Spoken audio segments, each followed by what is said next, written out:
100. Once again, qualifying proved that in less time than it takes to click a watch or blink an eye, the tension can build to a frenzy. One ill-timed pause between these pedals and the unforgiving high banks of Bristol can bite you, as Dale Jarrett found out on Friday.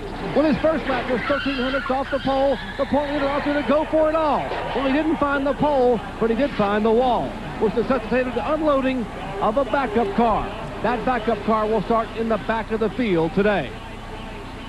Hello, everyone. I'm Jerry Punch, and welcome to Bristol, Tennessee. Yeah, we're getting a little bit of liquid sunshine here. The clouds are weeping on us a little bit. Hopefully, we'll be able to get some racing in. You know, for the second week in a row, the point leader, this guy right here, rolled the dice. Remember at Darlington, 2 laps to go. They ran out of fuel. Todd Parrott said, maybe we can squeeze it. Couldn't quite do it. It cost him a top 10 finish. He finished 15th. And then we saw on Friday, he less than 10 feet from the stripe. He rolled the dice again. A little more racetrack. This car would have been on the pole. Not this car. The car that hit the wall you saw a little bit ago. Now, this car here is a backup car. This morning, they changed springs, shocks, trailing arms. Dale said about everything but the driver, and now this car will go to the rear of the field from where it would have qualified 7th to start 37th. And Benny Parsons from 37th to the front is a very, very long way.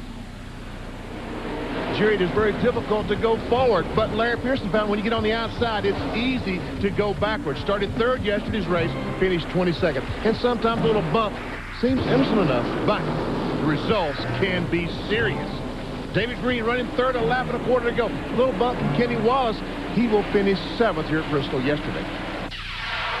And Ned, almost like Darlington last week, we've got a racetrack, awfully high speeds, and a very narrow groove. Yeah, and when something happens, there's just not much of a place to go. But you know, there's a guy that's found a way to get around this place, and that's Darrell Waltrip.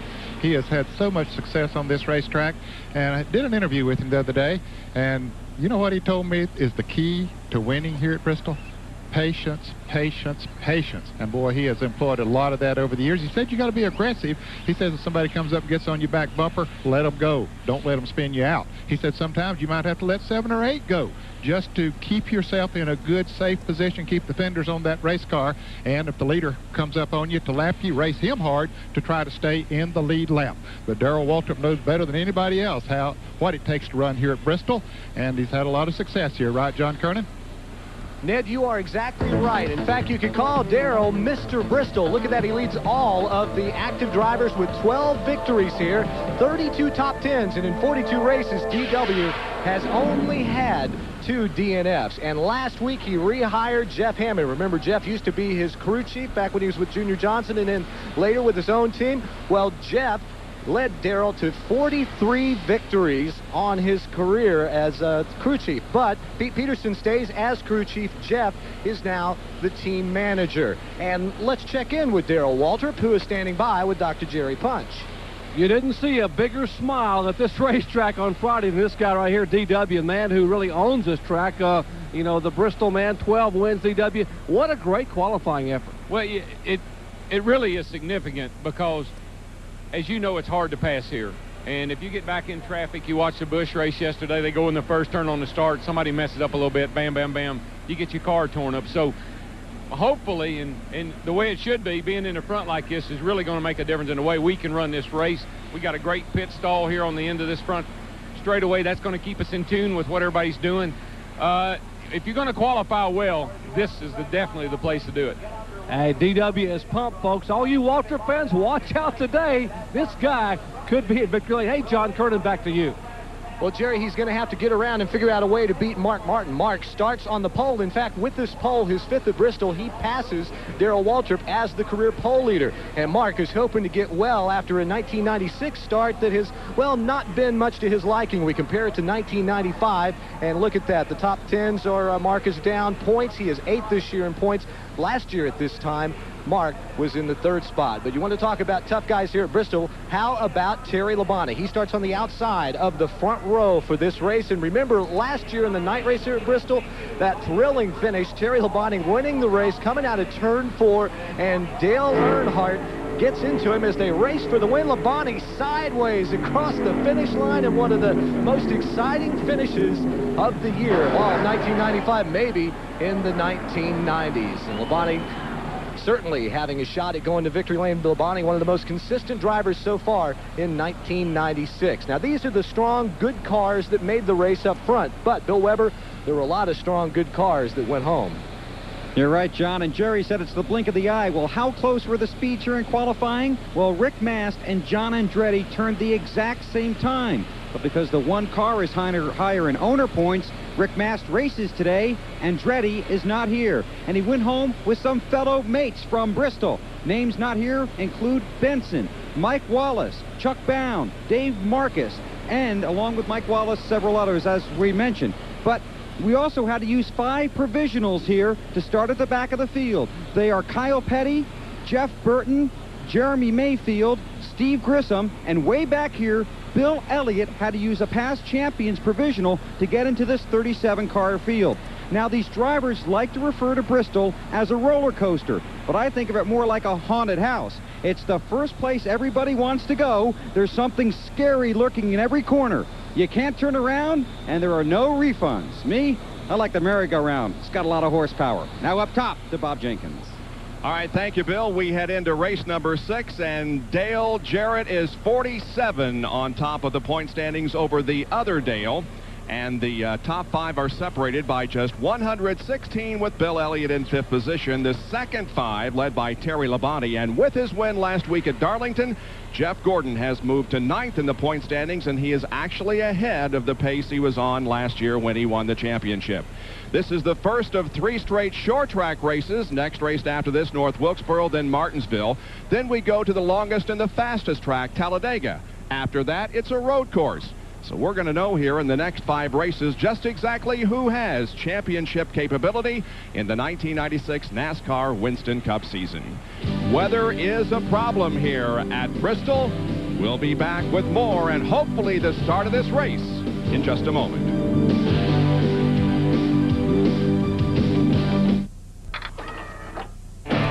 Starting on up, you're behind the wheel. Move it down the road now, see how it feels, yeah. Add more life to your car, take it to the star. From Texaco Clean System 3 gasolines to Haviland Formula 3 motor oil and Texaco Antifreeze coolant, there's no better place to take your car than to the star. Add more life to your car, take it to the star. Here at Firestone, we know what it takes to get your attention.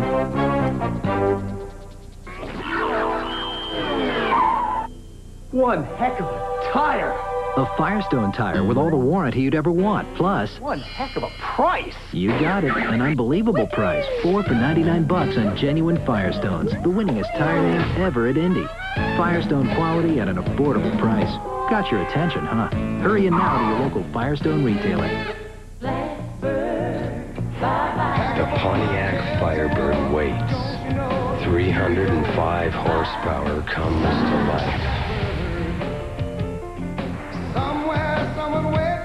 Ram air induction turns air into fuel in a rush.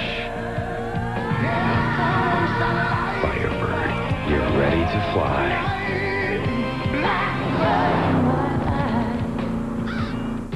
It's 400 miles of rocky, rutted trails with enough bumps and jumps to shake a truck to pieces.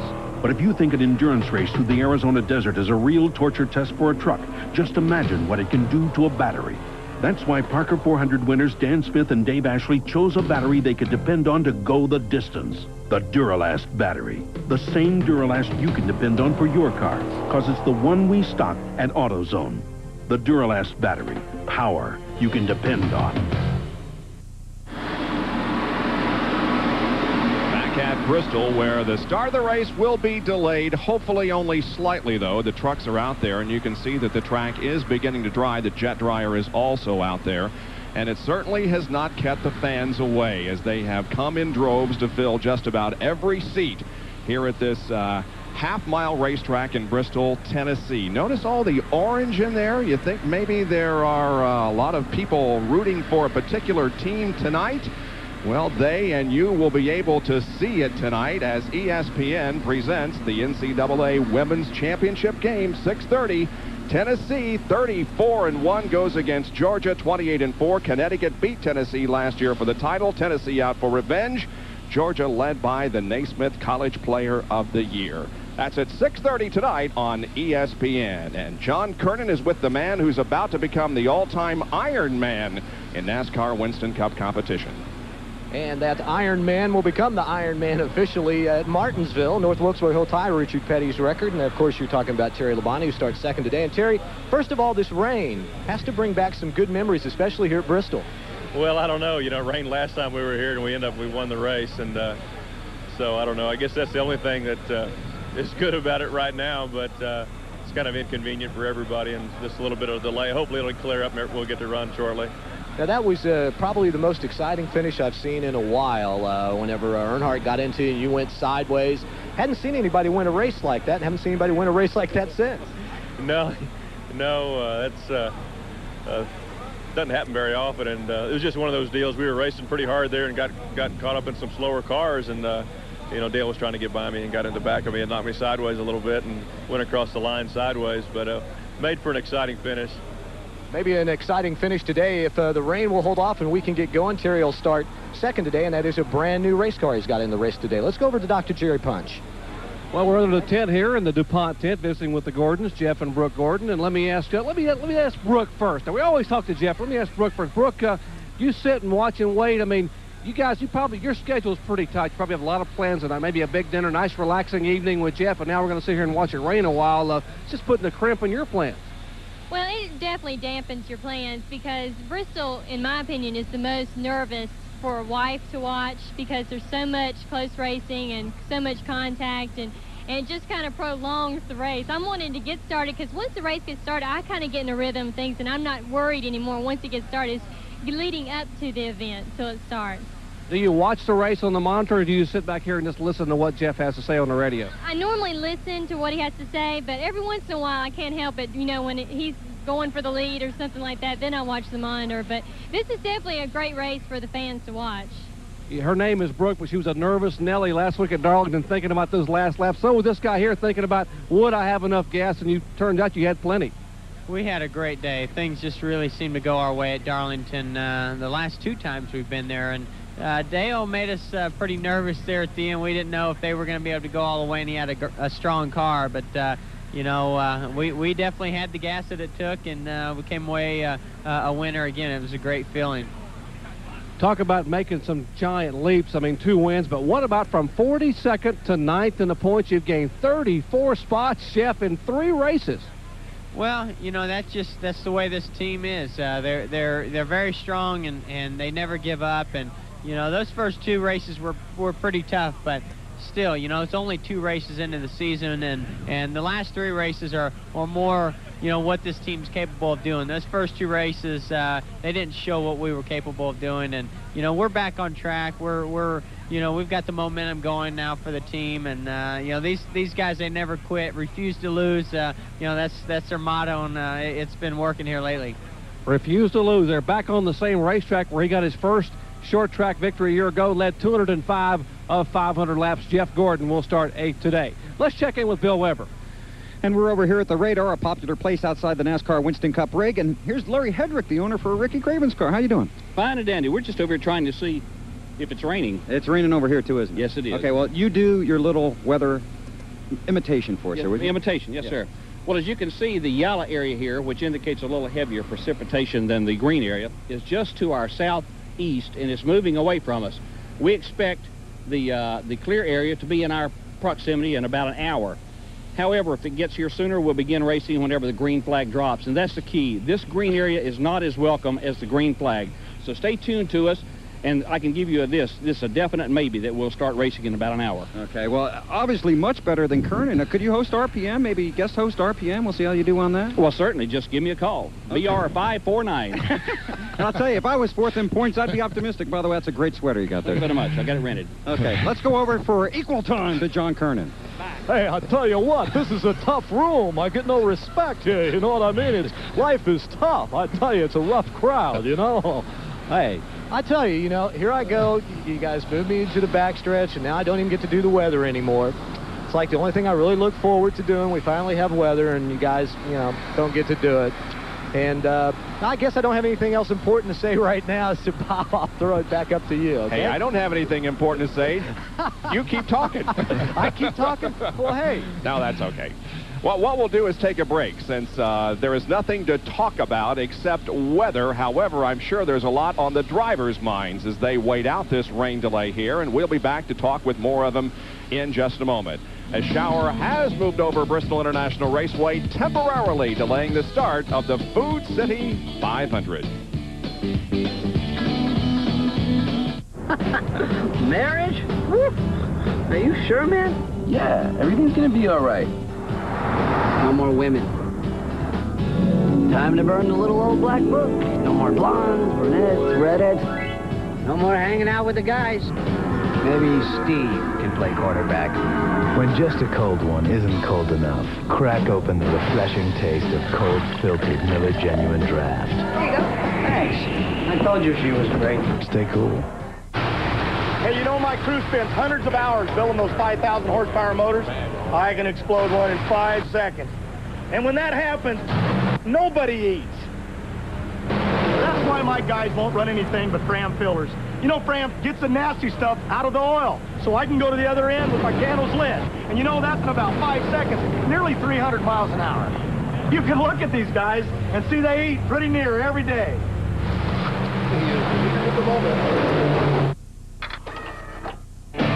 Starting on up, you're behind the wheel. Move it down the road now, see how it feels, yeah. Add more life to your car, take it to the star. From Texaco Clean System 3 gasolines to Haviland Formula 3 motor oil and Texaco antifreeze coolant, there's no better place to take your car than to the stars. Add more life to your car, take it to the star. How much NBA action can you pack into 1/2 hour?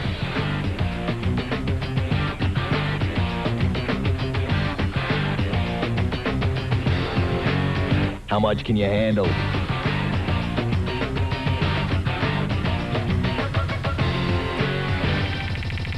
NBA Tonight, the ultimate half-hour wrap-up of the day that was in the NBA. Tuesday through Saturday at midnight, only on ESPN2. Back at Bristol, where the shower continues to give some precipitation to us. Just a little bit, though, not a whole lot. The jet dryer is out there. The trucks are out there, and the track is certainly not away from a situation where we could get it dry in just a few minutes and go racing if it would ever stop raining, and it's continuing to rain just very, very lightly at the moment. Bobby Hamilton and other drivers are sitting in their cars getting ready to go when the word is given, but right now it is a wait-and-see situation. Here's John Kernan. Finally, some respect. I get to talk to a driver, but Bobby, you're back here in the 24th spot in the old concrete car, huh? Yeah, this car's been real good to us at Dover, and here we had some of our best races between the two concrete tracks. We also had it at Rockingham this year and led part of the race there. But we got the new tire here is the big problem. I don't know who else you talk to, but the new tire, everybody's bottoming the racetrack out. Everybody's pushing. They're having to raise the car up so high it's really messed things up. And there's just a selected few that's really got it together. So it's going to be an interesting day for the race fans. So I guess you might say you're kind of anxious. I mean, you're sitting here, it's been raining, and still probably a few minutes away from starting this. What are you doing sitting in your car? Well, it's the driest place I could find. The truck's got a lot of people on it, and I walked over there and I said, I'll just go back to the car. But I'm sitting here looking at all these race fans. I don't think nobody's left their seats yet. You see a lot of raincoats, but I can't believe they're just sitting there waiting on it like they are. That's the race fans, best in the world. It really is, and you know, we appreciate their support, but I never see anything like it in any other sport besides what we have that follows NASCAR. But they'll be proud of waiting on it because I'm sure it's going to be a good show for them. Bobby Hamilton, he'll start the race 24th. He's sitting in his car, and let's walk on over here. In fact, guys, where are we going? Come on, Ralph. The wave? Yeah, they got the wave going. Hey, look at that.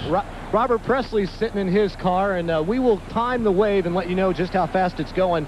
But, Robert, I guess this is the driest place, quietest place you could find to wait out the rain? Yeah, you can get away from everybody here. And, you know, maybe hope this rain gets away and get this race started.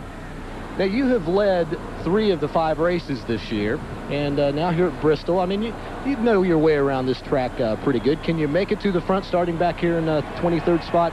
Yeah, I think so. We ran good there yesterday morning. Had a little trouble yesterday afternoon. Got it squared back away and got the car working real good. So, you know, I know Andy and them's going to get us up. We got 2 laps down at Darlington. Made both of them up before, you know, went off in the corner and just lost it. I know I told everybody thought we blowed a motor, but, you know, that ain't what happened. We just plain old lost it.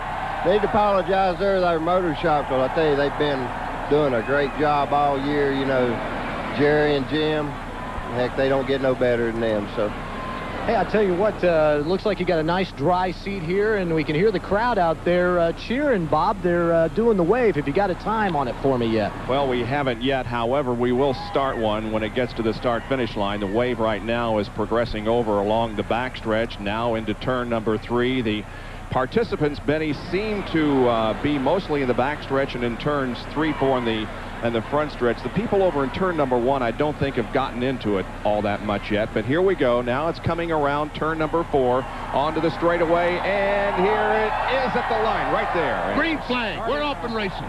We're starting our clock to see how long it takes the wave to progress around this half-mile facility at Bristol. Up, got a little bit loose down in 1 and 2, Bob. He sure did, up against the wall, huh? Man, oh man. And now he's got it back under control, comes off turn 2.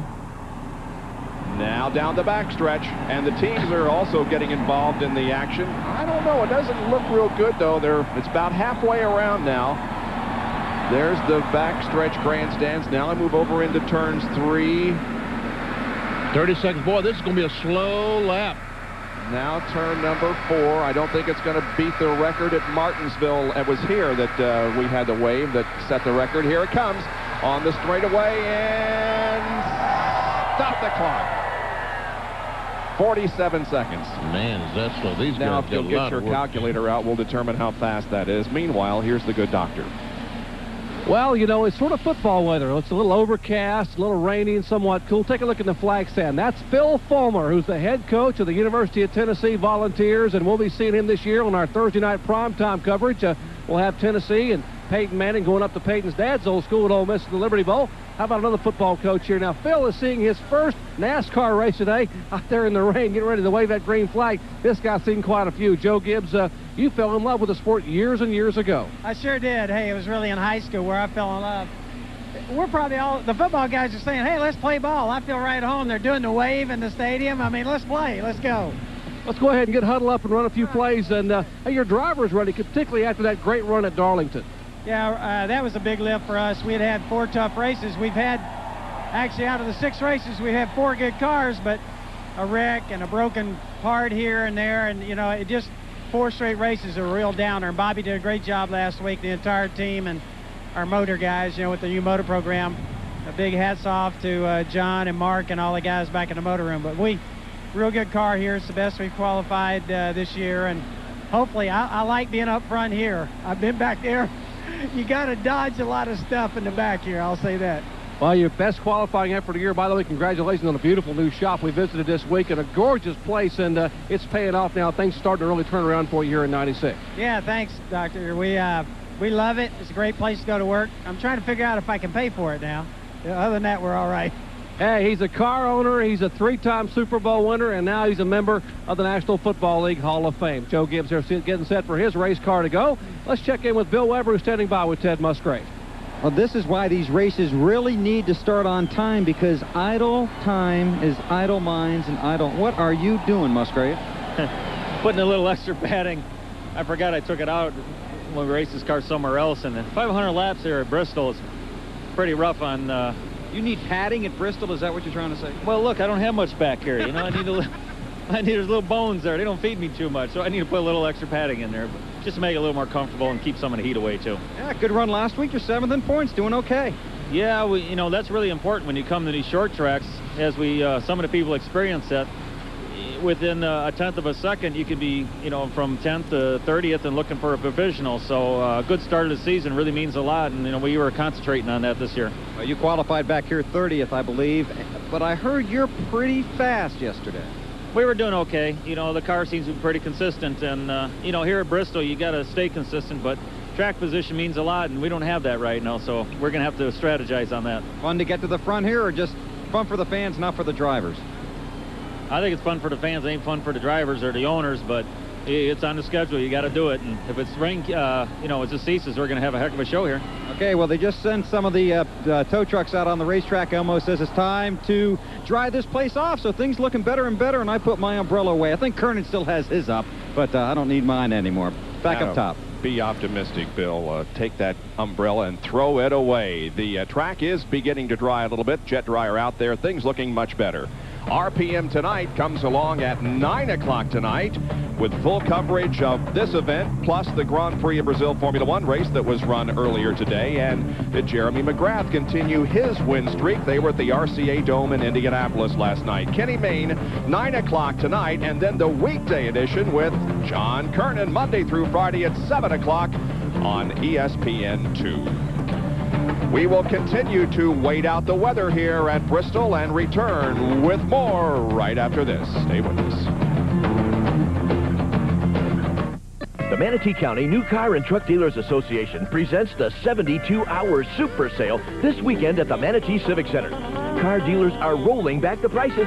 These new and used cars and trucks are available for immediate delivery. See them all in one place. This Friday, Saturday, and Sunday, free admission, enjoy entertainment, continual door prizes daily, plus on-the-spot financing, and save money on a new car or truck. This Friday, Saturday, and Sunday only at the Manatee Civic Center. Don't miss this incredible sale. It'll rain the day after you wash the car. Fact, you will never date a supermodel. Fact, you can't get a great deal on a great bike. Well, fact this. Right now, at Suzuki Fest 96, get a new V-Twin Intruder 1400 or a stunning RF 900R for only 9.9% APR. And we'll top it off with $300 towards your choice of accessories. Free! But hurry, Suzuki Fest 96 ends April 30th. One more fact, there's always lots of legal stuff at the end of a commercial. Available at Granny Suzuki, located on 17th Street in Sarasota. What are you waiting for? Something established and consistent. It's one of the biggest senior PGA Tour events of the year. The Tradition, presented by Scott's. Thursday live at 3 p.m. only on ESPN. Well, NASCAR online at www.nascar.com will take you to the garage area where you can get all the nuts and bolts of the sport, technical specs on the cars, new developments under the hood, everything that you could possibly want to know. NASCAR online, www.nascar.com. Well, the teams are waiting out the weather situation. You can see they are standing on the pit wall, and they're really interacting with the crowd, and I want to talk to Benny and Ned about that here in just a few moments. But first, an update, ladies and gentlemen. We've already been on the air, a little less than a half hour. Benny has already consumed one cookie and is down to one left, and we haven't even started this race yet, so it could be a long afternoon for you. This was a two-cookie race, and now the rain is going to really put me in a problem. And those two cookies came from a special place. Yes, Freedom Village. Oh, really? Yeah, up in Val Vidal, one of our guys that helped us from Freedom Village, gave me those cookies, said the girls up there made them, so up in Watkins Glen, New York, thank you very much. All right, let's talk about how the teams, even the drivers, interact with the fans and get involved with them during this rain delay situation. Well, race drivers realize that race fans is what makes their sport.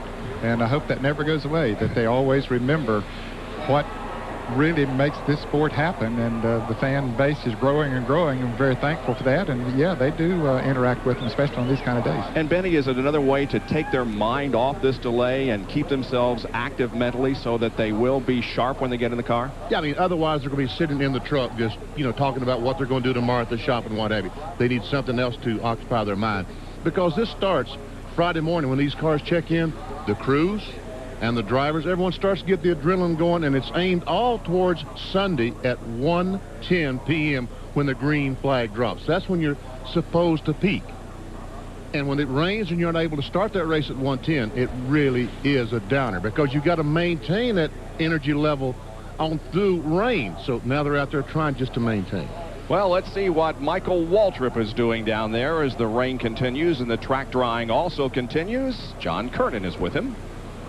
Well, when Michael Waltrip fires the motor and rolls off for today's race, he'll be making his 300th consecutive Winston Cup start. Michael can't wait to get things underway. In fact, he's sitting here in his car. And, Michael, we've been watching the fans and how the teams and the drivers interact, and, they're doing the wave and stuff. It's really a special relationship that you drivers and teams have with the fans, isn't it?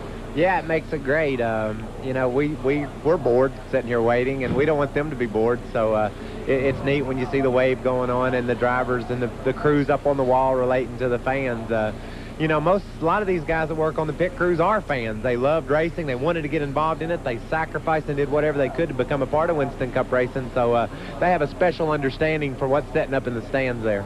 You're already strapped in, so it looks like you're ready to go. All you need is for this rain to stop, which I might add it finally has. Yeah, I'm real confident that we'll get to race in a little while. You know, Ronnie Silver gave me a great car yesterday in the Busch race, and unfortunately I ran into something with it. And you know, Eddie and Lynn and the Wood brothers have given me a good car here today.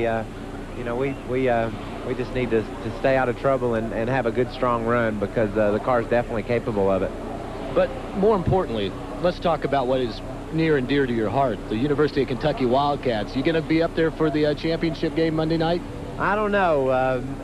Last year, or a couple years ago, we were going to go, and they got stumbled up in the semi. So maybe we'll run up there. I certainly love Kentucky basketball, and really enjoyed watching the game last night. And Rick Pitino is one of my heroes, man. He's unbelievable with the kids, the job he does, and I love watching them. So hopefully we can make it up there Monday if we're not here racing. Either one will be all right with me, though. Kentucky basketball is great, but NASCAR racing is really number one in my heart. Well, that's Michael Waltrip. He's sitting here waiting, and like I said, it has stopped raining for the moment. Let's go down to Dr. Jerry Punch. And we're waiting with Ricky Rudd, and the old saying, Ricky, is he'd rather be lucky than good. You've been both this year. You've been awfully good, continue that top 10 string, finishes 5 in a row, going back to 7 in a row last year. And we talked early in the week at your shop about the fact that you were maybe had a top 15 car at Darlington, but when everyone ran out of gas in those last couple laps, that top 10 finish came right back into place. Well, it really did, Jerry. We were struggling there. We didn't get the car handling like we wanted to. Richard Broom, the crew, they didn't give up on this Tide Ford. They kept working on it, and then right at the very end, the fuel mileage played into our hands. It hurt a lot of guys. We've been bit by not getting mileage in the past before, but a lot of times it's worked out for us. You know, George Gable with Pro Motor did a great job tuning the motor to get that fuel economy, and it worked out for us last week. You know, I was at the shop this week, and you know, I know we're only 6 races into the season. We've got a lot to go, but your guys are already seeming to get a little bit charged up, a little bit pumped and excited. You're third in the points, just 10 out of second place. I mean, they got to be thinking this could be the year for Ricky Rudd and us to win this title. Well, we'd like to think so. You know, we've definitely gotten off to a great start, and we've got to get a little bit more competitive. If we could get as competitive at the end of the year as we were last year, get that car up where it's running up front, sitting on poles, leading a lot of laps, we've got a good shot at doing something. Well, Ricky, they just calling the drivers to the cars. We'll let you go. Have a great one today. Time to go to work. Go to work. Have a safe one out there, my friend. Let's check in with Bill Weber, who's standing by with a Tennessee fan.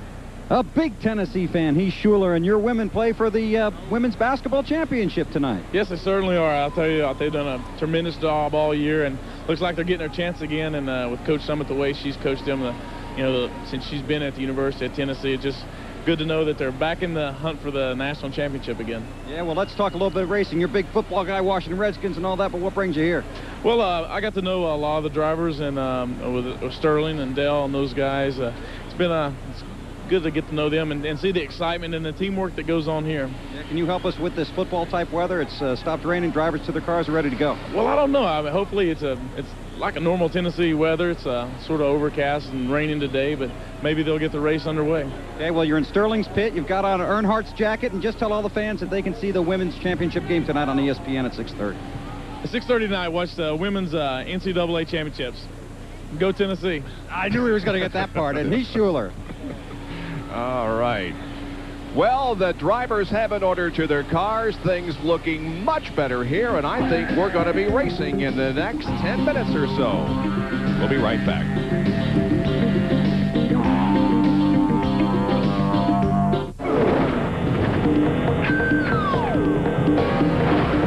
$285 horsepower. 2 airbags. And 2 easy open tops. The Pontiac Firebird T-Top and Firebird Convertible. Too cool. For cars that can benefit from higher octane, Texaco Clean System 3 Power Plus and Power Premium were formulated to clean your engine's intake valves, fuel injectors, and combustion chambers while you're driving. to give you smooth starts and sure acceleration.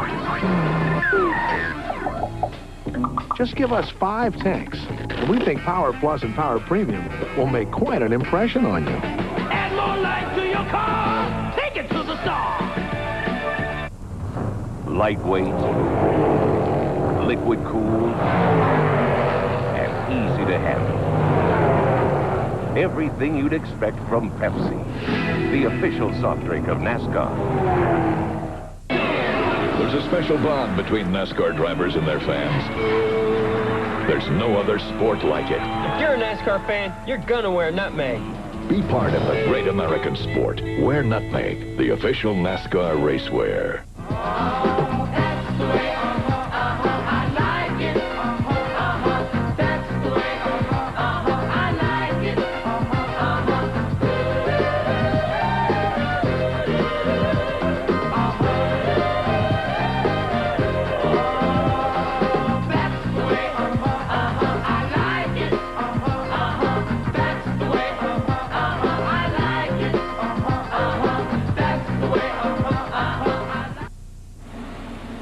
Things continue to be very optimistic here. If you know of some friends that tuned us out because they were concerned about a long rain delay, you better either call them or go tell them to get in front of their TV screens, because we are within a few moments, I think, of going racing, because the jet dryer out on the backstretch is making great headway, and the fans are still as patient as they ever are. There's the jet dryer in the middle of the backstretch, and that thing is just doing a tremendous job. It really is, Bob, and he only has about 100 yards to go. He's in a wet area there now, but he is making it dry, and he moves sort of slowly, but once he gets past that next 100 yards, this thing is going to be in good shape. Sure is. There we see that's the jet dryer that goes up against the wall, because the one we saw a moment ago directs the air down on the racetrack, and that one up against the wall. See, all the crews have put their tarps on pit road. I think it's so ingenious of these guys to keep pit road dry, so in case they have to come down and make a pit stop, the car would not slide through their pits. And when they start racing, all those tarps will come up and pit road will be fairly dry. We just got the word that, gentlemen, start your engines will be commanded in 5 minutes. John Kernan standing by with Geoff Bodine. Well, Geoff Bodine's getting strapped in. He's got his helmet on. And, Jeff, little delay, but you guys are ready to go racing, huh? We'll try it again here. I was in here once already today, but John, I need to say hi to my father back home. He was in the hospital here a week ago. I hope you're feeling good today, Dad. Starting right next to little brother over here, Brett. So you can keep your eye on both of us as we go. But we're hoping we get this thing in, number one, and that we can get this QBC Ford to run a little bit better than what it has in the last few laps, and get it up front, and we'll see what happens. It should be a great race if we can get it going. Yeah, I know after a couple of rain delays and stuff a few years ago, you got it going at North Wilkesboro and Martinsville. You got that same feeling today? Well, actually, you know, I wouldn't mind if it rained out and we race tomorrow. I won 2 races on a Monday afternoon a few years ago in Bud Moore's car, Wilkesboro and Martinsville. So they called me Mr. Monday back there. Well, maybe today they can call me Mr. Sunday. Let's hope so. All right, that's Geoff Bodine. Let's go to Bill Weber. And Jeff Burton sits in his Exide Ford, ready to roll off 33rd, taking a provisional here. Had a top 10 last week, or last fall here, rather, and talking to some of the guys in the crew, getting his antenna ready for the roof of his car. I'll slide over here and slide in here. Hey, how you doing? Hey, man, what's going on? Ready to go racing? If the rain will quit, I'm definitely ready. Yeah, this is a tough place to get around. You got to fight your way to the front. What are you doing back here, anyway? Looking at a lot of race cars, unfortunately.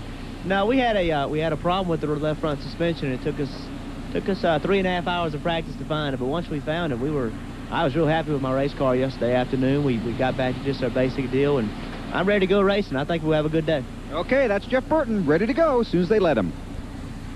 We got to take a break, but we will be right back, and the command to start engines is just moments away, and the start of the race isn't all that far away. When other dealers say they can't, Cox can. We say yes when other dealers tell you no. Yes, we can give you more for your trade. We can find the vehicle you want. Yes, we can make financing easier. We can provide the best selection of new and used cars and trucks. We can provide the best service, including Saturdays. And yes, we can beat the competitor's price. So don't let other dealers tell you no. Come to Cox Chevrolet and Cox Geo because yes, Cox can. Dating in the 90s, it's changed. Dating today is extremely difficult, and in some perspectives, it's dangerous. The clouds and the places that you go, you have no idea what you're going to be meeting. Encounters is the solution. They do an extensive financial background check and a security check. They just don't run you through the system and hope they get a match. They really care about how they introduce you to others. If you're not meeting the right quality singles, call Encounters today. Championship. Player of the Year Sadia Roundtree leads Georgia against Tennessee and Michelle Marciniak. The NCAA Women's Championship. Georgia versus Tennessee. Tonight at 6:30, only on ESPN. Bring it on! The ATP Tour presents the Lipton Championships. Men's final today at 4:30 on ESPN. Ladies and gentlemen, our Grand Marshal, Washington Redskins quarterback, Heath Schuler. Gentlemen, start your engines.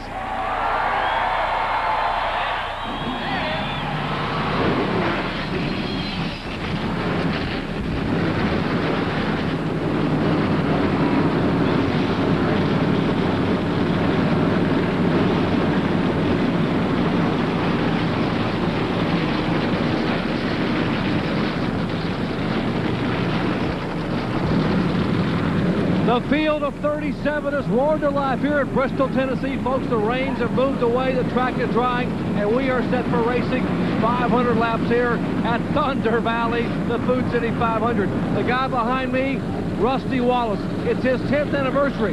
This race, 10 years ago, he won his first Winston Cup race. He has since won 5 times at Bristol, 4 in the spring event. And folks, Rusty just said, hey, Doc, we got something for him today. Watch this Miller Ford. We may start 11th, but we're not going to be here for very long. Bob?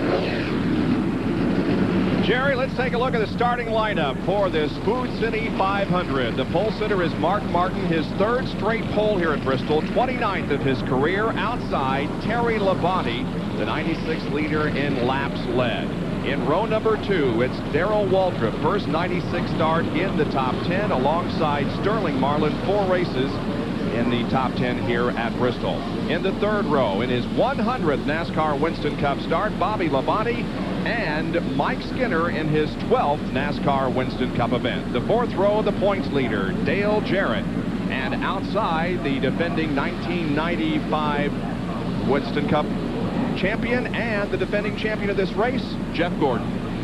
Back in row 5 comes Ricky Rudd. All finishes this year in the top 10, and Kenny Wallace, who's had a great run in 1996. Rusty Wallace back in row 6. Jerry Punch just told you all about him, and Ward Burton in the Pontiac, MB&A Pontiac, will start outside. Row 7, Ricky Craven. Great run at Rockin' Darlington last week, and Hut Strickland. And in row 8, we find Jimmy Spencer, an exciting driver to watch, especially on this racetrack, and Ernie Irvin in the Haviland Ford. Row number 9, we find Derek Cope in the Bobby Allison car, along with Morgan Shepherd, who had his best run of the year last week at Darlington. And in row number 10, we find Dale Earnhardt. Watch for him to come up through the pack, and Joe Nemechek, who spun out on his 2nd lap of qualifying. And there are 19 positions on the front stretch for pits, so Dale Earnhardt has the last one. All of these drivers will be pitting on the backstretch, including the Bodine brothers in 21st and 22nd starting positions. The 12th row, Robert Presley and Bobby Hamilton. Row number 13 has Michael Waltrip and Lake Speed. The 14th row, it's Elton Sawyer in car number 27 and Ken Schrader in 25. Back in row 15 is Dick Trickle and Ted Musgrave. Row 16, Wally Dallenbach and Rick Mass. The last car got in field qualifying. The provisionals for this race. And the provisionals are in row 17, Jeff Burton and Kyle Petty. In row 18, we find Jeremy Mayfield and Steve Grissom. And Bill Elliott taking the champions provisional. Obviously, Elliott had the chance to take a points provisional, but chose to take the champions provisional, and that allowed one more car to start this Food City 500. And look at this. The separation in terms of time between the fastest and the 32nd fastest, 0.311 seconds. And as you saw at the very beginning of the show, that's just about the amount of time it takes you to blink your eyes. That's less than 100th of a second per car. Yep. Unbelievable. Earnhardt's Well, bored he's with the whole rather thing. relaxed, isn't he? There's our pole sitter, Mark Martin. Let's take a look at our race analysis. 500 laps, the event record held by Cale Yarborough way back in 1977 at 100.989 miles an hour. Our pole speed 123.5 by Mark Martin. They'll be pitting for tires between laps 115 and 120, and they'll be going for a purse in excess of $1.3 million. The Unocal bonus money is way up there today. Look at it, $121,600. That's only for Mark Martin if he goes on to win. And the NASCAR Winston Cup leader bonus has jumped up to $40,000 if the winner is also the points leader at the end of the event. The cars begin to roll away, and we're about 35 minutes past our scheduled time, but the green flag is moments away. Impressive resume, Peter. Thank you, sir. A degree in rocket science. Yeah. And a tour of duty with the Foreign Legion. Yes, I mean we. Well, Peter, I don't believe it. You don't? Mon ami, I too am a Legionnaire. When just a cold one isn't cold enough, crack open the refreshing taste of cold filtered Miller Genuine Draft. Oui. Nous sommes des Cold filtered Miller Genuine Draft. Stay cool. Bonjour. The Pontiac Firebird waits. 305 horsepower comes to life. Ram air induction turns air into fuel in a rush. Firebird, you're ready to fly.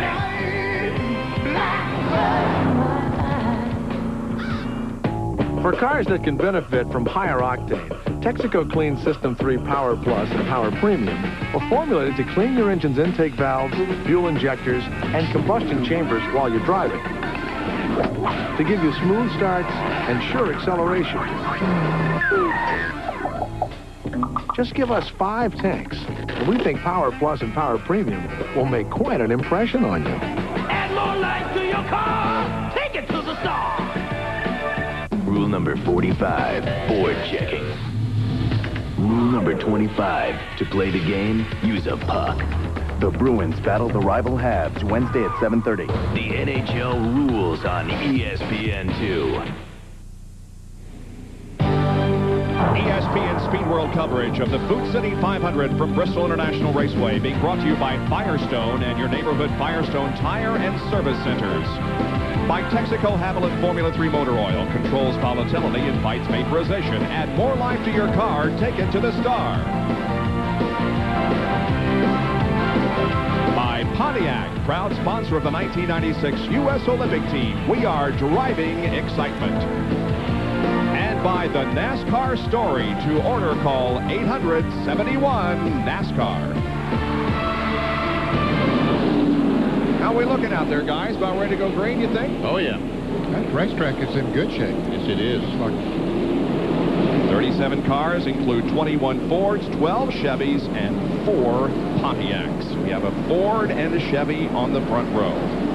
Now let's take a look at our in-car cameras that we'll have for you today. We have several of them. This is Kyle Petty's car. The camera is right on the right front fender. Kyle Petty's car. So he'll show us how close he gets to that wall for other cars. Here's Kenny Schrader. We have a roof cam and a panning rear bumper cam on Kenny Schrader's car. And there's some raindrops hitting the camera lens. I hope you wouldn't notice.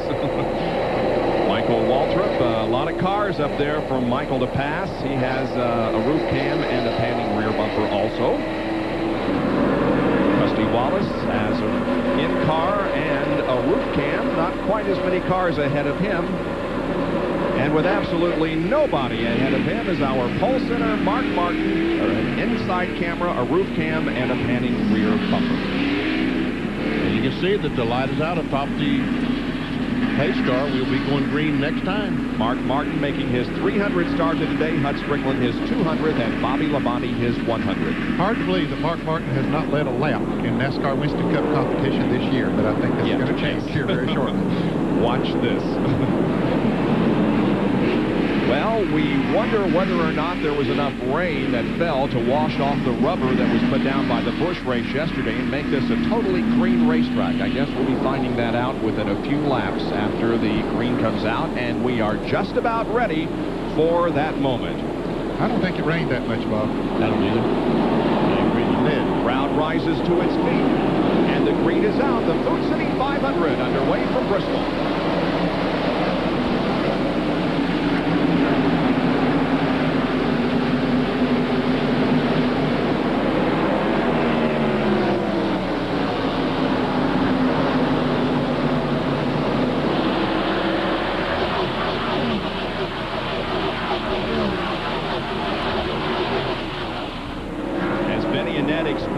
In the open, and Mark Martin has led his first lap of the year. You got to get down to the inside, and Sterling Marlin didn't, has fallen all the way back to 5th position.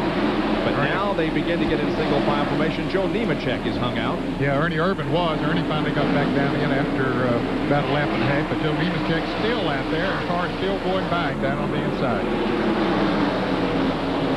Bobby Hamilton to the inside, and Michael Waltrip back of Hamilton as they come off the corner and on the straightaway again, and still Nemechek unable to get back in line. Tell you what, Nemechek is running pretty doggone fast on the outside. I'm impressed. Really? Yeah, he's running good out there. In fact, he had an opportunity there to get back down, it looked like, and Morgan Shepherd came on under him, but I believe that he could have gotten down there, but he chose to stay out there. Maybe he likes it. This is Kyle Petty's car. Look at the shot there. Man, oh man. This in-car camera is fun, and I thought Kyle was going. The camera, as we can see, does revolve. Ooh, thank goodness for that. By the way, Rick Mast is a little under the weather, suffering from the flu, and he has David Green standing by to relief drive if necessary. And there is Rick Mast in the #1 car. Here's Schrader. That's Elton Sawyer, the 27 car, the unsponsored vehicle in front of Schrader. Jeff Gordon just passed Ricky Rudd for the 7th position.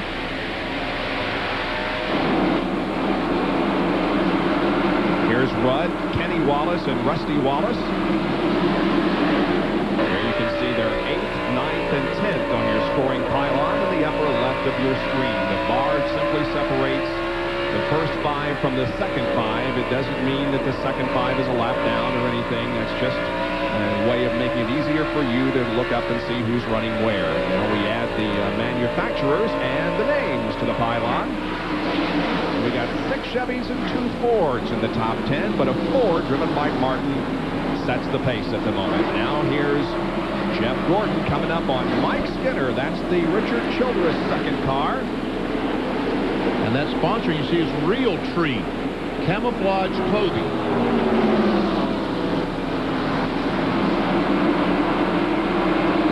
Gordon's right there, isn't he?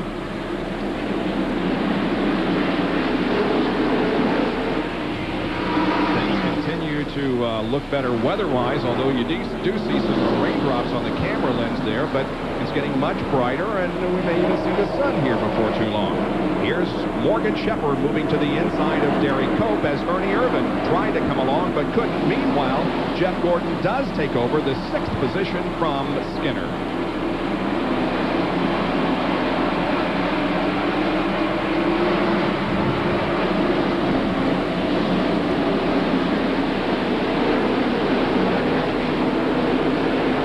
See how far Jeff Gordon has to go to catch the 18 car of Bobby Labonte. There's a battle for 3rd spot. Darrell Walker, the 17, Western Auto Car, and Sterling Marlin, Kodak Film Chevrolet. If you haven't heard, Jeff Hammond is back with Darrell Waltrip. Pete Peterson remains as a crew chief. Jeff just in there to kind of bring the team together and get Darrell Waltrip back up at the front again. And I don't know whether it was coincidence or not, but Darrell Waltrip had his best starting position of 96. He started this race from 3rd position. Now we come around about almost a half lap, maybe a quarter. There is the leader, Mark Martin, who has separated himself a little bit from Terry Labonte, running 2nd. In another 10 laps, he's going to catch the tail end of this match, of this field. And that's when business is going to really pick up. All these fellas trying their best to stay. There we see the group of cars, the first group that Mark Martin will encounter. There's Dale Jarrett in the 88 car, the points leader, Bill Elliott, Jeremy Mayfield. And we remind you that Dale Jarrett had to drop to the back of the field. He's in a backup car because he crashed on the 2nd lap of his qualifying effort after turning in a very quick lap and back to 7th best. Here comes Dale Earnhardt charging up on Ricky Craven. Earnhardt has already moved up, let's see. We're not even showing him on our screen here right now. So he has moved up to about 15th position. There we go. He's running in the 14th spot at the moment. Started 19th, and he picks off another as he goes to the bottom side and passes Ricky Craven. He's up to 13th right now. And who's ahead of Dale Earnhardt? Well, it's Hut Strickland, Ward Burton, and Ricky Rudd. See the 8 car, Hut Strickland Circuit City sponsorship. Frank Birchfield was with the Western Auto People, has moved over to run the Circuit City Motorsports program, and he is excited with that job. How close does it get here, Benny? Well, let's see.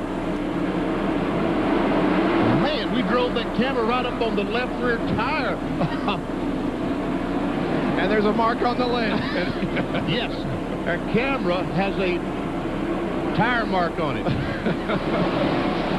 Steve Grissom just got lapped, so he's the first to go a lap down. And that was the car that our camera ran up on. A tire mark on the camera.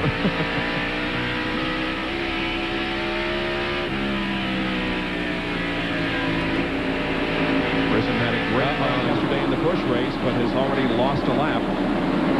Barely sprinkling right now, not enough to get the track damp and to put out a caution. But now we see Rusty Wallace trying to take the position away from Mike Skinner. Yeah, he's really been working on him. As looks like Robert Presley went around the Michael Waltrip car. But Rusty has really been working on Mike Skinner, but he just can't get around him. Riding with Michael Waltrip, he started 25th, has moved up 2 positions. Right up on the back bumper of Robert Presley. Mark Martin's been able to pull out on Rick Mast. Who, by the way, Rick and Sharon are expecting twins. We congratulate them. Yes, how about triplets? Well, it's 2. Yeah. Twins. Okay, back it up. Yep. The first set is up to okay. Here's Labonte also passing some traffic. There's Jeff Gordon, Bobby Labonte. And there is Rusty, who's still trying to get around Skinner. Skinner leaves the door open there in the 2nd corner, but Rusty didn't have the momentum to get around him. And Jeff Gordon is on the move. And Skinner is now, I thought he was going to let Rusty go back. And almost had some contact between those 2 cars. That's Mike Skinner in the 31 and Rusty Wallace with 2. Oh, trouble up here in turn 4. We have Lake Speed, Elton Sawyer. Oh, in trouble. And Sterling Marlin was also involved in the crash.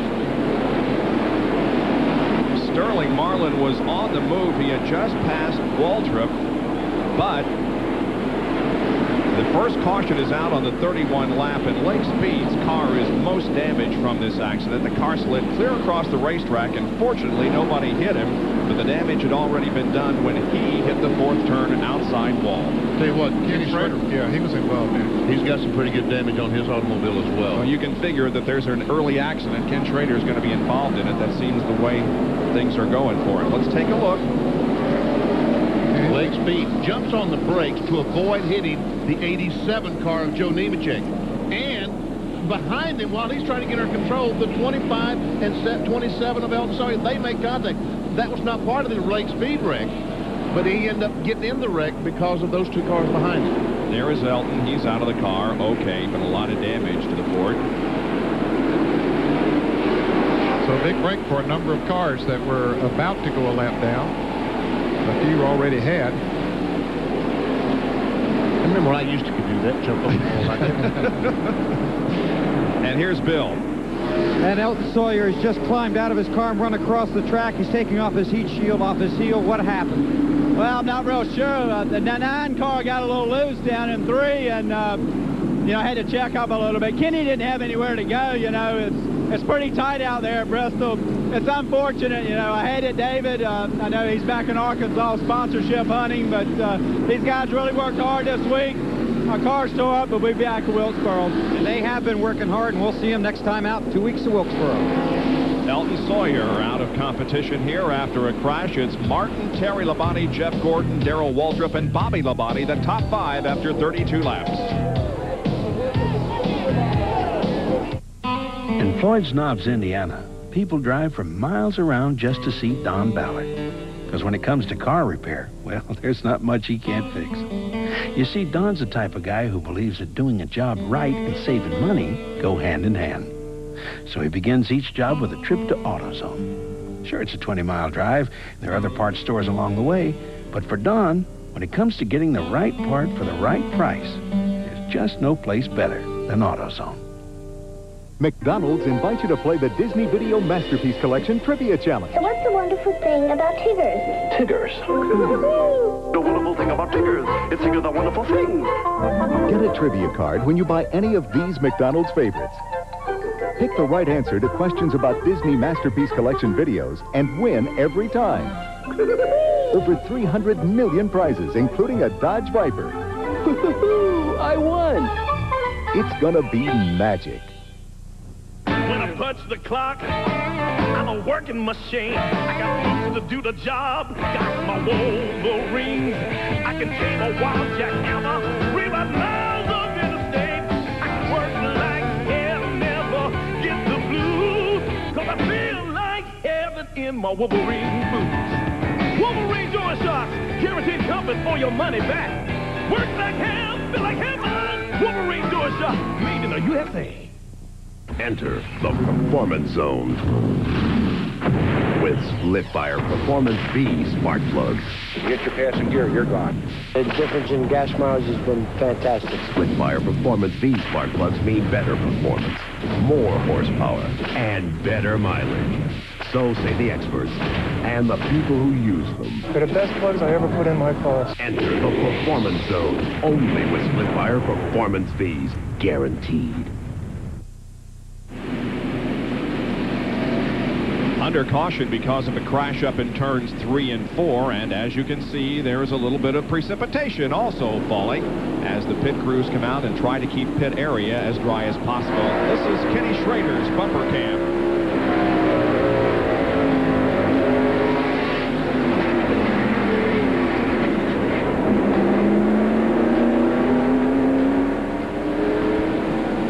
I'll tell you, I don't know how.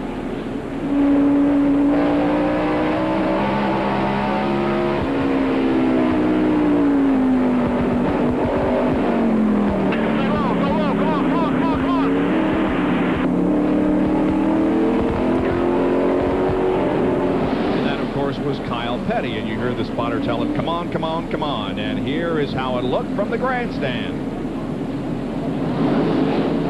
Leg speed just went up there and almost hit Joe Nemechek, hit the brakes to keep from hitting him, then went a little high on the racetrack. Kenny Schrader saw an opening apparently down on the inside. He jumped up in there. He and Elton Sawyer got together, and you see the results. Let's go to the pits and John Kernan.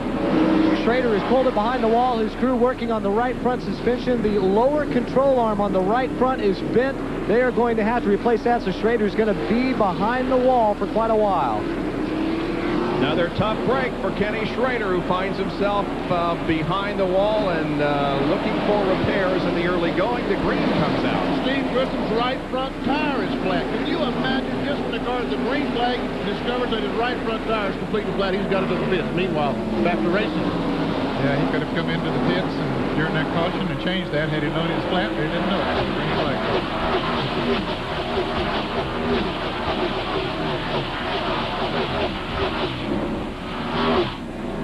Darrell Waltrip trying to get by Jeremy Mayfield. Jeremy had just gone a lap down right before the caution came out. Now Bobby Labonte trying to work to the inside of Jeremy. There you go, get to the bottom. Here's Steve Grissom. They're getting that flat right front change. They have done so. Steve rolls back out to the Cartoon Network Chevy. Ooh, Dale Jarrett and Jeff Burton got together coming off of turn 2, but there's a crash up here in turn 3, 4. Oh, and Bobby Hamilton. Man, oh, man. It's so fast and the groove is so narrow, there's just no place to go. Just exactly what you guys talked about at the beginning of the show as they come back to the line. Wally Dallenbach trying but failing to get a lap back. And so a couple of more cars are damaged. Kenny Wallace and especially Bobby Hamilton. I mentioned that situation between Dale Jarrett and Jeff Burton.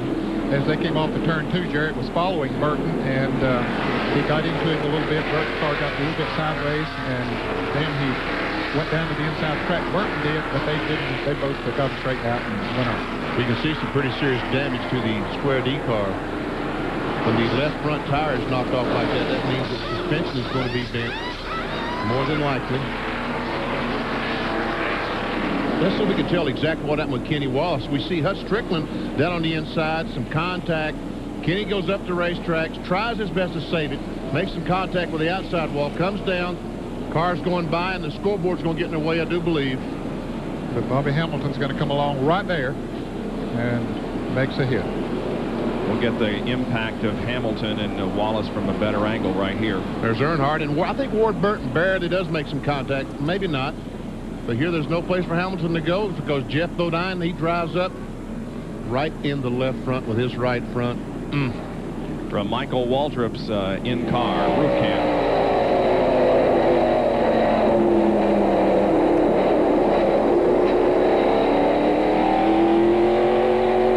Hamilton's impact just to the left of Michael as he came around. He was unscathed, but there from the in-car camera is the work that's going on at Bobby Hamilton, and Kenny Wallace's car is being taken behind the wall for repairs. 43 laps completed out of 500.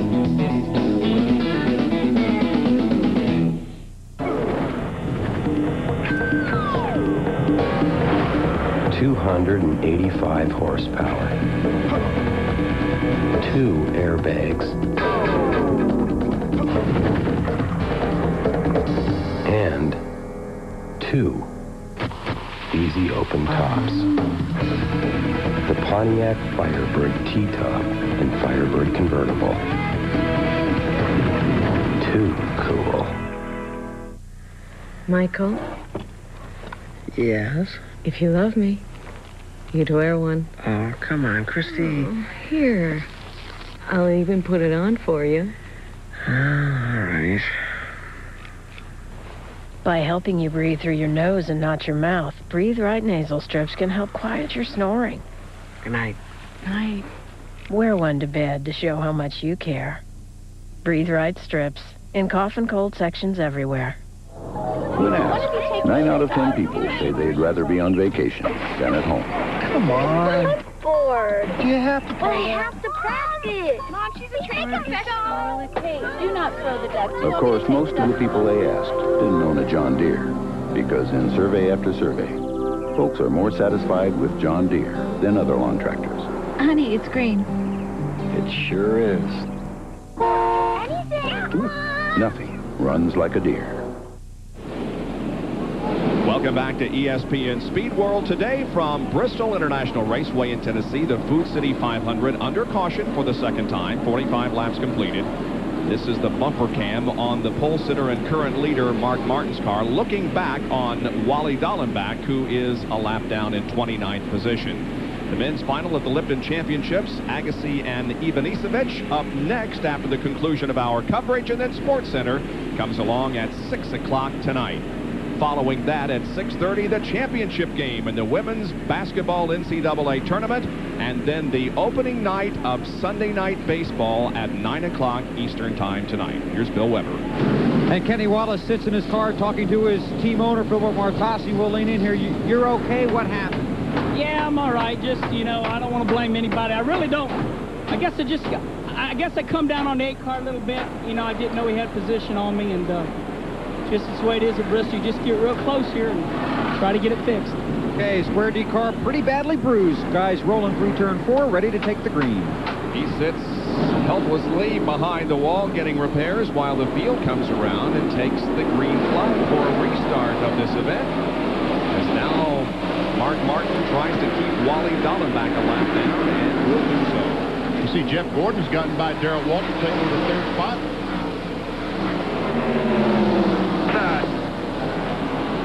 Jeremy Mayfield has fresh tires. We'll see if that's an advantage.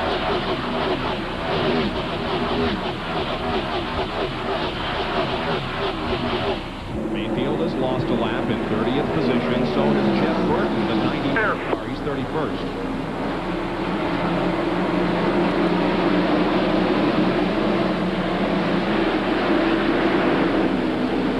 See Dale Earnhardt's moved to the top 10. Here, Benny, is a France field summary as you look for your favorite driver, whoever it might be, with their starting positions in parenthesis. Who is your favorite driver, by the way, Benny? I don't have one. Like them all, right? I like them all. I don't care who wins. When they do win, it thrills me to death. Sterling Marlin trying his best to get by the 31 car. Mike Skinner. Rusty Wallace right behind Sterling. 28 cars on the lead lap. Sterling is trying to move over, get out of the mirror of the 31 car, hoping that he will move over. And a little bump from the back that almost lifted the wheels off the ground. And Steve Grissom, the 29 car, more problems headed for the pits. On the driving though by Skinner, he maintained control despite the fact that he got way out of shape. And did he ever? This is Rusty's roof cam. Sterling looking to the inside again. John Kernan is with Bobby Hamilton. Bobby Hamilton sits behind the wall. A lot of front-end damage on your SVP Pontiac. Bobby, what happened? Looked like the 81 car got loose or somebody bumped him. He come down across the racetrack.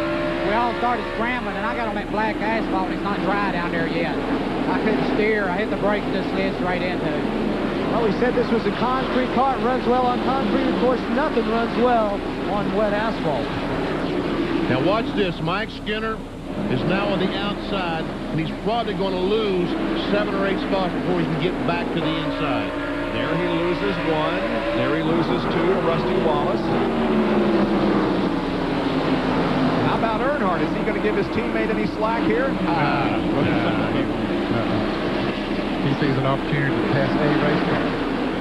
By the way, Richard Childress says maybe a 2-car team in 96 or 97, almost definitely a 2-car team in 98, but this is just a test. They're going to run a few races this year. Losing control.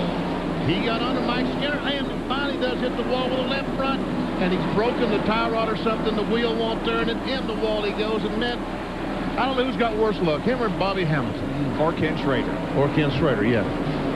Man, oh man. Another caution comes out as Burton's car is disabled at the bottom of the racetrack here on the main straightaway down toward turn number 1. It's our 3rd caution of the afternoon already. Skinner was trying his best to get that back to the bottom of the racetrack because he had lost, let's see, 1, 2, 3, 4 positions and was about to lose that 5th. He wanted to get back to the bottom, and here comes all the cars down pit road. It's a little wet in there. Let's see if anybody has any trouble. They come into their assigned pits, which of course are dry because they keep tarps down there. Here's Jerry. Right side tires going on the Valvoline Ford. They make a chassis adjustment 1 round the bite in the car. Marcus said the car is just a little bit loose in the corner. Left side of Terry Labonte's Kellogg's Chevrolet. Here is the Valvoline car down and away. Great pit stop for Steve Mill and company. But Jeff Gordon is the first out, pitting in the far end of the row. Jeff, of course, because he's the series champion from last year, gets to pick first and picks the a decided advantage when you're getting in and out of the pits. Let's take a look again at why we're under caution. There we see Skinner. Earnhardt goes by. He tries to come down, and we see Ward Burton's wheels are forced out on the left side. Wheels are forced out on the blacktop, and he comes up, makes contact with Skinner, and tries his best to keep off Skinner. When he does that, spins his car. Is that the way you see it there, man? Yep, and his left wheel hit the inside wall. Here it is again. He gets all along up to the door, and then they make contact, and around Ward goes. And his left front wheel, the tire itself is going to hit that wall, and that's what's going to do the biggest damage. He'll have some sheet metal damage, but I think he broke a tie rod or something like that. Tell you what, Skinner did a great job in saving that car. And Rudd just barely missed the back end of Ward's car. Now watch the left front wheel, what Ned's talking about. It's going to hit the wall right there, and just damages that thing severely. So Ward Burton is behind the wall and fixing the damage. 61 laps are now complete. We'll take another break from Bristol, Tennessee.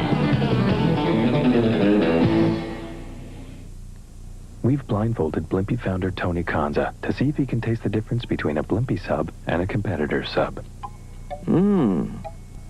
Okay, Tony will now taste the other sub. Taste the other sub to see if you can tell which one has choice cold cuts in it and which doesn't. The other sub. Tony, please, taste the other sub. Blimpie, it's a beautiful thing. Enjoy a steak and cheese combo meal for only $3.99 for a limited time at participating locations. It'll rain the day after you wash the car. Fact, you will never date a supermodel. Fact, you can't get a great deal on a great bike. Well, fact this. Right now, at Suzuki Fest 96, get a new V-Twin Intruder 1400 or a stunning RF 900R for only 9.9% APR. And we'll top it off with $300 towards your choice of accessories. Free! But hurry, Suzuki Fest 96 ends April 30th. One more fact, there's always lots of legal stuff at the end of a commercial. Available at Granny Suzuki, located on 17th Street in Sarasota. What are you waiting for? Hey, Dan. What's wrong? Hey, Grant. Bad show. Hair looked bad, teleprompter went down, made some mistakes on some highlights. I got something to cheer you up.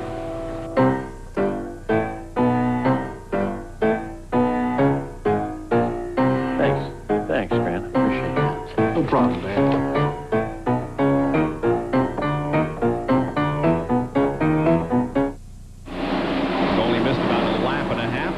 Of cars who have gotten laps back, namely Jeff Burton and Wally Dallenbach. The leader of the race is Mike Skinner. We talked earlier about how Mark Martin led for the first time this year. This is the first time that Mike Skinner has ever led a NASCAR Winston Cup race. And Skinner decided not to pit during that last caution flag, and he ends up.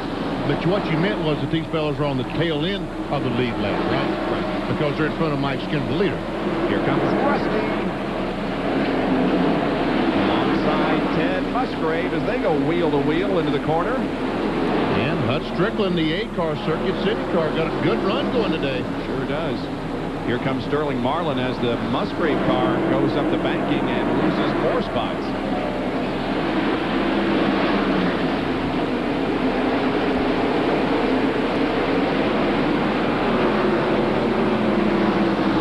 Jimmy Spencer, the 23 car, dives to the inside. There's Jeff Bodine, the 7 car. He put it on the backstretch. Evidently, he only changed 2 tires because he was able to get back on the racetrack in front of Jeff Gordon. Here's Mark Martin in 7th spot. Up ahead is Gordon.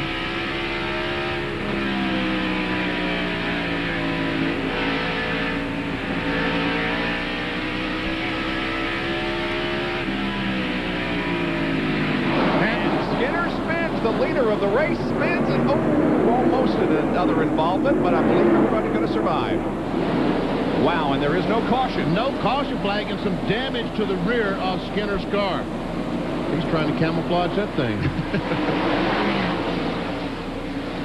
Now Bill Elliott becomes the leader. And Skinner heads for pit road. Let's see if he goes out in turn 3. Goes in the corner, just goes sideways. Up the hill he goes and backs around the fence. Bill Elliott did not pit on this last stop. He did, last caution, he did make a pit stop a little bit earlier. Joe Nemechek also had contact with the wall because he is in the pit area, out on the backstretch. See some heavy damage to the left front of his car. See where they're pulling the fender off the tire now.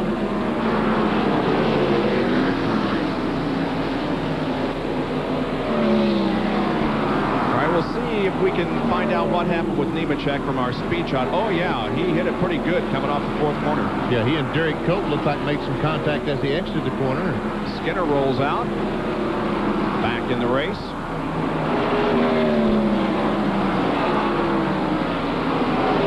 And Jerry is with Ward Burton. Ward standing and watching him work on the MB&A Pontiac. Ward, incredible. If you didn't have any bad luck, you wouldn't have any at all. What happened out there? I guess it's just racing. I just wish I could get the monkey off my back. I know you got to be frustrated. How bad is the car hurt? That sure didn't help it any. I think it's some of the front suspension. We'll get it fixed, get back out there. Well, Ward standing very stoically watching, and they're trying to piece this car together 2 weeks in a row. I mean, what kind of luck can this team have? At least Jerry said stand stoic. Does that mean he's mad? Yeah. I think that means a good term. Jeff Gordon working on Jeff Bodine. Mark Martin right behind him watching that. I guess pensive would be a good term for that also, Benny. I don't know what that means either. No, I don't know what that means. You know, Jeff Bodine's missing part of his rear bumper. Yeah, he is. Man, see that left side of it's gone. Yep. He must have been in some kind of shunt before.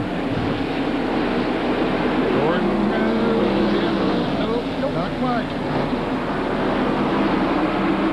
See, if he had that rear bumper, he would probably hit him right there. But since he don't have the bumper, he missed him.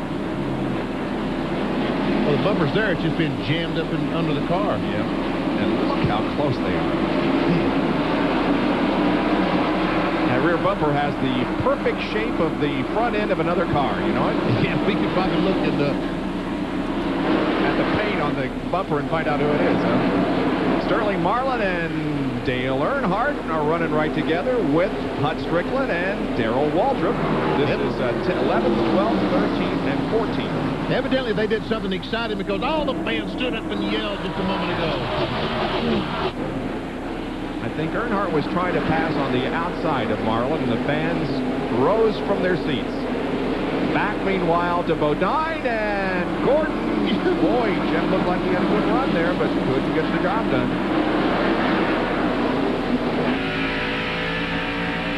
And now Terry Labonte is catching up to this group. Pretty good distance from Terry back to the next car, which is Robert Presley, and he has been holding up Rusty Wallace, and now he moves over and let Rusty go. Just a 2-point. Oh, now this is going to be interesting here now. Look at this. Boy, what a gutsy move by Jeff Gordon. Well, and he lost a spot to Mark Martin. Just lucky bringing race car back. Exactly. Here's Bill Weber with Mike Skinner. Great qualifying run, but you're behind the wall early. What happened? Well, I'll tell you, the Realtree camouflage Monte Carlo was running awfully good. We missed the pit stop. We stayed out, was leading the race, and I was arcing the car real high getting in the corner because it was real tight, trying to get it to turn. I just got the right rear up in that wet stuff up there and lost it. Bet you wish you pitted now. Yeah, I bet. Yeah, we sure do. And that's Mike Skinner, and they're really working hard to get this thing back out there. And this is a really good little battle here among Bodine, Martin, and Jeff Gordon. You can see that the interval between the first and the sixth place car is only 2.4 seconds. And Jeff Gordon, I think, started to try to pass on the outside in turn 3 last lap. Well, I just saw way back in the field that Ricky Craven passed Dale Jarrett on the outside. That was a pretty impressive situation. So maybe that second group might be coming in. Yeah. Mark Martin once again takes a look on the inside. Terry Labonte has joined this battle. Where might we have another battle? Here it is. Marlin still running back there with Strickland, Earnhardt, Darrell Waltrip, and the half the field. Yeah, and others. Yeah, that's a long line right there. Robert Presley. Yeah, he was up in front of him a while back. And Rusty Wallace got around him. Rusty has driven away. Bobby Labonte got around the car number 33 of Robert Preston. He hasn't driven away that much. Now DW goes on the inside. Oh, down there in the wet, but he saved it. Yeah, it's a little bit of contact. I'm telling you what, he had 2 tires on that black stuff. And that's not the place to be. We've seen today that's really not a good place to race. Steve Grissom about to get a lap back from Bill Elliott, trying to, while we're watching this action. For Steve Grissom, it's 12 years down, so that's not a significant situation. Got some debris on the straightaway here. Don't know what it is, but it's rolling around out there. Looks like it's to the inside of the groove.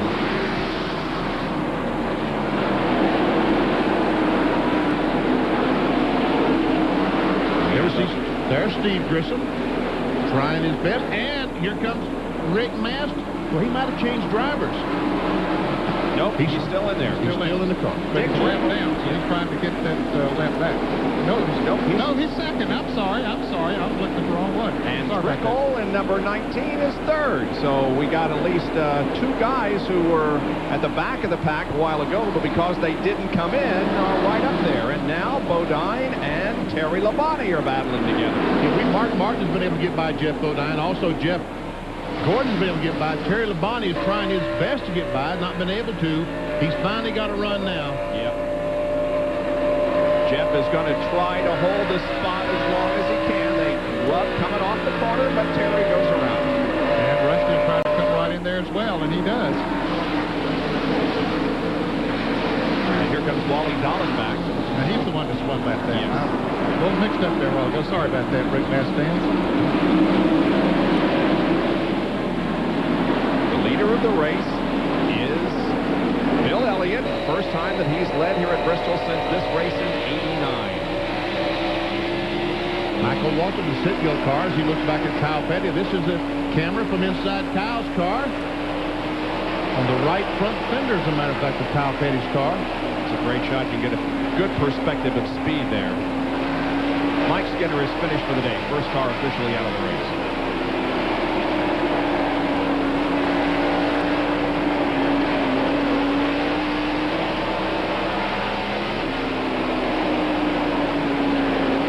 Darrell Waltrip is on the inside of Robert Presley. He goes by. Huck Strickland goes by. Looks like the line is going by.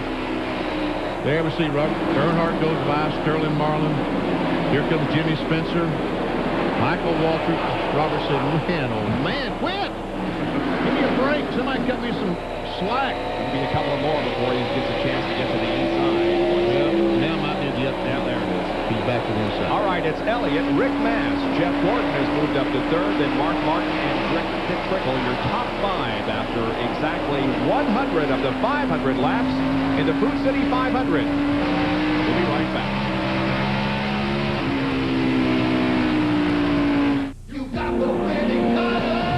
I have 165,000 miles on my car, and I use it to commute down into the city. I love my car. My car is my baby, and I trust Pennzoil. With its revolutionary Pennstar molecule, Pennzoil clings to moving parts, works like liquid ball bearings. I'm a doctoral grad student in psychology. I change my oil about every 3,000 miles, but of course, the oil really has to want to change. It's showtime, baby! Net $4 on a case of Pennzoil, or 33 cents on every quart. At AutoZone, most of our customers are the kind of people who like to work on their cars themselves. That way they save money, and they know the work's done right. Of course, when they come to AutoZone, they know they're going to find the right part for the right price. But sometimes, what they're looking for is just a little advice. And that's okay, because we don't put a price tag on it. You see, at AutoZone, we take pride in taking care of our customers, and we've learned that when you treat folks right, they keep coming back.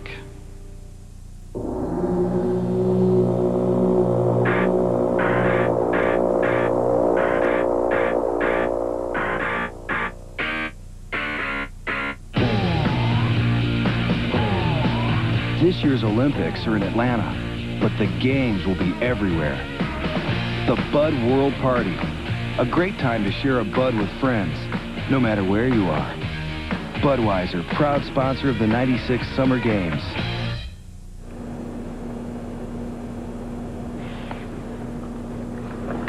Check. Oh, I get it. Check. That was a good one. Very mature joke. Very funny. Check, I get it.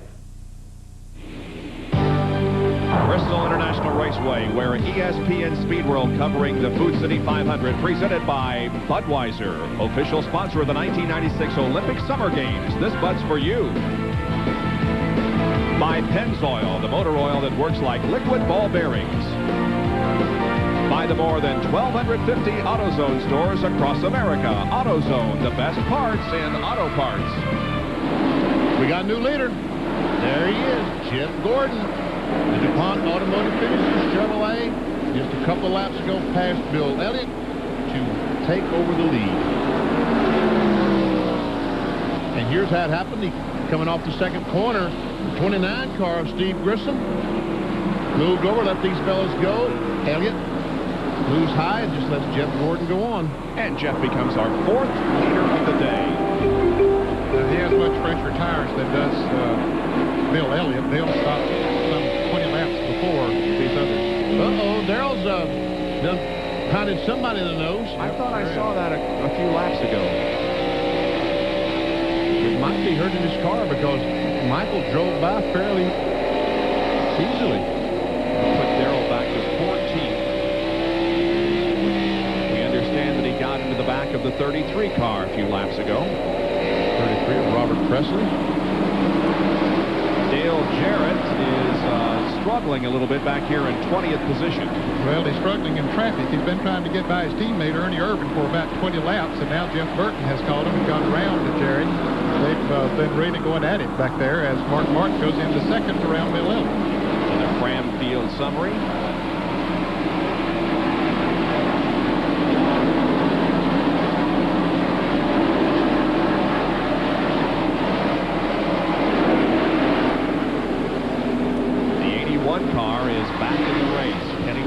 Rejoining the competition. He's been behind the wall for 73 laps. There are 26 cars still on the lead lap with 115 laps completed.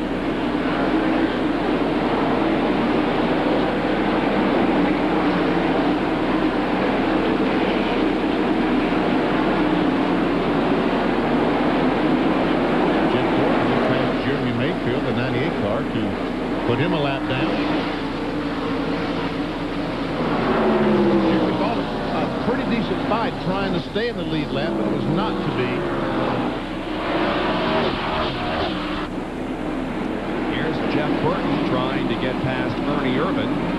That's for 21st position, and Dale Jarrett also joins the fight along with Gary Cope. Just a little bit loose. I've seen it wiggle a number of times. He's holding her right down on the inside, protecting his groove.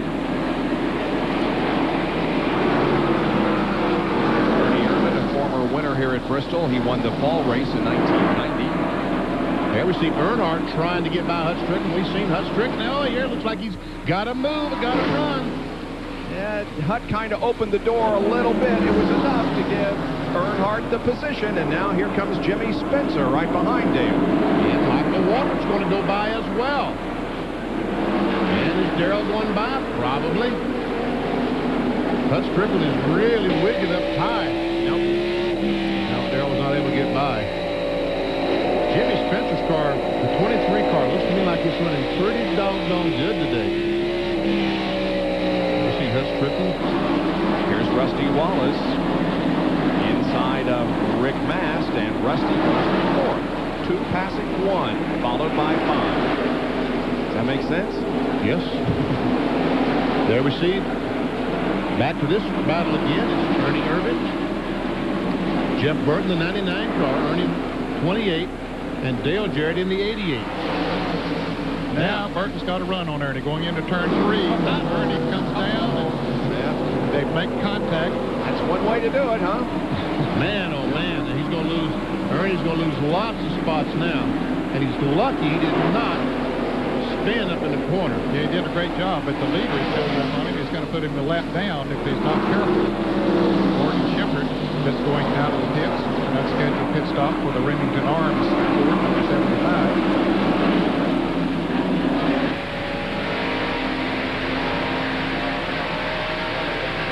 And look at Jeff Burton go by Slater. Oh, Slater, I forgot he's crashed. That's right. Yeah.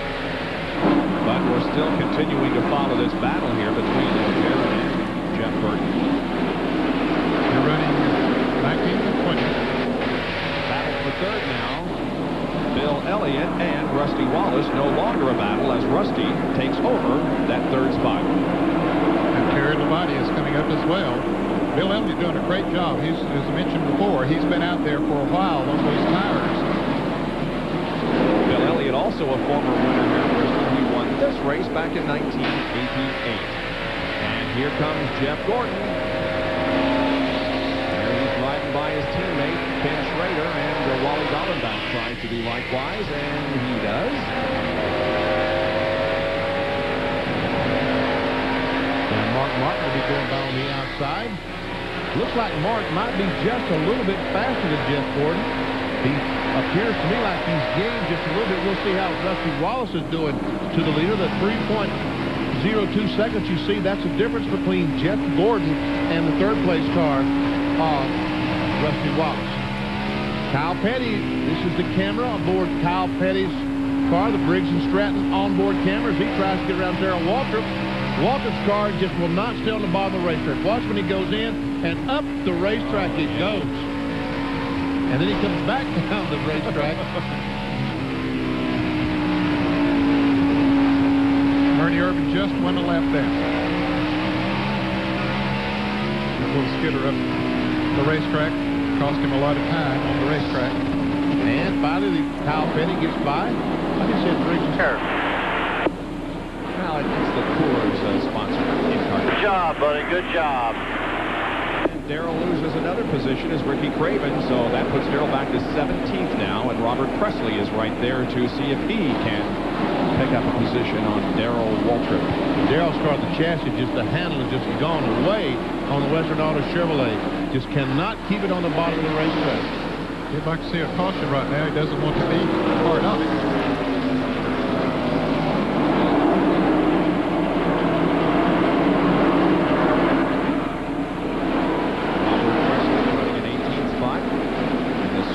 Chevy.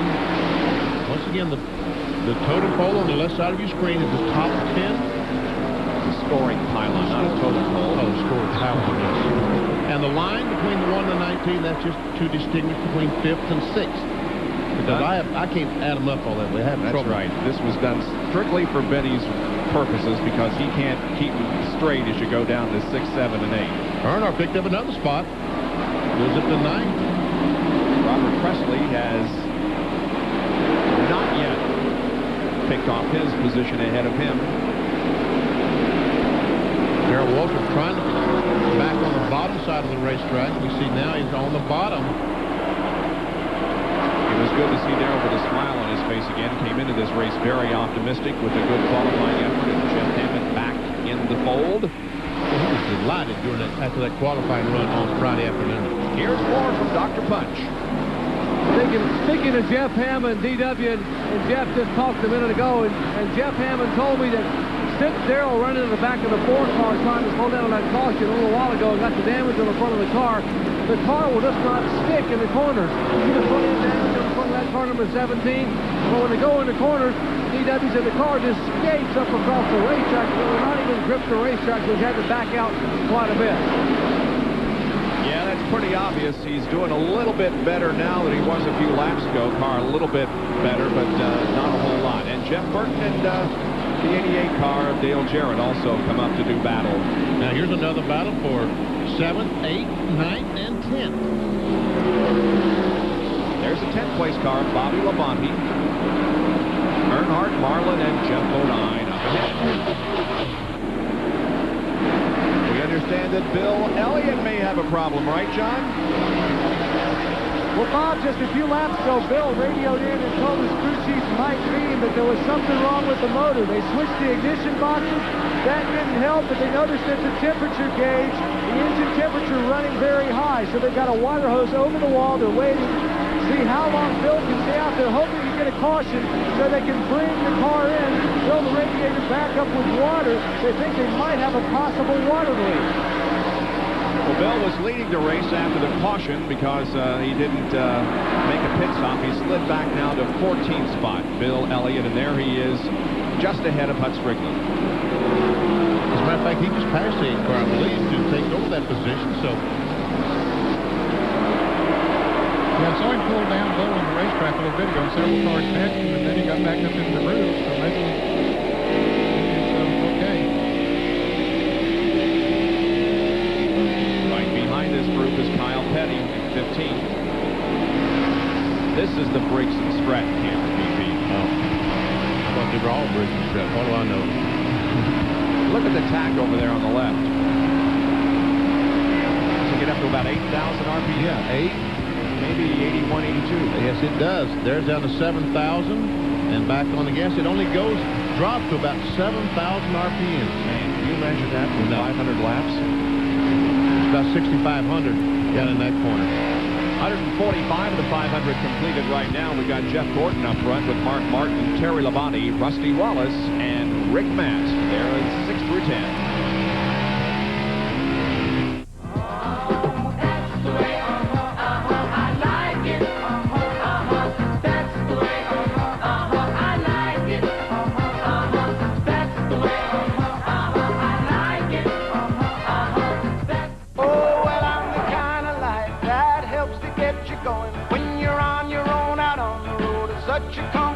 You got the snake light from Black & Decker.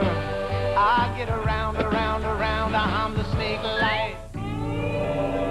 They come from big towns and small, from hundreds of miles away to share in a unique experience. A chance to see their heroes push themselves beyond their limits.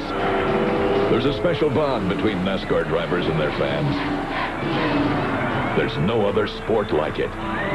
You're a NASCAR fan, you're gonna wear nutmeg. Be part of the great American sport. Wear nutmeg, the official NASCAR racewear.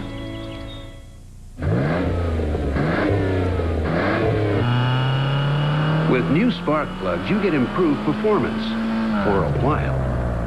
But only Bosch Platinum has a pure platinum center electrode that's heat fused.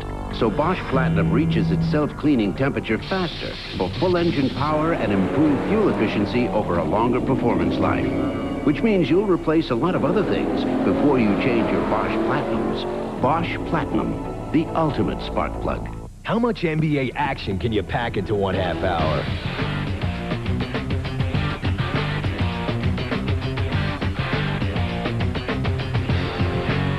How much can you handle?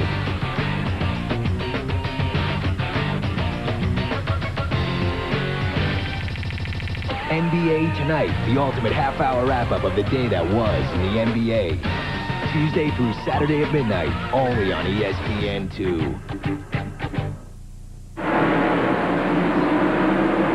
Jeff Gordon continues to lead the Food City 500, and he's trying desperately to put a lap on Robert Presley, who's running in 20th position, and I believe he finally gets the job done. He's been running behind Robert for several laps, not able to do so, but now he positions the DuPont Chevy to the inside, and Presley goes a lap down in 20th.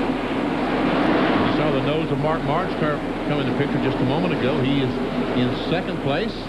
There he is, and just not that far behind Jeff Gordon. He was able to gain some of the distance that Jeff was ahead when it took Jeff about 5 laps to get around Robert Presley. See Morgan Shepherd in the Remington car. He was running slow a moment ago, stopped in pit stops, and now is running okay. There's a battle for 3rd spot, and Rusty Wallace has closed up and has almost caught Terry Labonte.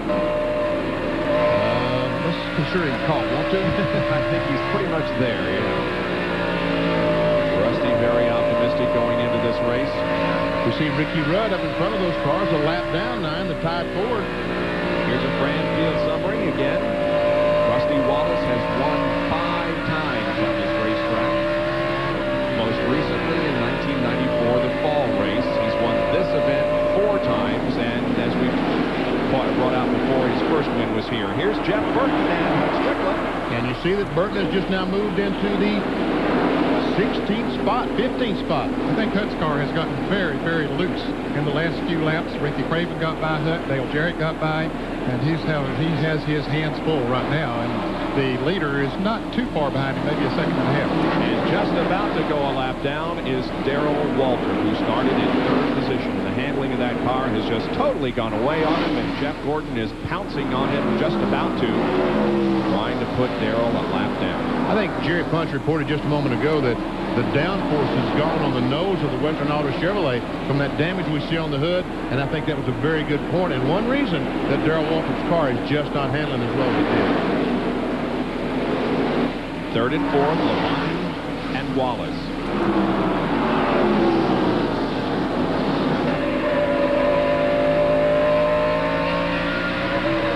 And there goes Rusty.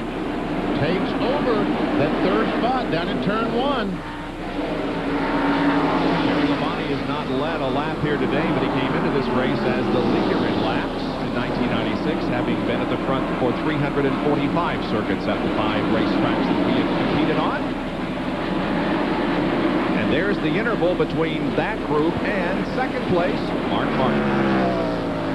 How about our points leader, Dale Jarrett? He's back in 16th position behind Craven and Petty. Yeah, I said that the 19th car was in 14th a moment ago.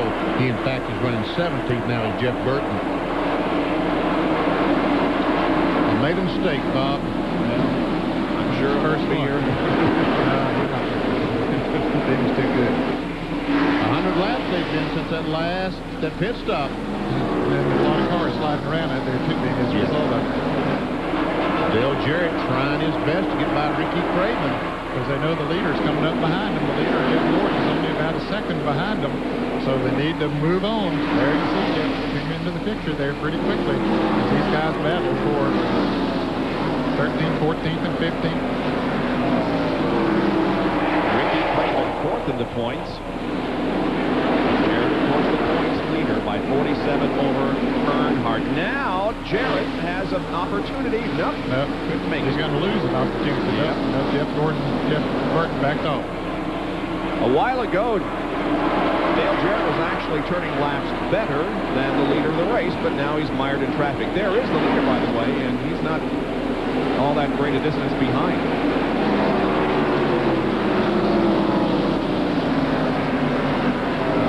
And once again, those cars that we were looking at just a moment ago, Kyle Petty, Ricky Craven, Dale Jarrett, Jeff Burton, they know that the leader is coming. They can see him in the rearview mirror, and also their crews are telling them. And they're all praying, please, let's have a caution flag. Please. So won't somebody throw a beer can on the racetrack? I mean, let's have a caution flag so we can catch up, change these tires, make some adjustments. Actually, almost a sunny day right now as the clouds are beginning to part just a little bit after a rain that delayed the start of this race, but things are looking pretty good right now, although there is somewhere between a 70 and a 90% chance of rain, they say, in this area later this afternoon. There's Gordon first. There goes Martin second. Rusty. And here comes the 6th place car, now 7th place car of Dale Earnhardt. Running 6th is Rick Mast. And it's 8.07 seconds between first and 7th. Here's John Kernan. We expect a 4-tire change for Bill Elliott. Remember we reported that Bill said something apparently wrong with the motor. The temperature had gone up. Well, just a few laps ago, about 10 laps ago actually, Bill said everything looks all right. The motor now feels all right. The motor completely right track, no touch lights going on. It looks like a pretty good pit stop for Bill Elliott. 4 tires, no chassis adjustment. Elliott rolls back out of the racetrack, and we also understand that the 43 car of Bobby Hamilton is going out to resume the battle after 133 laps in the pits. Now, Dale Jarrett has cleared Jeff Burton, so we'll see now if... Cleared Ricky Craven. Jeff Burton was right there with him, right on Jarrett's bumper, and now he's coming up on some other traffic as Earnhardt goes around Rick Mast and takes over the 6th position. And we can see that Earnhardt is closing up, flipping up. He was 8:05, did 7:86, and now he's back to 8:03. Once again, traffic as he passed Rick Mast. He lost 2/10 to the leader. Traffic is very, very difficult at the Bristol International Raceway. Now Dale Jarrett has traffic ahead of him as we see Joe Nemechek move to the inside of Mast. All three of those cars, Jeff Burton, Dale Jarrett, and Kyle Petty, wanting so much to stay in the lead lap. Well, they need a caution right now if they can get one. Kyle Petty is 13th, Jarrett 14th, and Jeff Burton is 15th.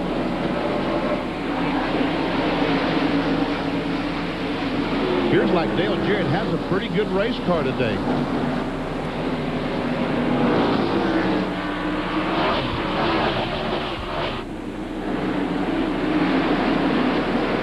Kenny Schrader moves over, lets him go by. Rick Mast gives up his 7th position to come in for a pit stop. Now, he's another one of those that pitted on the caution that Bill Elliott did, so this would be a scheduled pit stop for him. Off sequence for most of the others, but it will be a scheduled stop for him. I saw a pretty serious chassis adjustment on that Hooters Pontiac.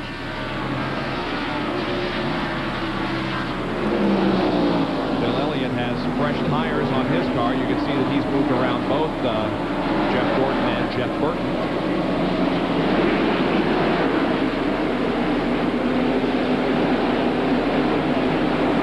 Kyle Petty back in, jumped out in the end of the second corner.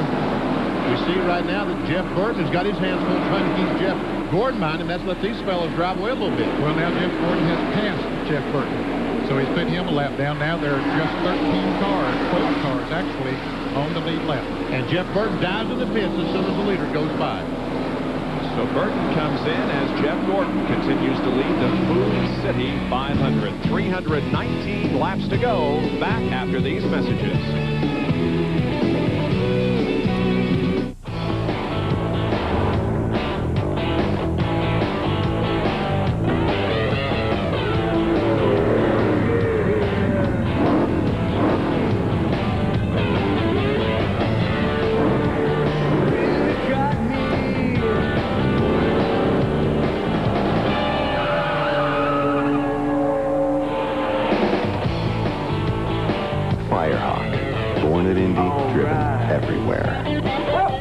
Rough roads, sharp curves. To keep a firm grip on roads like this depends upon your shock absorbers. Look, with a worn-out shock absorber, the wheel leaves the road. But with a new Monroe Sensatrack shock absorber, your tire holds the road. With Monroe Sensatrack, even the most demanding road feels safer. Monroe Sensatrack, making the road a safer place. Have your shocks checked every 12,000 miles just to be safe. It's 400 miles of rocky, rutted trails with enough bumps and jumps to shake a truck to pieces. But if you think an endurance race through the Arizona desert is a real torture test for a truck, just imagine what it can do to a battery. That's why Parker 400 winners Dan Smith and Dave Ashley chose a battery they could depend on to go the distance. The Duralast battery. The same Duralast you can depend on for your car, because it's the one we stock at AutoZone. The Duralast battery. Power you can depend on. All of us get busy with what we do every week. However, there's nothing more important than spending time with your family. Good night, air. Good night, noise everywhere. Take a moment and do something special with your family. You should never be too busy. Thank you, Daddy. Thank you, Daddy. This message brought to you by NASCAR. The teams, the tracks, the drivers. At Bristol International Raceway here in Tennessee, where Jeff Gordon leads the Food City 500. ESPN beginning its 7th year of Sunday Night Baseball tonight at 9 o'clock with an exclusive opening night matchup between the White Sox and Seattle. Mariners, of course, coming off a memorable playoff, defeating the Angels in a game and then knocking off the Yankees in 5. 9 o'clock tonight, baseball season opens here on ESPN. Jeff Gordon continues to lead, but Rusty Wallace has moved into second place, putting Mark Martin back to third. Now there are only 11 cars on the lead lap. And the interval between first and second is 1.93 seconds.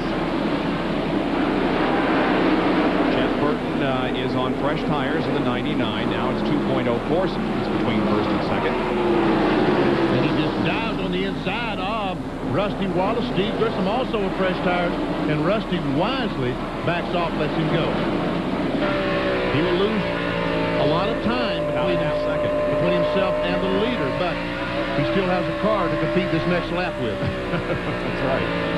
It's in one piece. I understand Ward Burton is they're pushing his car back out on pit road, so he's going to re-enter the race. He said during the interview after he got knocked out of the race that he would repair it and come back in.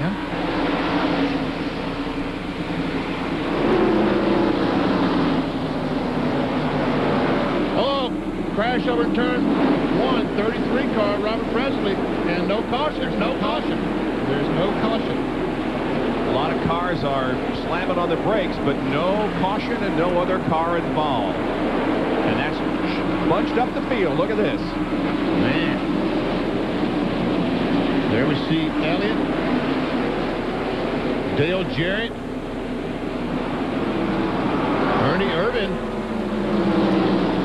Jarrett and others came close to getting the caution they needed, but it did not fall. And now here is Jeff Gordon to the inside of Ernie.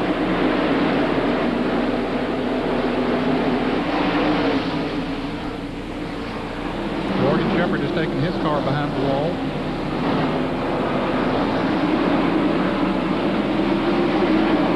Lake Speed is back in the race. He's 168 laps down. Here's the spin.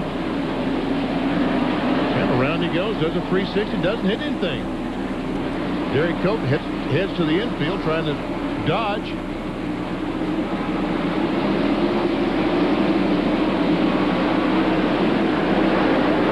There's our lead of the race, Jeff Gordon. Number 24, DuPont Automotive Finishes, the sponsor.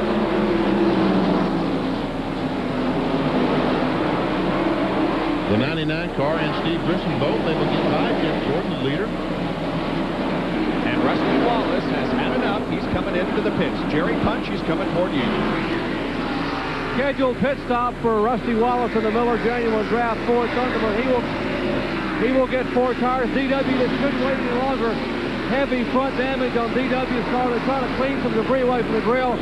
DW is down the way. Meanwhile, left side tires going up on Rusty Wallace, the 5-time winner. Remember, Rusty said, I got something for today, and he was proving it there.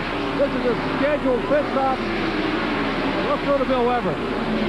Ernie Irvan has been fighting a tight race car. He's finally brought it to pit road. A 4-tire change. They've made a chassis adjustment, got plenty of fuel in. The Haviland Ford on its way back to the chase. Derek Cope is on pit road for a scheduled stop as Ernie Irvan builds up speed. Now he can, after clearing the pits, there is Derek Cope. Got trouble. Trouble on the right side. They took the jack back around. Now they got to come back to the right side. Oh, man. Bill, can you see what's going on? Exactly as you called it, Benny. They had trouble with the right rear. Now Derek repositions the car. They're going to have to push it back into the stall before they can work on the left side tires. Meanwhile, Sterling Marlin and Terry Labonte both hit pit road. They dive around Kenny Wallace, who returns to the race. They work on the left side of the 12. He's away down pit road to Dr. Bunch. Terry Labonte's Kellogg's Sport Play Chevrolet comes in for routine service. Heavy-duty damage being done to the windshield. They're really scrubbing that windshield. Right side tires, good right side tire change. Left side jack we're under. No chassis adjustment for Labonte. Let's go to Bill Weber in the Earnhardt pit. Right side tires already on the Goodrich Chevrolet. They clean the windshield, fill it with fuel. Terry Labonte returns to the track. Marlin on his way. Left side tires on the 3. Trouble with the left rear. Working on it. They got it on. Dale Earnhardt back in the race. Mark Martin coming out as Jeff Gordon comes in. Jerry, he's making his way slowly toward you. Slowly is right, Bob Dickens. 35 miles an hour, and he has a huge hole in the front grille. Take a look at the hole in the very front grille of this DuPont Chevy Monte Carlo. The wire screen has been punched away as they have changed right side tires. I'm not sure the crew has seen it yet. They do have a patch back here behind that wall, but they have yet to patch it. And now they wipe some of the debris away, change left side tires. He is down and away, and Bill Dale Jarrett is with you. He's got fresh right side rubber. Now they're working on the left side. The front of the Quality Care Ford, a little dented in, but not too bad. Jarrett waits on the left rear. It's on. He's gone to the back pitch to John and Michael Waltrip. 4-tire change for Michael Waltrip. No chassis adjustment. They get the left side tied. A 4-tire change. Jeff O'Dine also in for 4 tires, as was Kyle Petty. Let's go to Jerry Bobby Labonte's pit. Right side tires on the Interstate Battery Chevy Monte Carlo. Jimmy Maycar crew scramble around. Great change of right side tires. 1 can of fuel in, second can going in. Now trouble with the left front. The air gun twist. Now they can pick it back up, and Bobby is down and away. A flurry of pit stop activity. Labonte picked up the lead there for Jeff Gordon and Michael Waltrip, all those coming off turn 4. Michael had come out of the pits a few laps. About the time Gordon and Dale Jarrett came out of the pits. You see Dale Jarrett behind Michael Waltrip, so right now Jeff Gordon would have Dale Jarrett a lap down. That's exactly right, Denny. In fact, he's going to be, there's only going to be about 6 or 7 cars on the lead lap. Now, let's go to the pits, cover Sterling Marlin's pit. Sterling Marlin has returned to pit road. They're working on the right side. They must have had a bad right side tire. He got 2 new tires, went back in. Big, costly move for the 4 bunch. So the leader is Ricky Rudd, is that correct? Yep. Your scoring. I think that's right. He has not made a pit stop yet. Rusty second, and Labonte is third. Look at Gordon's speed before and after the pit stop. Yeah, it picks up about 8 miles an hour, almost 7.5 miles an hour. Now you understand, folks, why these guys will run 10 laps, the caution flag come out, they dive in upon 4 new tires. Because new tires are just so much faster than a used tire. Ricky Rudd stretching it as far as he can. He has the lead of this race at the moment, but needs a pit stop. Rusty Wallace second. Then Jeff Gordon, Mark Martin fourth, and Dale Earnhardt is fifth at Bristol.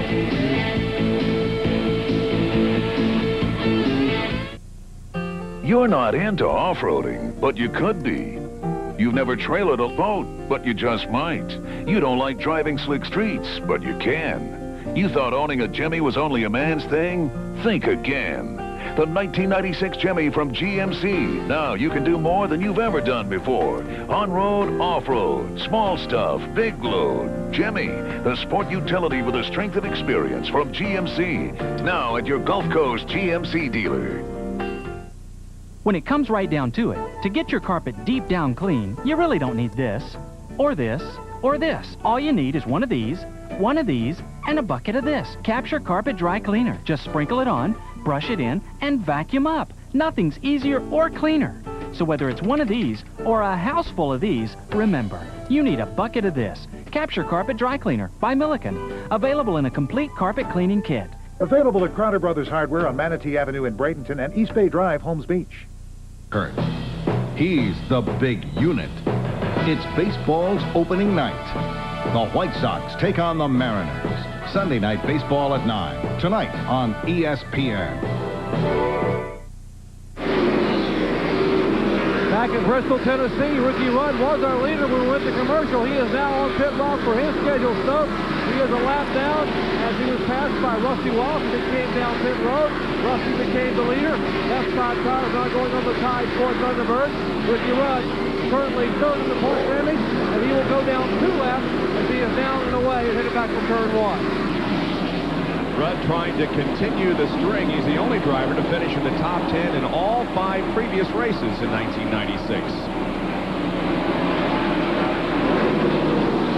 So the lead goes back now to Rusty Wallace with Jeff Gordon second, Mark Martin, Dale Earnhardt, and Terry Labonte. There's Rusty. He got out ahead of Jeff Gordon, and so is the leader. So that means our hats off to the Miller Genuine Draft Pit Crew for a job well done. Picked up a couple of seconds, and that was the difference between being first as he is right now, or being behind the 24 car of Jeff Gordon. Gordon trying to go to the inside of Hud Strickland.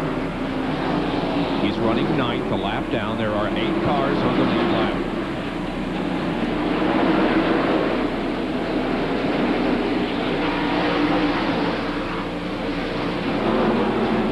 Here's third place, Mark Martin, the pole sitter, eligible for $121,600 in unit count bonus money.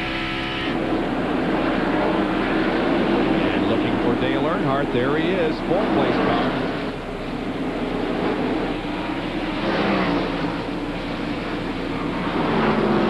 Now we'll look for the 5th place car, which happens to be car number 5, driven by Terry Labonte. brother Bobby Labonte, as you can see from our scoring pylon, is in 6th spot. Rick Mast is 7th. Dick Trickle in 8th. Michael Walker 9th. And Hutch Strickland in 10th.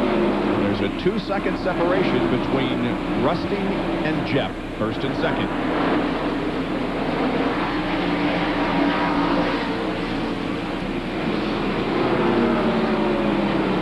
There's the 18 car. Our 6th place car at this half of the race, the Interstate Batteries Chevrolet.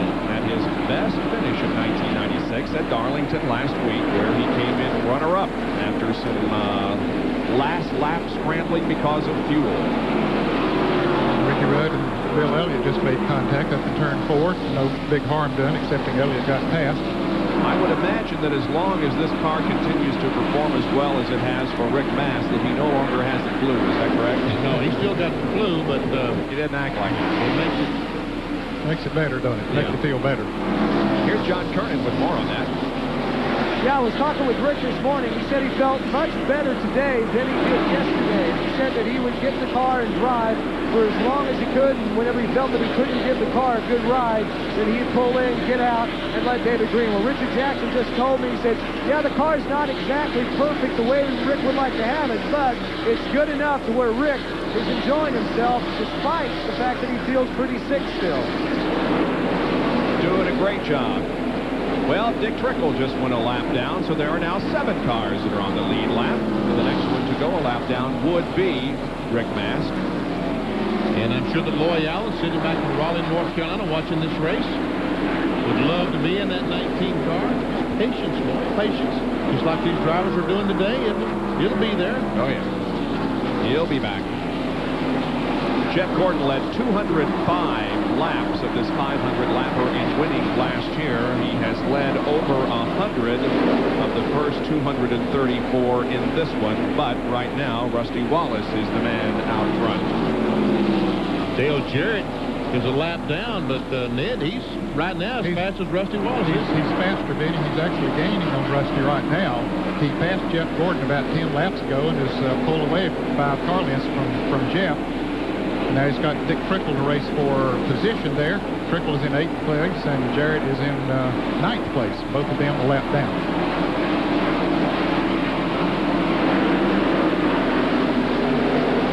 Dale Jarrett started dead last and has worked his way up to 9th spot. And without the benefit of a lot of caution flags, there has been a couple, but we've been racing now for quite some time without a caution flag. So yeah, we've run almost 200 laps, about 180 some laps since we had a caution. We're real close to the halfway point of this race. And there is Trickle going up the banking, and both Jarrett and Gordon able to sneak by underneath. Now that allowed Rusty to pull away a little bit. Jarrett closed it down to within a second, but now Rusty has been able to pull away a little bit to 1.5 seconds. Rusty is without doubt the king of the short tracks. Well, he has a fabulous record on the short tracks. What was that graphic that you said at the top of the show? His average finish is 3 or something? Yeah. Over how many races? Like 28 or 27 or 28 races? 25, I believe. Yeah. There it is. 3rd place average finish in the last 25 short track races. Wow. Amazing. And 4 of those guys are in the top 5 right now, so this is a typical short track race, huh? Rusty Wallace leads with Jeff Gordon running 2nd. We'll take another break and be right back with more of the Food City 500.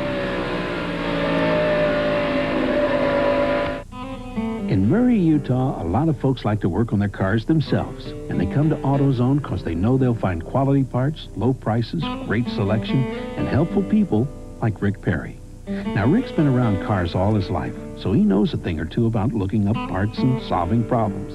And whether it's selling new parts or testing old ones, he's always glad to help. You see, when it comes to getting the right part, the right price, and good advice, there's just no place better than AutoZone. Talladega is a technical track. To win there, you got to understand the draft and be able to use it to your advantage. Knowing when to make your move, where to make your move. It's just an all-day drafting chess game. high bank, flat out running, 30-car drafts. You're hooked up in a 200-mile-an-hour freight train, and you can race 500 miles and just win by inches. Busch Beer is proud to bring you the great tracks of NASCAR, now featuring the Talladega Super Speedway.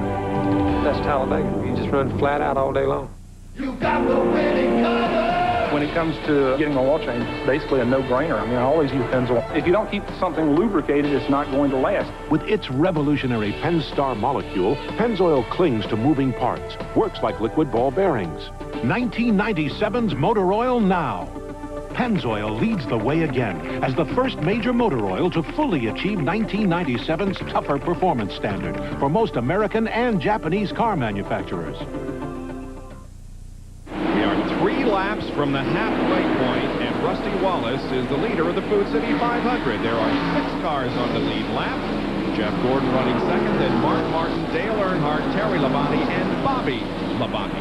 Now look at Jeff Gordon and Rusty Wallace's laps here, laps 242 through 246.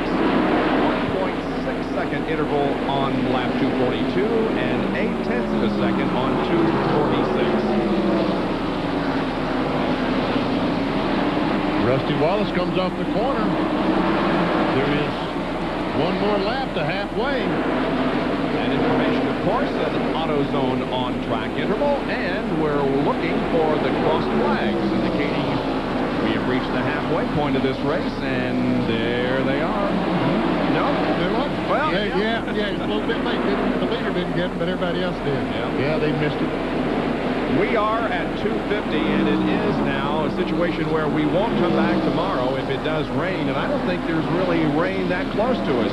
One reason why everybody wants to get this race in today, in addition to, of course, the spectators that have turned out here, Rusty Wallace and Dale Earnhardt and several of the NASCAR officials are headed for Japan tomorrow morning. 8 o'clock in the morning, they jump on an airplane and go to Japan for a tire test for the race that's coming in Suzuka. Yep. I guess, you know, it's awfully tiring physically at this racetrack and mentally, so give them guys a chance to rest while they that's a long ride, isn't it? Man, it is. It's about 12, 14-hour flight over there. So Rusty Wallace will pick up the $10,000 Gatorade money for the leading at the halfway point. That's pretty good. $10,000. Wow. That's just pocket change for somebody like you, VP, huh? Yeah, Ron, I thought you was going to say Rusty. It might be pocket change for Rusty, but that's a lot of money. There's only about 3 times in my career that I won that much by winning a race. That's right. See, Kyle Petty just got around the 99 car and put Kyle in 14th position. He is a lap down, however. He's trying his best to get by Jeff Bodine in the QVC car. Kyle Petty, another car that started way in the back, had to take the provisional. Started 34th. So he's doing rather well here up in 14th. Kyle having one of his best runs of the year.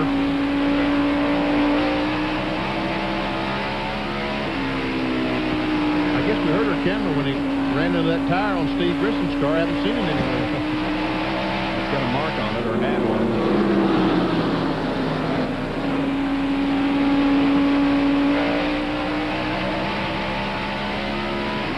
It looks like he's on the inside of... No, didn't quite make it. That is, once again, a battle for position.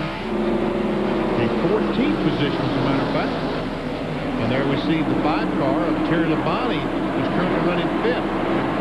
Has driven up behind these cars and trying to get by them. Might be a lot easier said than done. Well, that's a lot of cars there that are running a pretty good clip around here. And, of course, they're battling for positions. They've caught Jimmy Spencer, who is in 13th spot. Bill Ellis just went 2 laps down. Ted Musgrave now 3 laps down in the 16 Family Channel Prime Star Ford.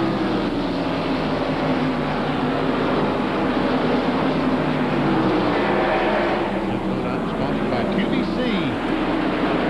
As you can see on the hood of the automobile. Oh, Kyle drives up. He drove up tight there, didn't he? Sure did. Trying to put that traction on. On the inside, I think. Just couldn't get the traction off the corner. He had him, but he just couldn't get the traction he needed.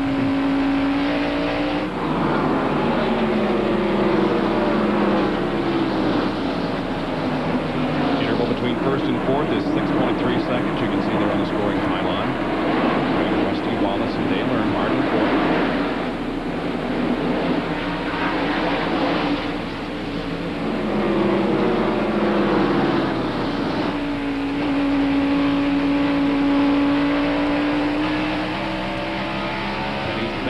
finish this year was 11th at Rockingham. Now running 14th. Still just right behind Jeff Bodine, but can't find the opportunity to pass. Let's see how much time there is down the east straightaway here at the Bristol Raceway. You see, as we relaxed just a moment ago. When we get to the front stretch, we'll try to count and see how much time the drivers have to relax. Let's see. 1,001, 1,000, almost 2 seconds. Almost 2 seconds are able to relax. Out of 16 seconds it takes to get around the racetrack. Car on the bottom. Potter says slow car on the bottom. 43 car. Kyle said that's not a slow car, that's Derek. Clear. Now run 200 laps under green, and really, Betty, that's the least of the physical problems created by this racetrack, because when you go into that banking, your head, I imagine, weighs like a ton, doesn't it? I don't know how many G's that you pull going in the corner, but it is considerable, and whatever it is, if your head weighs 16 pounds, and you pull 5 G's, then I guess it's weighing 50 or 60 pounds. Plus, you got so much centrifugal force here, too. You're not only pushing down on your body, but you're pushing sideways on it, too. It's tough. There's Jeff Gordon, who's running in second spot. And there is the interval between first and second. It looks like that Jeff is closing the gap. Yeah, he is. He passed Dale Jarrett now and has pulled away from him. We'll take another break. Stand by for more from Bristol, Tennessee. Electrodes, more power. More electrodes, faster start. Suddenly, everybody has a new spark plug idea promising instant higher performance. But one new plug's idea is higher performance that lasts. Introducing Autolite Double Platinum. Platinum on both sides of the gap for faster starts and more power every time. Platinum to platinum firing for guaranteed peak performance, long after other ideas have peaked out. Autolite Platinum and now Autolite Double Platinum. More precious metal for your precious metal. Here at Firestone, we know what it takes to get your attention.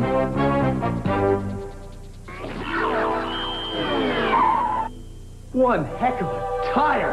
A Firestone tire with all the warranty you'd ever want. Plus, One heck of a price. you got it. An unbelievable price. 4 for $99 on genuine Firestones. The winningest tire name ever at Indy.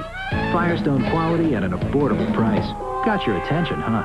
Hurry in now to your local Firestone retailer. Tonight feels kind of weird, but it's a good weird. I can feel it in my bones.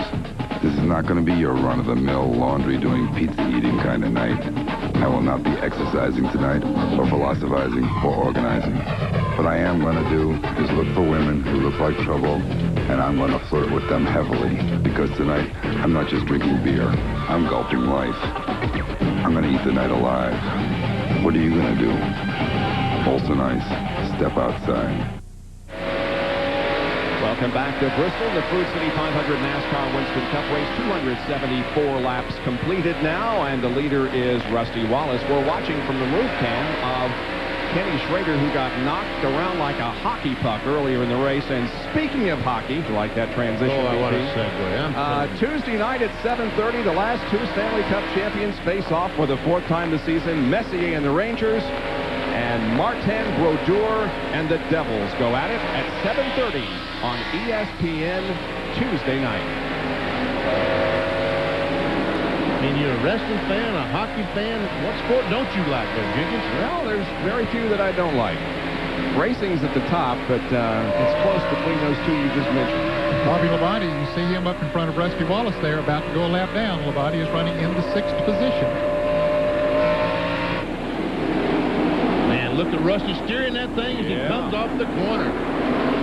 Fighting her a little. Yeah, they've been out there a while on those tires now. They're beginning to slip around a little bit.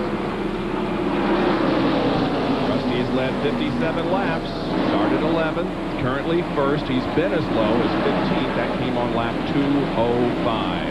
And we can see that Jeff Gordon is only 1.21 seconds behind the leader, Rusty Wallace. And Rusty has heavy traffic in front of him. Not only Bobby Labonte, he has Ricky Craven up there, Joe Nemechek, a long list of cars. About a third of the field is directly in front of Rusty Wallace. Here's John Kernan on the backstretch pit.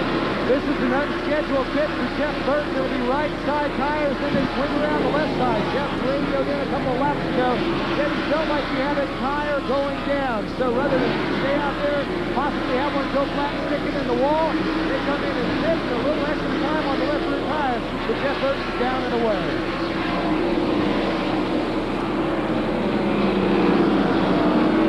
Keeping it under 35 miles an hour till he clears the pits and then stands on the gas.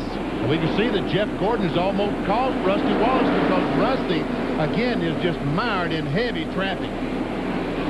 He was able to get by Bobby Labonte.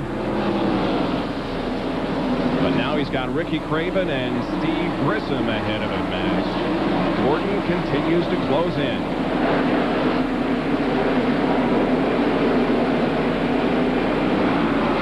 Ricky Craven is 1 lap down in 16th position. There is Dale Earnhardt, and he also is on the move. He's in third. About 10 laps ago, he moved around Mark Martin and took over third position.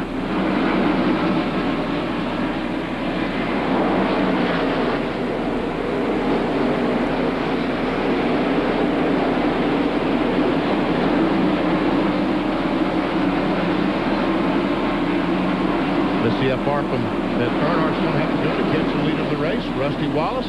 About 4.5 seconds, Denny, but it's about straight away. Now look at this.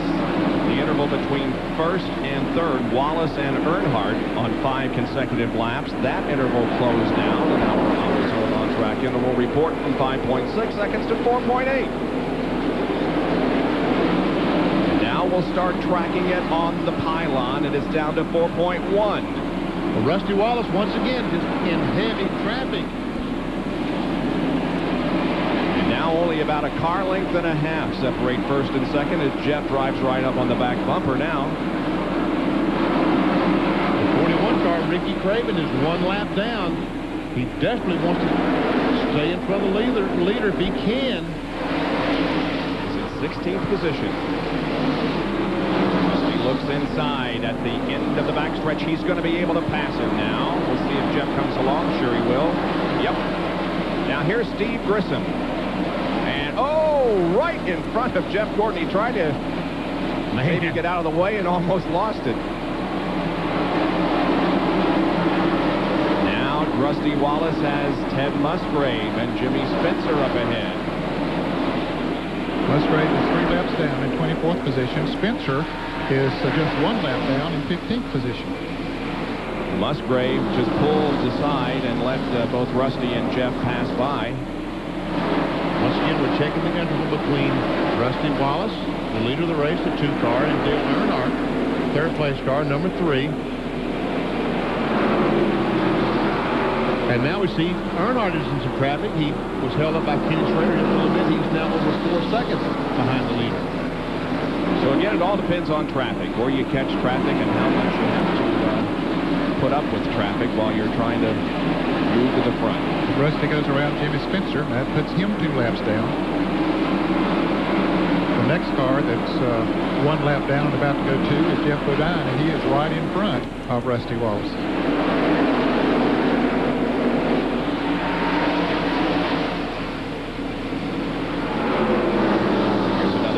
Field summary as we have completed almost 300 laps, coming up on the 300 lap mark, 293 in the books.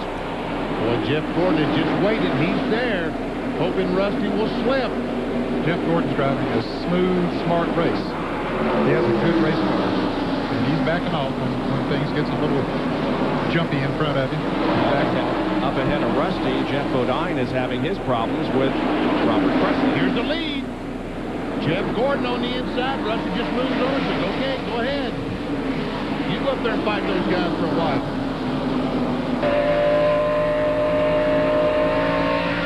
Robert Presley is going 3 laps down. Robert back in 21st position.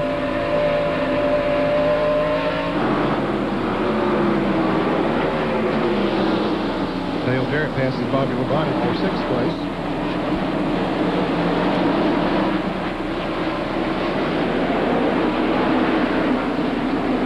What Jeff Gordon can do with Jeff Bodine.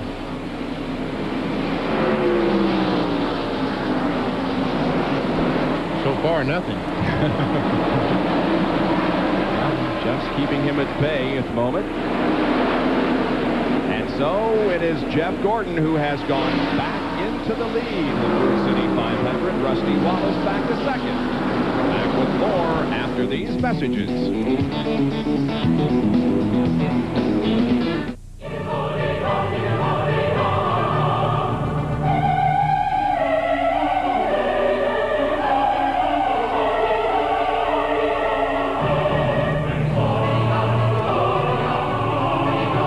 Sunday after Sunday, we believe in putting on our best.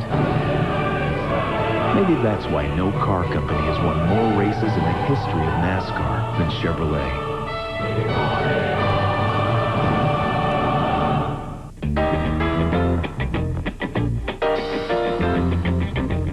It's your thing. Do what you want to do. I can't tell you who to sock it to. It's your thing. Do what you want to do. I can't tell you who to sock it to.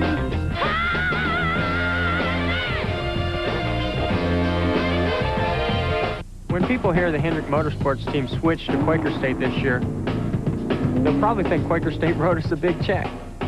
Well, that's not how it happened. First, it had to pass our camshaft test.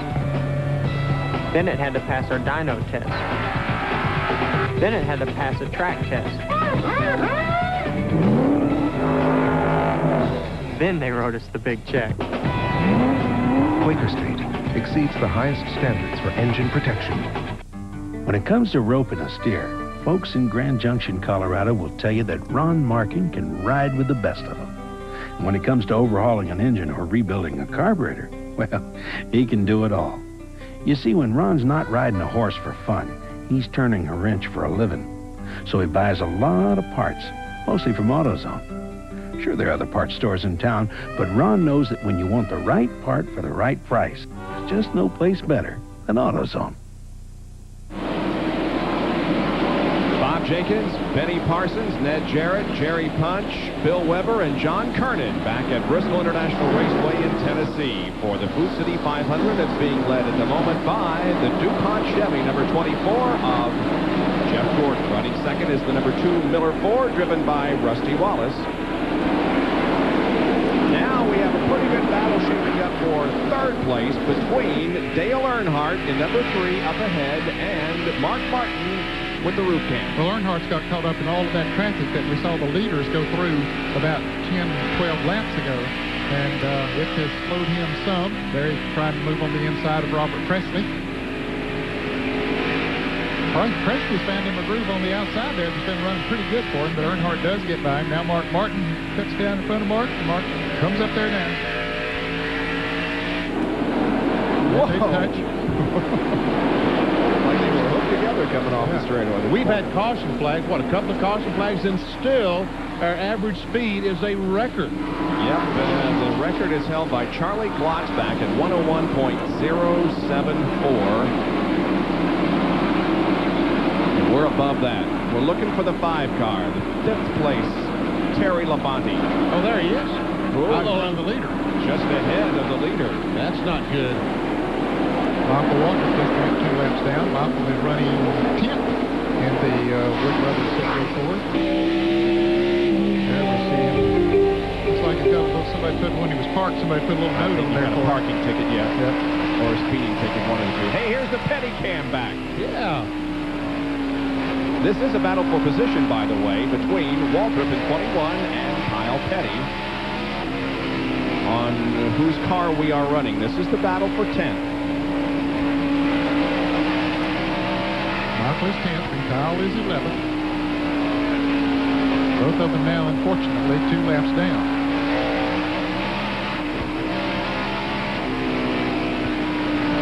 You can see 188 laps to go, so can they make it on one more stop, Ned? I don't know. I don't think so, Benny. They stopped, the leader stopped at about 100. Well, Ricky Rudd didn't stop till like 2:19, but the other leaders stopped at like 2:06, 2:08 when Jeff Gordon stopped.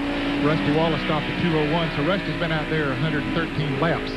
Right. We're not seeing some very good news here on Martin's roof cam. It's a little moisture, huh? A little bit of rain. Well, they're having enough trouble slipping and sliding around out there as it is. They don't need any rain. There we can see just a few drops. Let's clear the lens and just see how quickly it accumulates here. That's not bad. Bobby Labonte moves over, lets Mark Martin go by. Skies really don't look all that bad. The clouds seem to be broken, so I don't think it's a situation where it's going to start raining and rain for Bob Creighton. You wasn't born in the mountains, were you? It's going to be raining in 5 minutes. It's raining right now, so that's no part of prediction. Look over across that hill there. There's a shower. Oh, okay. Jerry, what do you say about it? Help me. Well, the bad news is I want to echo the fact that it is starting to rain a little bit there. We're getting some raindrops on some of the windows. Just talked with Ray Evernham a moment ago. They expect to pit around lap 350 to 360, and that should be their final scheduled pit stop. Of course, with the rain starting to come down, you see Ray now motioning to some of the officials that his car is jumping around on the racetrack, and that Jeff Gordon is complaining the car is getting loose out there. So now Ray's beginning to complain a little bit to the NASCAR officials.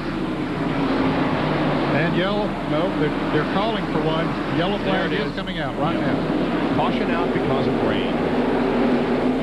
But I don't believe the leader took the caution, so now he has to try to race back and keep Bill Elliott. Oh, Elliott spins. He was jumped by Jeff Burton. Yes, he was, indeed. As he came around, he might not have got into the wall too hard. Here comes Elliott with some damage on the nose. Yep, the nose of the car did get into the wall. And this is for rain, because over in turn 3, I can see the rain. Bob, can you see the rain coming? Yeah, I can see it now. Well, we ought to be too happy. He's pulling up there to the 99 car. Yeah, he's not too happy. He's going to have a few words and just a little friendly. Finger at him. Yeah. Just want to tell Mr. Burton that he was not a happy candidate. Right. Here's the replay from Michael Waltrip's roof cam. There you see it. Yep. They contact there, Burton down on the inside. Michael almost got into Burton when Burton backed off. And so the pace car comes out, slowing the pace because it is raining. It's raining pretty good right now. Track's getting wet. We'll come right back.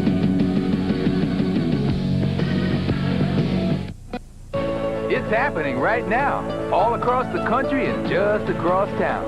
Welcome to Pasta Americana at Applebee's. All kinds of delicious new pasta specialties like grilled salmon with Alfredo pasta, low-fat garlic chicken pasta, or lasagna primavera. Pasta Americana at Applebee's. Pasta served with a great big helping of friends, neighbors, and family. We're America's favorite neighbor, Applebee's. It'll rain the day after you wash the car. Fact, you will never date a supermodel. Fact, you can't get a great deal on a great bike. Well, fact, this. Right now, at Suzuki Fest 96, get a new V-Twin Intruder 1400 or a stunning RF 900R for only 9.9% APR. And we'll top it off with $300 towards your choice of accessories. Free! But hurry, Suzuki Fest 96 ends April 30th. One more fact, there's always lots of legal stuff at the end of a commercial. Available at Granny Suzuki, located on 17th Street in Sarasota. What are you waiting for? Championship. Player of the Year, Sadia Roundtree leads Georgia against Tennessee and Michelle Marciniak. The NCAA Women's Championship, Georgia versus Tennessee. Tonight at 6:30, only on ESPN. Track Facts brought to you by Quaker State, the motor oil that exceeds the highest standards for engine protection. The Boy Scouts motto is be prepared. That's also a Whistling Club crew member's motto when it comes to coming to the short track, particularly here at Bristol, Tennessee. How appropriate that our Quaker State Track Fact is on being prepared for anything that happens on a short track. Now, you've seen these before. These are called war wagons or pit carts. They have a number of different names. Basically a cart on wheels with all kinds of different drawers you can open up and see in here. They've got stopwatches, all kinds of screwdrivers, etc. This is the Kellogg's one. How about a carburetor? What's my bid for a Terry Labonte carburetor? Pretty neat little deal here. Everything you would want to have there. But take a look over here. This is the mother of all pit carts. This huge mama right here has everything high-tech inside.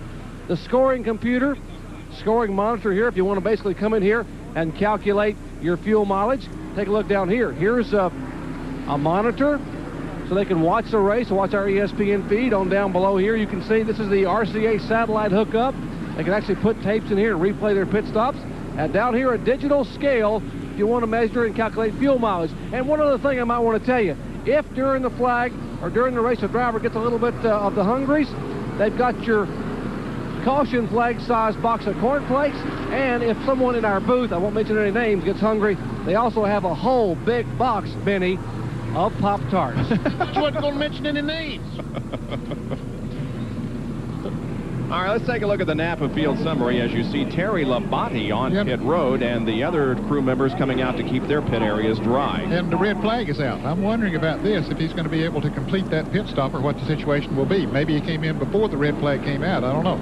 You can't work on the car during the red. The red is showing with 5 cars on the lead lap and 324 of the 500 laps completed. Labonte pulls out of his pit area and will now go over to the line of cars that are stopped over on the backstretch. I tell you what, that is great strategy. Well, yeah, if he got in and apparently there was no penalty involved, so it was great strategy. He'll be the leader of the race. So everybody else is going to stop him to get this race restarted. He had nothing to lose. He was the last car on the lead lap. And it looks to me like where the rain came from, it's clear back there, and I believe we will restart this race, and Terry Labonte could, in fact, be the leader. Good strategy by Gary Dehart. Jerry? Gary, that was a very, very slick move on your part coming in and making a quick pit stop before the red came out. Well, actually, we decided to make a pit stop and do 2 tires. Excuse me. Do 2 tires and then try to make up some. I was afraid my pace car would catch us, so we was going to do 2 tires and come back in and do 2 more. But when we come on pit road, they red flagged it. So while we were in, we might as well do 4 tires. I saw the NASCAR official talking to you. We were wondering whether the red flag was going to come out. They were going to let you complete the pit stop, but you guys were sort of negotiating down here. Well, you know, like I said, we didn't know it was a red flag till it was on pit road, and we'd already committed, so I don't think we're going to do anything about it. All right, they have 2 fresh tires. Gary Dehart making the call. They would like to be able to come back in and get 2 more, but they got 2 more fresh tires than anyone else out there, so pretty good move on the Kellogg's team's part, Bob. And the tarps coming out on the backstretch as the shower is passing over the racetrack. Not a hard shower by any means. Will undoubtedly be able to get this race going again. When the Hendrick team switched to Quaker State this year, I was talking with my crew chief about it, and he said they ran through all these tests. The dyno, camshaft test, and all these others, right? And the stuff beats all their standards. So I said, but don't forget, we won 8 races with last year's oil. And he said, yeah, but don't you forget, we also lost 24. Tough crowd. Dang, guys, come on. Quaker State exceeds the highest standards for engine protection. In the perfect world, your house is a home, and your garage is, well, a garage. Staffed with ASE certified mechanics capable of handling your brakes, shocks, and front end work. All backed by a guarantee that lets you decide when the work is done. But of course, that's in the perfect world. In the real world, you might have to drive a few blocks. And right now, all brake service is on sale, only at Sears Auto Center. Our garage is your garage. I'd like to think of the Sports Center talent as one big team, a happy family, but with any team, there's rookies, and you got to haze them. You got to earn your wings to be at this place. Fake fan letters. I mean, he's still upset about that. Oh, how about the glue on the keyboard? And then there's the big one, teleprompter. When we return, a very special interview with Seymour Heine. It's tradition. You don't question tradition? No, not around here, you don't.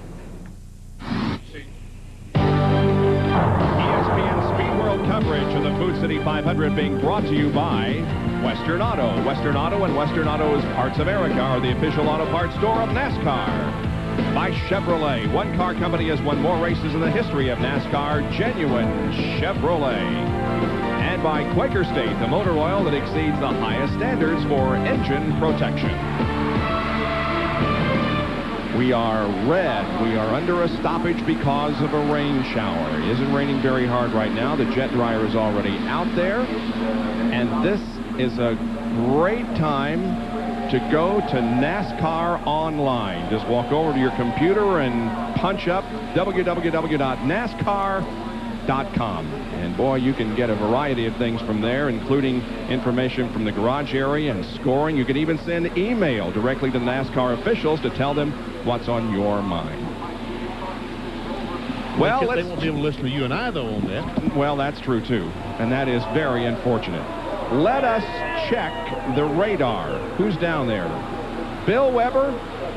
I'm glad to see you with the radar rather than Kernan. He was never any good. Thank you, Bob. It's about the nicest thing you've ever said to me. Here, could be the last. I had just checked this before it started raining, and this shower here was actually moving north of the speedway. This is Bristol International Raceway right here. And as you can see, there's just one little green cell right over the speedway. Unfortunately, this is the 50 nautical mile range here. You can see there's some real nasty stuff moving this way. It's just outside 50 miles. So once this storm moves off to the northeast, which has been the general direction, we'll get our window back. We'll be able to get the track dry and hopefully get to the conclusion before the real nasty stuff gets in here later on this afternoon. So we've got our fingers crossed, and John's got Terry Labonte, who's got the slick move of the race at this point. It looks like about the slick move. And Terry, what a great call you guys made. Well, we didn't have anything to lose, and, we didn't know that they were fixing to red flag it. We just figured when it went back to green, we would already have our new tires and full of fuel, so we'd come out the leader. So it turned out worked to our advantage so far. What were you asking me just before they threw it down to us? Was that anything important? No. No, nothing important. So, hey, tell me, who out there looked really strong? Well, Jeff's running awful good, and the 2 cars running good. So I don't know. It's I think the first 3 or 4 cars are pretty good. Does it look like there's enough rain to mess up the track, to wash away the rubber? It's not been really that heavy, has it? It hadn't rained enough to make much difference, I don't think. All right, well, Terry Labonte is sitting down here. He's waiting, anxious to get back in the car. Let's go to Bill Weber, who's with Richard Childress. And he was just talking to his driver. 1 or 2 you had in the field. You lost one early, but that 3 car's coming through the pack. Yeah, our car's running real well. Dale's being real cautious in the traffic and doing a super job. Looks like a 24 might be a little better than we are right now, but we're going to make an adjustment, and I'm sure they will, and kind of depends on what this rain does.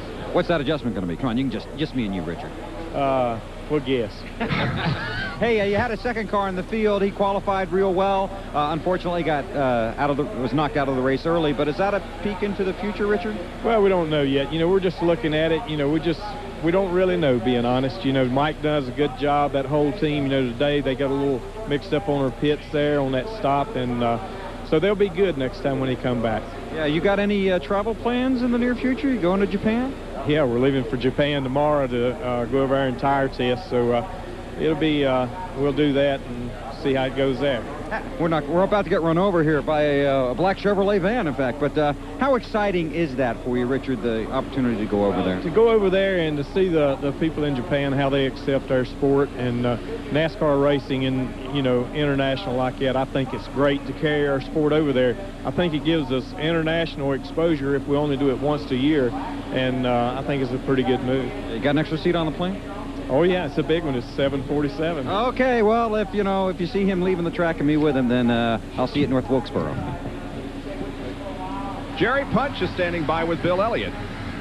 Well, Bill is not one of the cars that got the stop on pit road during the red flag. Actually, he's back behind the pit wall as they're working on the car. And, Bill, after starting back in the very back of the field, you had made a pretty good run of it until just a couple of laps ago. Well, we ran well, we led there for a while. And then the car got to running bad, and I couldn't figure it out.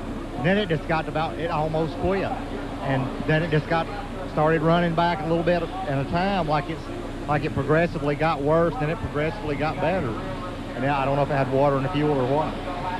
When that incident happened a few laps ago, you pulled up and I guess had a couple of questions for a young driver. Was the track just getting that wet out there, or do you think that someone just made a mistake?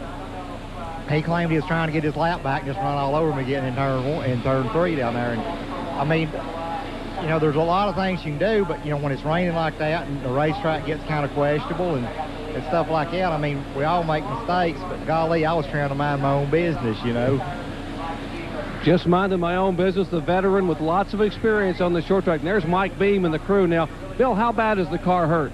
Well, the worst part is to knock the radiator back, and from what I understand, the radiator hose got into the oil pump. It busted the water line, and it's just one of them days that we're just going to have to try to assess the damage, get it done as quickly as we can, and go out and run the rest of the day. Sort of a helpless feeling here. The NASCAR official is standing here. Corky, they'll show the NASCAR official that they are not allowed to work on the race car under a red flag situation. So Mike Beam and those guys can look and think and decide, but you wonder why they're not working, folks. Not because the McDonald's crew doesn't want to work. They'd like to be able to fix this Big Mac and get it back out there, but right now with the red flag showing, they can't touch it.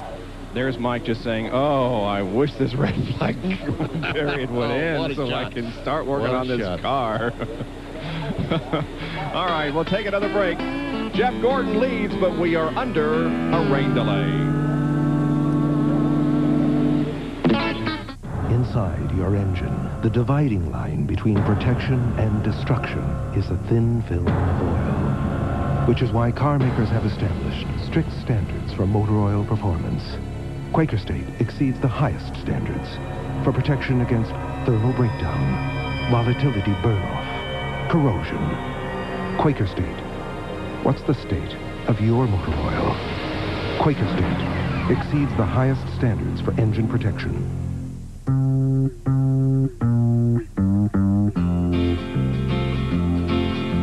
Sweet dream, baby.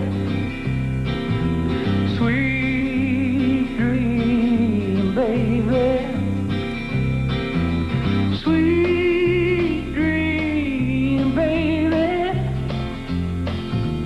How long must I dream? Sweet dreams from Doubletree.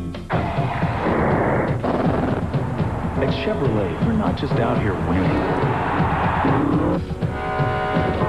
We're testing suspensions, developing more powerful engines, and learning more about aerodynamics. Because if you want to bring more race-winning technology to the street than any other car company, sometimes you have to work weekends. That's genuine Chevrolet. Track drying underway here at Bristol International Raceway and Tennessee. We will go now to Bill Weber, who's with the current leader of this race, Jeff Gordon. And he's having another fabulous run. He's talking to some of his crew guys. Going to put on a cap so we can see that DuPont is his sponsor. Oops, it's not the right size. Hey, a great run for you. I remember how excited you were when you won here a year ago. You're having a great run today. The car is really good. Ray and these guys have done a great job of setting it up. And, I didn't really know what we were going to have in store for us, but it seemed like on the long runs we're really good. And, that's nice when you run as many green flag laps as we've been running. Rusty was pretty good. He had a good stop. He kind of short stopped there on us, but he's real good on new tires, so it takes us a while, but after a while the car gets real comfortable to me, and it's hard to get comfortable on this place as fast as we're going. It seems like these laps are clicking by so fast, but I'm having a lot of fun out there. How about the traffic, Jeff? It's amazing to watch from the sidelines. I can't imagine what it's like to go through it and around it. The traffic, as always, here at Bristol is unbelievable. You got to be real careful, but at the same time, if you wait too long, these guys are going to run you down. That advantage that you got is going to be gone. So, I've been trying to pick my way through there. I've been pretty fortunate so far. I got a few donuts over there on the side from some lap cars, but you got to understand their point too. I mean, they're trying not to go a lap down. They're going to fight just like I would if I was going a lap down, but I got to fight too because I'm leading the race. You want it to keep raining?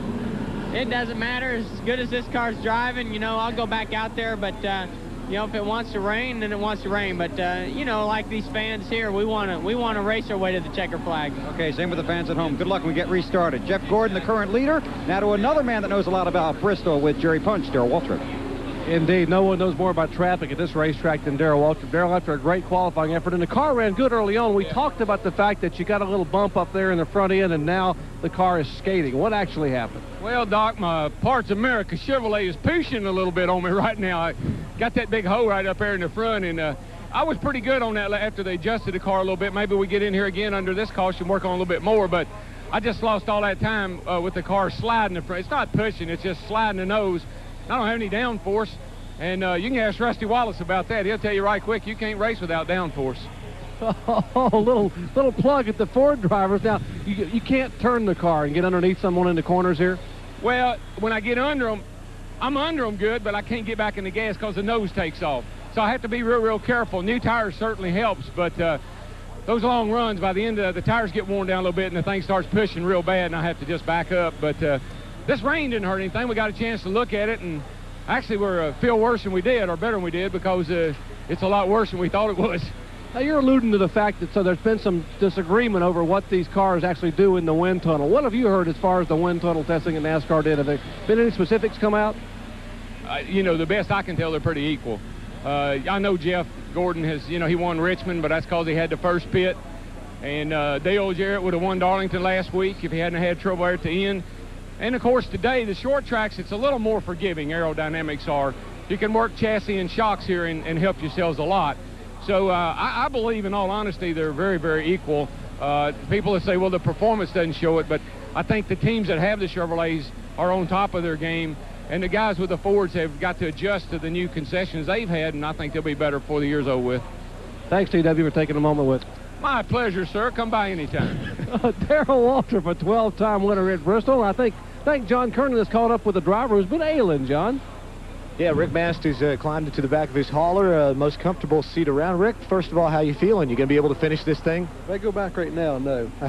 You know, we got something come on us last night on what it was. Johnny and Ann, hi guys, they took care of us last night, and the car was running pretty good. You know, we kind of got it off. The last stop we made some adjustments, and we really got it screwed up. You know, I lost another lap. I shouldn't have done that, but David Green's gracious enough to, he's been standing by all day for me, so I think if he can get the mess clean out of the seat and the floorboard, I think he can finish the race up for us. It'll be all right. All right, you guys did make a pit stop, ran out of gas too, right? Just before you came in, before the red flag came out? Yeah, I think we're 10th or 11th, and we was running around there slow, you know, that we lost fuel pressure and had to come in and get gas, and that put us to back like 19th or 20th or something. I think we can get back up through there, and I'm sure David will do a good job. All right, well, that's Rick Mast, not feeling great, but I'm sure with the weekend off next week, he'll feel better whenever we roll into North Wilkesboro. Yeah, the fuel problem dropped Rick back to 19th position. The track is drying very, very quickly, and there's no rain falling right now, so we should be back to racing before too very long. We've completed 325 of 500. First, Goodyear revolutionized wet traction design with AquaTread. Now, Goodyear introduces the first tire with a lifetime tread life warranty. The new all-season Infinitread. Its tread is guaranteed for as long as you own your car. Call 1-800-GOODYEAR.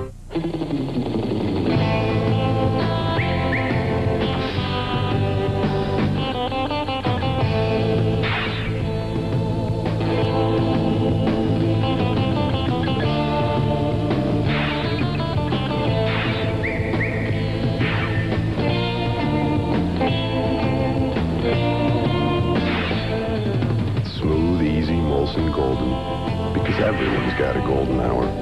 What's yours? It's 400 miles of rocky, rutted trails with enough bumps and jumps to shake a truck to pieces. But if you think an endurance race through the Arizona desert is a real torture test for a truck, just imagine what it can do to a battery. That's why Parker 400 winners Dan Smith and Dave Ashley chose a battery they could depend on to go the distance. The Duralast battery. The same Duralast you can depend on for your car, because it's the one we stock at AutoZone. The Duralast battery. Power you can depend on. Oh, well, I'm the kind of life that helps to get you going. When you're on your own out on the road, it's such a comfort knowing you got the Snake Light from Black & Decker. I get around, I'm the Snake Light. The drivers have been ordered to their cars once again, although we have been under a red flag situation here recently. The track is dry and we'll be going back to racing in just a few moments. This is the first time that we have visited Bristol under its new ownership. Larry Carrier sold the track earlier this year to Bruton Smith, and this great half-mile facility here in the mountains of Tennessee is being added to the collection of racetracks that Bruton Smith now owns. We were in Atlanta just a few weeks ago, and of course he is also in control of the Charlotte Motor Speedway, but there are other racetracks on the horizon. As a matter of fact, a big super speedway is being built down in the southwestern part of the United States. The new 1.5-mile oval is alongside Interstate 35 near Fort Worth. Workers have been there since last year on the 950 acres, which is quickly becoming a major motorsports facility. It'll be the second largest in America with more than 150,000 seats and 205 Skybox executive suites. This is where Victory Lane is being built. One of the drivers who hopes to be there someday is Dale Earnhardt, who climbed aboard a bulldozer to help move some dirt. It's just one of many racetracks being built in the U.S., an example of the racing frenzy that's sweeping the country. Going to be a magnificent facility down there in Texas, BP. Bruton told me last week down in Darlington that pretty soon they're going to have 700 people working there on that racetrack getting it ready. Yep, should be fun. Well, we have a special guest with us in the booth, and we'll let Ned Jarrett tell us all about that. Yes, we do, Bob. Lee Greenwood, recording artist. What are you doing here, Lee? Well, I don't have quite 700 people building my new theater, but I'm up here singing the national anthem today and singing God Bless the USA.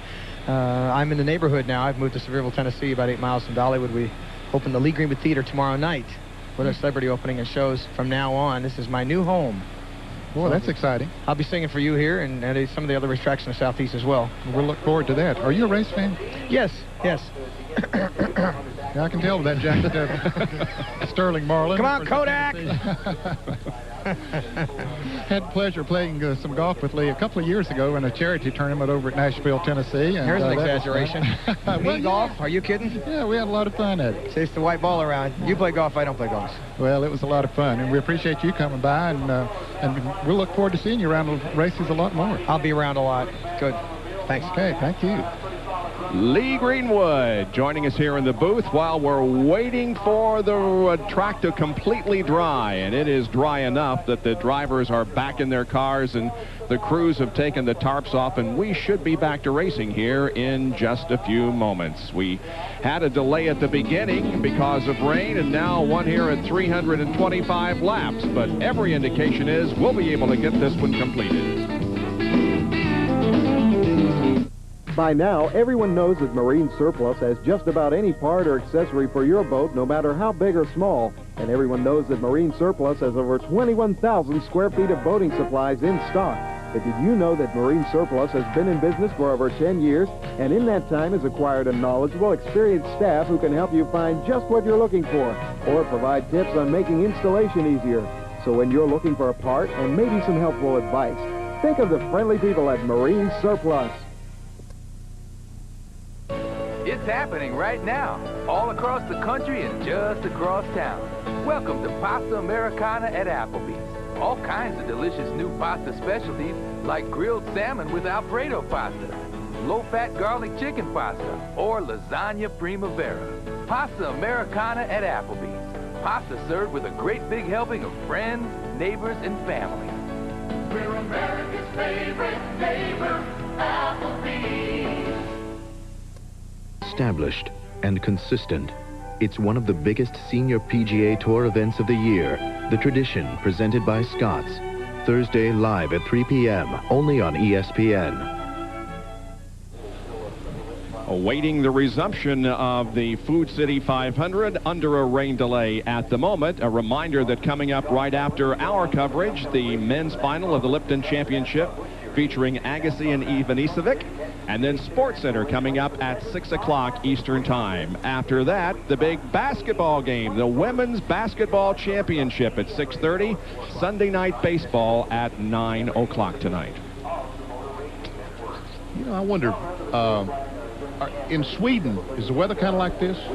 Never been there. How would I know? Somewhere back there, there are 10 fans from Sweden. Yeah. That came here from Sweden just to watch this stock car. Can you believe that? Sports come a long way. It has come a long ways. So I wonder if they're getting wet back there. What if they know to bring a raincoat and all those? I guess they figured it out. I imagine they're probably more used to snow up in that area of the world, don't you? I would suppose that, and they said that I asked how the weather was. They said it's about similar to Newfoundland. Oh, that tells you a lot. Newfoundland, huh? Jerry Punch, what do you think? Help us.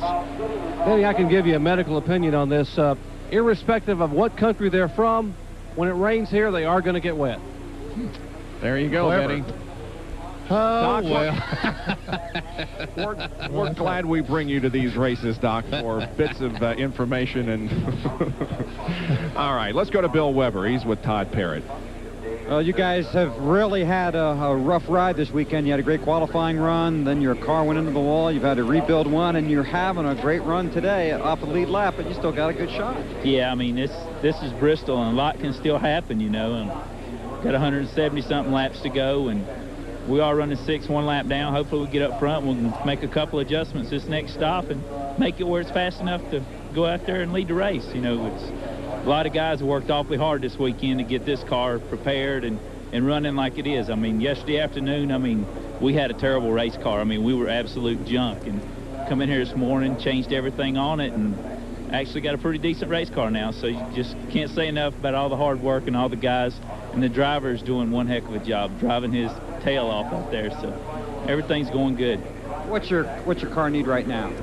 Just a little bit loose up off the corners, you know, and a little bit tight in the center. I mean, I guess that's a chassis man's nightmare, pushing in the center and loose off, but we think we can get it adjusted and hopefully get things right. Okay, this important-looking guy behind you needs to talk to you, so I can get out of the way, and I'll throw it back to John Kernan. Well, Rick Mast told us that he was not going to be able to finish the race if it got started, so they've called the drivers back to their cars, and David Green is sitting in the Hooters Pontiac. David, a couple laps down, but Rick says you might be able to make your way to the front, huh? I don't know. Rick done an awful good job on this thing, I tell you. You know, I hadn't got to practice in it yet, but thanks to NASCAR, they let me stand in. Thanks to Richard Jackson and those guys for having confidence in me, but we're going to see how it feels and kind of take it from there. But Rick's done a great job feeling bad, so I really hated to see the rain come for his benefit. It looked like Rick might just stay in here all day if the rain hadn't come. Well, I think so. You know, he was running awful well right there and really a contender. And he's got all 4 fenders on it at Bristol, and that's a plus. So we're going to try to do the best we can for Richard and Rick and try to take this thing home in one piece. Yeah, was that the orders? Take it in with all the fenders intact? Well, that's the plan here at Bristol, whether you're a driver, the owner, or what. So that's what we're going to try to do. And again, I want to thank those guys, but and Rick could get to feeling better. All right, thank you. That's David Green has replaced Rick Mast in the #1 car. Drivers are in their cars. We're waiting for the track crew to get a few of the trouble spots dry, and when that happens, we will be able to go back to racing. We've been red since 3:35, going on a half an hour. We'll be right back. There's no track in the world that's tougher on brakes than the one in Martinsville, Virginia. And when drivers take the green flag here, they all have one thing in common, the same brand of brakes. Because without them, you can't come down this straightaway at 120 miles an hour and still make it through the turn. So which brand do the top drivers use to get them through 500 laps at Martinsville? Performance Friction Carbon Metallic. And we stock them at AutoZone. Lightweight, liquid cooled, and easy to handle. Everything you'd expect from Pepsi, the official soft drink of NASCAR. First, Goodyear revolutionized wet traction design with AquaTread. Now, Goodyear introduces the first tire with a lifetime tread life warranty. The new all-season Infinitread. Its tread is guaranteed for as long as you own your car. Call 1-800-GOODYEAR. Practically, single-handedly, he had united the country. But I knew this was something he couldn't do alone. So I signed on too. Together, we'd make baseball the national pastime again.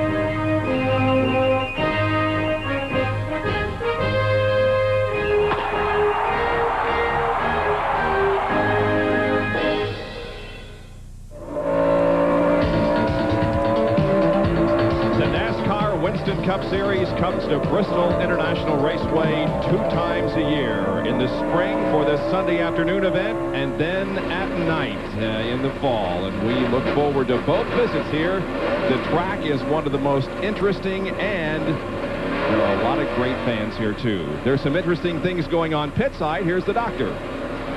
They're going to open pit road, guys, for both the cars on the lead lap and the cars that are laps down, because when the caution came out for the rain and the 5 car pitted pit road was actually open, so any car on the lead lap could have pitted at that time prior to the red coming out. So it would be unfair to penalize cars a lap down and hold them out of the pit. So now everyone can come in. You see the 24 cars pitting, the 3 car, Earnhardt and Company, Rusty Wallace, the Miller Genuine Draft crew, working on his part, Mark Martin, the overhead camera, Steve Neal and Company. They're making an air pressure adjustment. Looking down pit road, you see the cars that are moving. Jeff Gordon is down and away. You see Mark Martin's crew still working. Here's Rusty Wallace as they all head back to turn 1. The Martin crew is making an air pressure adjustment in all 4 tires. They said the cars just not handling, they must be too low in the air pressure. Finally, Martin's Valvoline Ford is away. Battle there between Martin and Earnhardt to get off pit road. I'm not sure who came out first, but they will decide that as the rest of the field lines up behind the pace car, and we get set to resume the racing. 326 laps now completed, so it won't take long to finish this thing. It's Jeff Gordon and Rusty Wallace, Dale Earnhardt, Mark Martin, and Terry Labonte. Napa carries more parts than anyone in the country. And during a big sale, I feel I can carry each one myself. It's Napa's Spring Savings Sale, where you'll find great prices on the parts and accessories you need. Like a Napa Lawn and Garden battery, just $17.99 after mail-in rebate. Napa Silver Air Filters from $3.49. And this handy 96 Rand McNally Road Atlas for only $4.99. So come gear up for the season at Napa's Spring Savings Sale. Keep America running. First, Goodyear revolutionized wet traction design with AquaTread. Now, Goodyear introduces the first tire with a lifetime tread life warranty. The new all-season Infinitread. Its tread is guaranteed for as long as you own your car. Call 1-800-GOODYEAR. Look, you're not going to believe this, but Goodyear retailers have lowered prices. An amazing 25% on some of Goodyear's most popular passenger, light truck, and performance tires. Other prices start at $19.99. Hurry, this sale ends soon. Enter the Performance Zone with Split-Fire Performance V spark plugs. You hit your passing gear, you're gone. Experts say Split-Fire Performance V spark plugs mean more horsepower and better mileage. The difference in gas mileage has been fantastic. Enter the Performance Zone only with Split-Fire Performance Vs, guaranteed. And for more power at any RPM, get Split-Fire Performance V twin-core wires. Still under caution here at Bristol. No resumption of the race yet. We're trying to figure out how many cars are on the lead lap and who goes where. Now, on the racetrack, it's Jeff Gordon, Rusty Wallace, and Terry Labonte. However, Labonte, you know, made that pit stop there just before the red, and I guess because he just didn't get around quick enough from the backstretch while those guys were pitting, he's fallen into 3rd spot. And they put Mark Martin up in front of Dale Earnhardt. Have the NASCAR officials. We were red flagged for almost 25 minutes. Almost 27. 27 minutes, okay. The monitor was on. Oh, 26:46. Yes.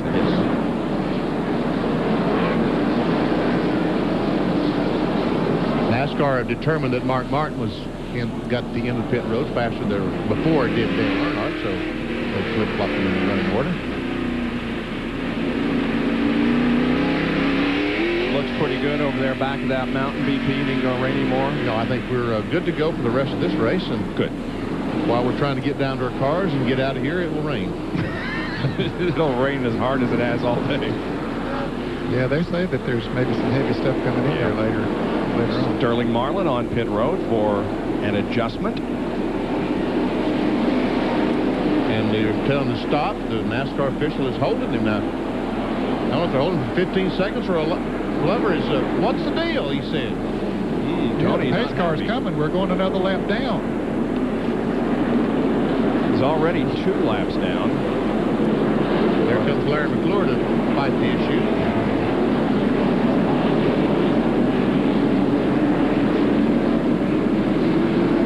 He's doing what he was told up in the tower. That's right. They're calling the shots up in the tower. Don't talk to me. Well, obviously, Tony and Larry are not happy with this situation because Sterling only now is allowed to leave.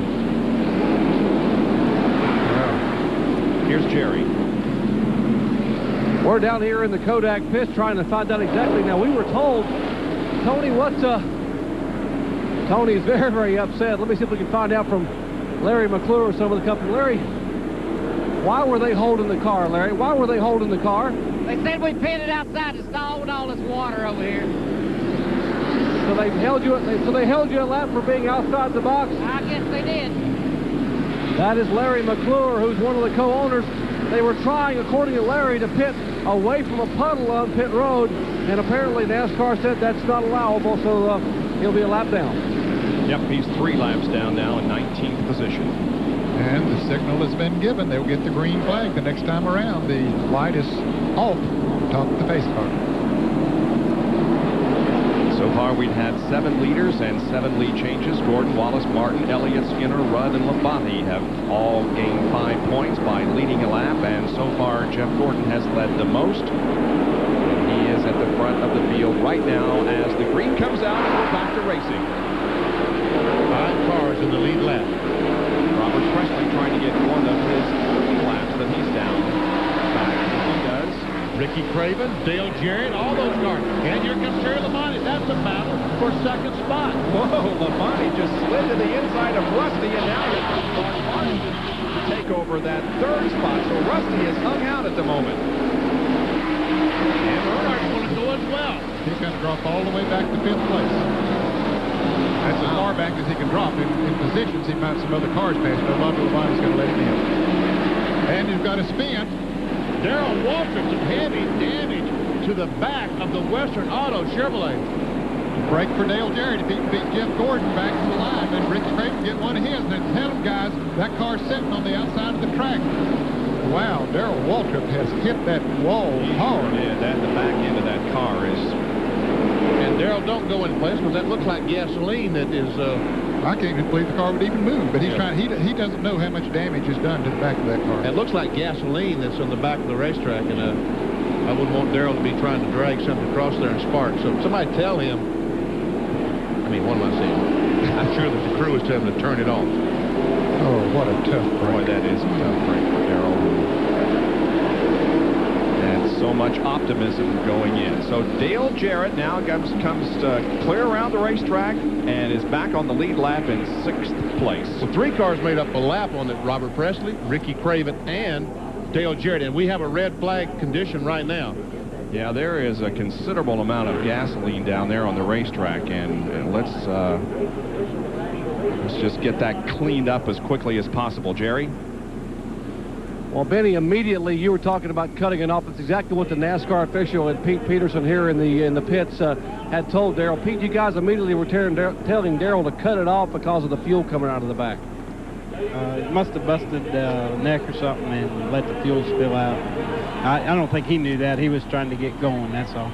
Did he say what happened up there, Pete? He hasn't said anything yet.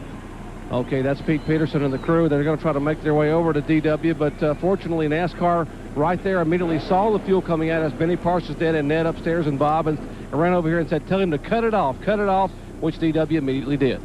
Well, we've been concerned with moisture on the racetrack all day, and now they are putting moisture down on it, trying to dilute the fuel that came out of that car. That could have been a very bad situation. Darrell's not happy with somebody. Whatever caused this situation. Certainly he's unhappy because he tore his race car up, had a great run going here today, but I believe that he's a little concerned about somebody that maybe got into him. He was in 11th position when this thing occurred. Yeah, there you can see he makes contact with somebody. Dark car. Jeff Bodine, I guess. Yep. Yeah, Jeff Bodine, the 7 car. And Darrell spins up, and there we see the gasoline start coming out of the car. There's the front of Jeff's car, and it does show signs of having had contact with Darrell. Once again, we'll show he's already hit the wall. He hit the wall up there where it says Food City, and now the gasoline is coming out of the car. And it's amazing that the thing is, all that metal was dragging across the track, did not put up a spark, but luckily it didn't. Yep, you're right. And all the cars going by on the inside. Gasoline just comes gushing out of the car. Well, you could see it. It was the reddish color, so it was gasoline. And Jerry is with Darrell Waltrip. DW, first of all, a hard lick. Are you okay? Yeah, actually, pretty good shape. I guess getting out over there and walking around a little bit before that got freshened up a little bit. But I knew these restarts were going to be real treacherous, and pit road deal, you know, where you come in and everybody gets doubled up. It's going to be exciting here for a while. I hate I got involved in it. I was having a pretty decent run. I think I could have had a pretty good finish, but we'll get them next week. At least we showed some promise today. That's more we've been showing. Showed a lot of promise, DW. Now, the crew was trying to tell you to cut it off. You were trying to get it refired and going. Probably had no idea there was fuel pouring out of the back of the car. No, I've seen drivers, you know, I've seen them at Indy try to fire their cars up, and the motor ain't even on there, so I didn't have any idea the fuel cell was busted. I knew I hit pretty hard, but I just wanted to try to get back in the garage and get out, you know, get Stevie and get with the kids, and we'll get them at, what's the next race? Wilkesboro. My favorite racetrack. Okay, DW will get him at Wilkesboro. He gives Stevie a big hug. Let's go up to Bill Weber, who's standing by with Childress. Okay, and Richard, let's go back to that last yellow flag after the red flag when the cars came down pit road. Some confusion here and some disappointment by some of these teams. Well, you know what we thought, that they had run a couple of laps and get everything back up to speed and get everybody single back out. We were still sitting on the back stretch whenever the 24 and the 6 came in. But I guess according to NASCAR, they had opened the 5 car had opened the pit road earlier, so you know I'm a little confused, but I'll go with their call. And you had a little trouble getting out too because some of the traffic down here? Yeah, you know, the other cars had pitted that were a lap down, so I don't know, you know, normally they start them in the rear, so I don't know unless they figured that was the second time by. Okay, that's Richard Childress. And what happened when the 3 car tried to leave, the 28 car, which is pitted right in front of them, was there, and Dale had to go forward, back up, and then pull around the 28 to get out, and that cost him obviously a few seconds too. They weren't real happy down here. Everybody's calmed down a little bit, but that last situation down here was not very pleasant. You saw Dale Earnhardt take his goggles and pull it away from his head. If you don't do that, they steam up. So you have to take that just like a defroster on the car.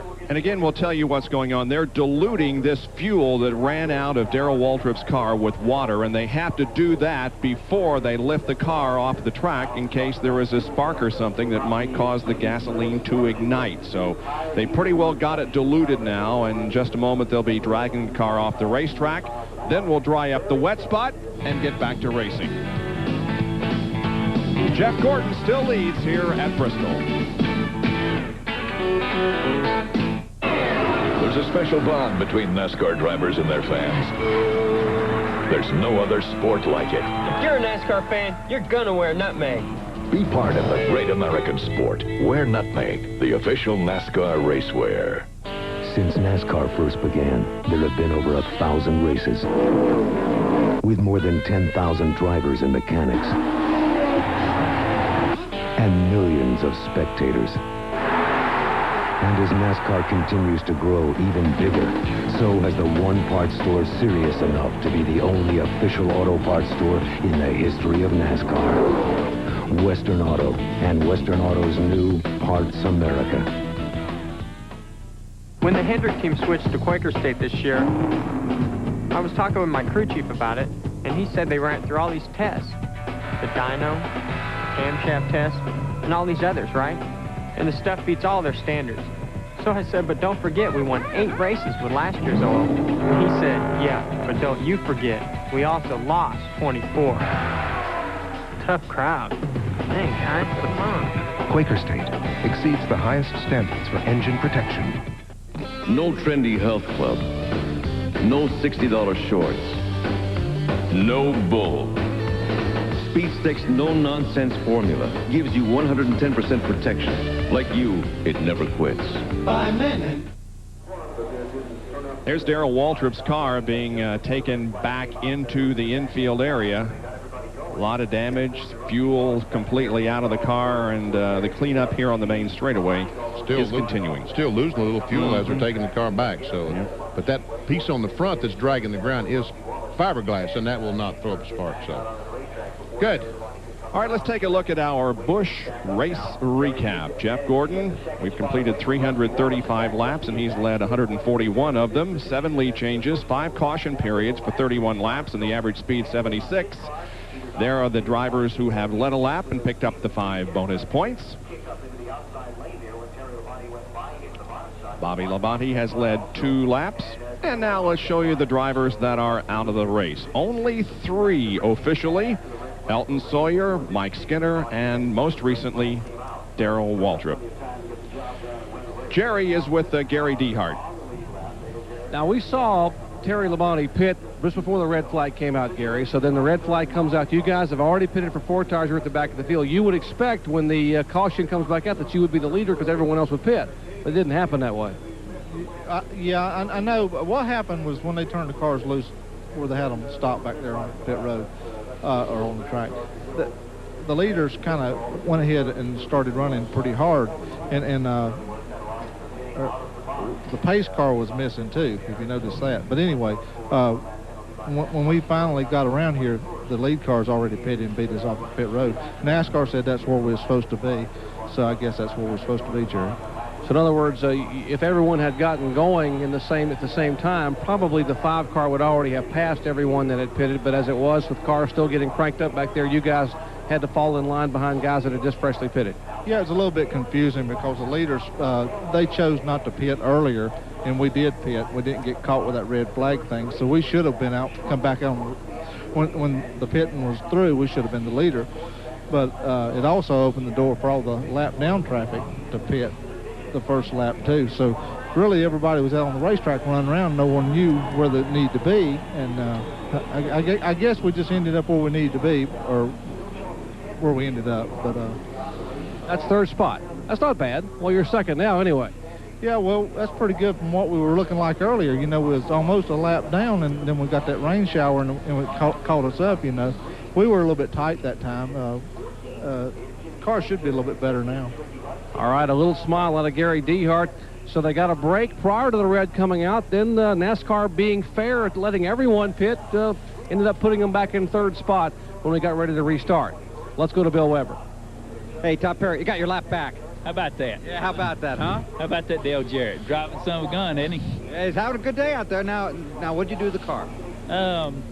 Freed it up a little bit, but now that we got our lap back and we're on the tail end of the lead lap, we're going to come in and put on four more tires. And so you got nothing to lose now? Oh, no, got nothing to lose now. Just going to, in case he ran through debris or whatever, we're just going to come in and get 4 more tires and hopefully drive it to the front. No more rain? No more rain. Now we got our lap back. We can win this thing. Okay, Dale Jarrett coming to the front. You heard it here live on ESPN. Cleanup is still going on, and look at this. He's beating a hasty retreat, isn't he? He is out of here. Uh-oh, now how am I going to get over this thing, he said, huh? Uh-oh. Where's the steps?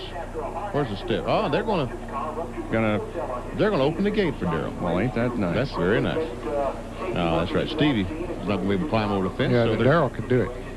You know, we talked earlier about how Darrell is the top performer here at Bristol in the modern era with 42 races and an average finish of 7.4. You know who the guy is who's second on that list, as Darrell gets a big round of applause? Who is the second top performer here at Bristol in the modern era? BP? Not necessarily an active driver. BP? How about that? Really? Yeah. Did you really? know that? No. 7.5 was your average finish in 24 races here at Bristol. Really? That's good. Yep. Wow. How about that? I'm impressed. So am I. And for that, Benny, you win absolutely nothing. That's what I figured about what I want for that 7.5. Still a lot of clouds over there beyond the mountain, but it doesn't look like it's going to rain anymore. We should be back to racing in a moment. Talladega is a technical track. To win there, you got to understand the draft and be able to use it to your advantage. Knowing when to make your move, where to make your move. It's just an all-day drafting chess game. High bank, flat out running, 30-car drafts. You're hooked up in a 200-mile-an-hour freight train, and you can race 500 miles and just win by inches. Busch Beer is proud to bring you the great tracks of NASCAR, now featuring the Talladega Superspeedway. That's Talladega. You just run flat out all day long. Total Tennis presents the Great Bellini, the human tennis ball.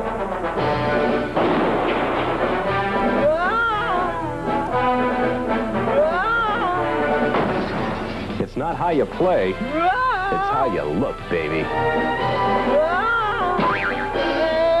Follow the Great Bellini to Total Tennis of Siesta Key for rackets, clothing, shoes, and all your tennis needs.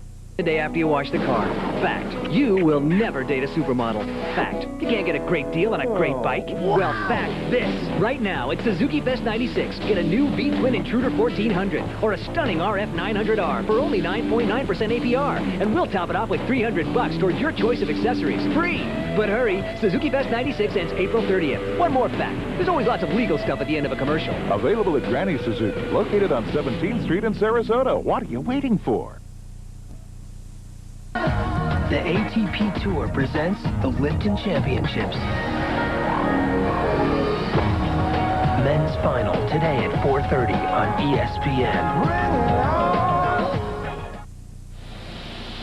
Now we have the jet dryer at the trouble spot down here on the main straightaway, drying the area, and it shouldn't take that thing too long to get this moisture up out of the racetrack, and we'll be back to competition once again. Well, we had a little bit of a controversy down on pit road a while ago regarding Sterling Marlin. Doc, what's the latest? Well, Bob, I'll tell you, that jet dryer isn't nearly as hot as these guys were about 10 minutes ago here in the Kodak pits. I'm with Larry McClure. And Larry, NASCAR now had looked at the tape, we are told, and is trying to correct that situation. Well, I hope so. We didn't think we'd done anything wrong, and we didn't pit the first time by because they told us not to, that we couldn't. So a couple of mistakes made, and it cost us quite a bit because we felt like we could get our lap back. We were about the fastest car on the racetrack, so I'm sure they'll do the right thing. I hope they do. Talking about how much of a family this is, there were other crew chiefs that actually came up and told the NASCAR official here in your pits. I know Steve Meal and others came up and said, hey, the 4 car wasn't over the line. He had the right side tires on the line because of some fuel back there. I think all of us, there was fuel back there, but I think all of us work together and race together each week, and we don't want to take anything from the other people. Steve was looking out for us. He wanted the right thing to be done. Same thing would happen to Steve, we'd do the same thing. So I think they'll do the right thing. That's Larry McClure, the car owner. What about it, guys? A Ford team and a Ford crew chief helping a Chevrolet team, trying to do what he thought was right by helping the NASCAR official. This is what happened just a few minutes ago when Larry and Tony were a little unhappy with the call that was made from the NASCAR officials. NASCAR official said, look, that call was made upstairs. I didn't make that call. Tony, who can I argue with? Okay, I'll go over and talk to this guy. No. Some good emotion there, Tony. He's a competitor. He is definitely a competitor. Can't blame him. Yep. Crew was all laughing, watching Tony and laughing. Turn around, wave to us, guys. They're probably not hearing audio. They're just seeing video. There we go. All right. The conversation is continuing. This thing hasn't been completely resolved, but our Kodak moment continues. Yes.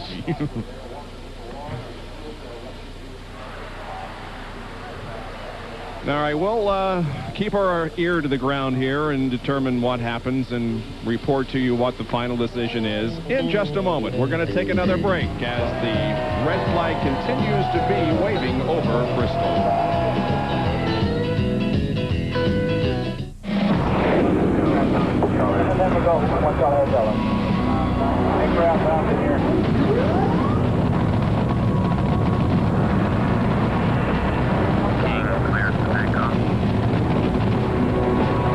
Kenny Bernstein's Budweiser King Top Fuel Dragster.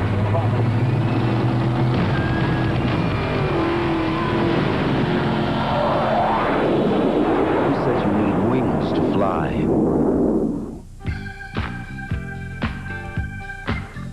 She's a brick house. She's mighty, mighty. She's letting it all hang out. She's a brick.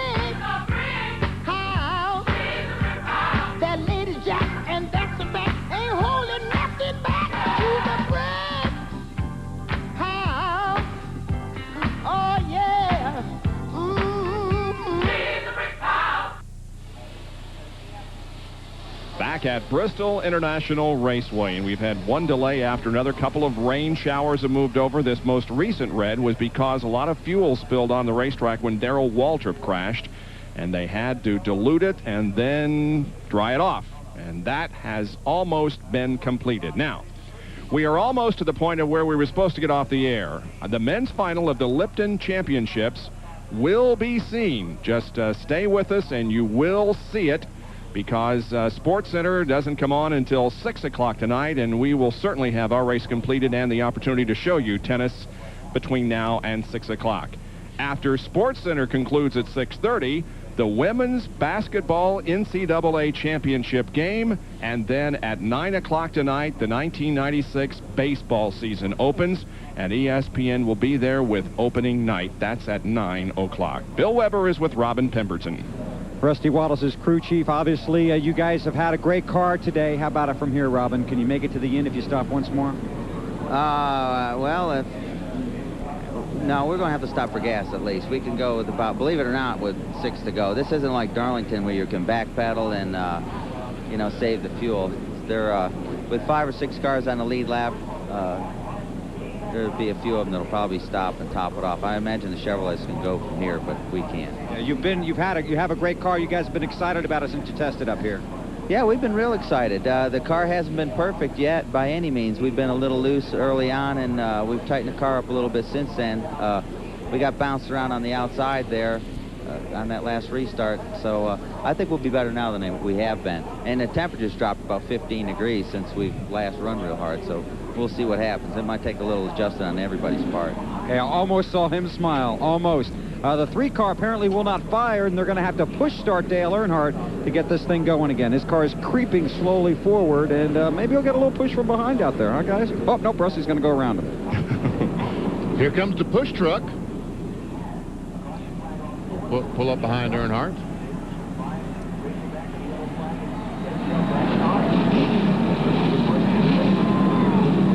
I'll try to crank it again. I think he's got it fired. He's just waiting to get his place in line.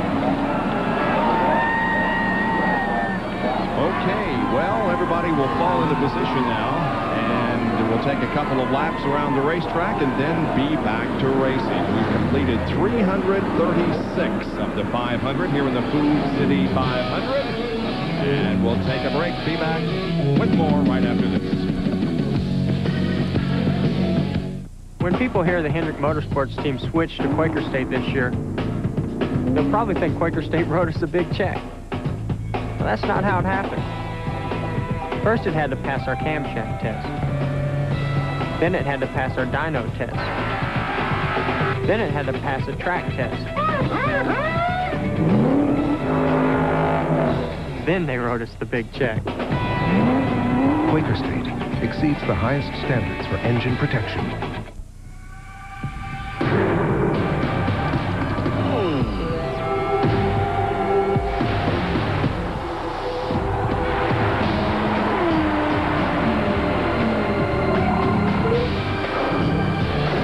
A lot of engines perform on race day at the Indianapolis 500. And no matter what machine they're powering, they're expected to put it all on the line all day long.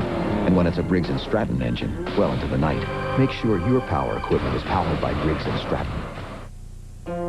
In the perfect world, your house is a home, and your garage is, well, a garage. Staffed with ASE certified mechanics capable of handling your brakes, shocks, and front-end work. All backed by a guarantee that lets you decide when the work is done. But of course, that's in the perfect world. In the real world, you might have to drive a few blocks. And right now, all brake service is on sale, only at Sears Auto Center. Our garage is your garage. Up next here on ESPN, Andre Agassi, tennis's most charismatic star, takes on Goran Ivanisevic, the moody, morose, the smoking babe, who lets his emotions hang out for all to see. You'll see them this afternoon on ESPN. Agassi and Ivanisevic, best of 5 for the title. Back at Bristol, where the cars are rolling and some pit stops being made. Now, there is Sterling Marlin, who's pulling out after getting some fresh tires on the left side. He was allowed to make up the lap, so he's only 2 laps down. Dale Jarrett has been in twice. I think he's got all 4 new now, doesn't he, Ned? Yeah, he changed 2 the other time, so he was at the tail end of the whole field and could only change 2 tires at a time, so he now has 4 freshmen. And before that, Rusty Wallace and Dale Earnhardt came on to pit road to each get topped off. Doesn't take long to get the cars topped off.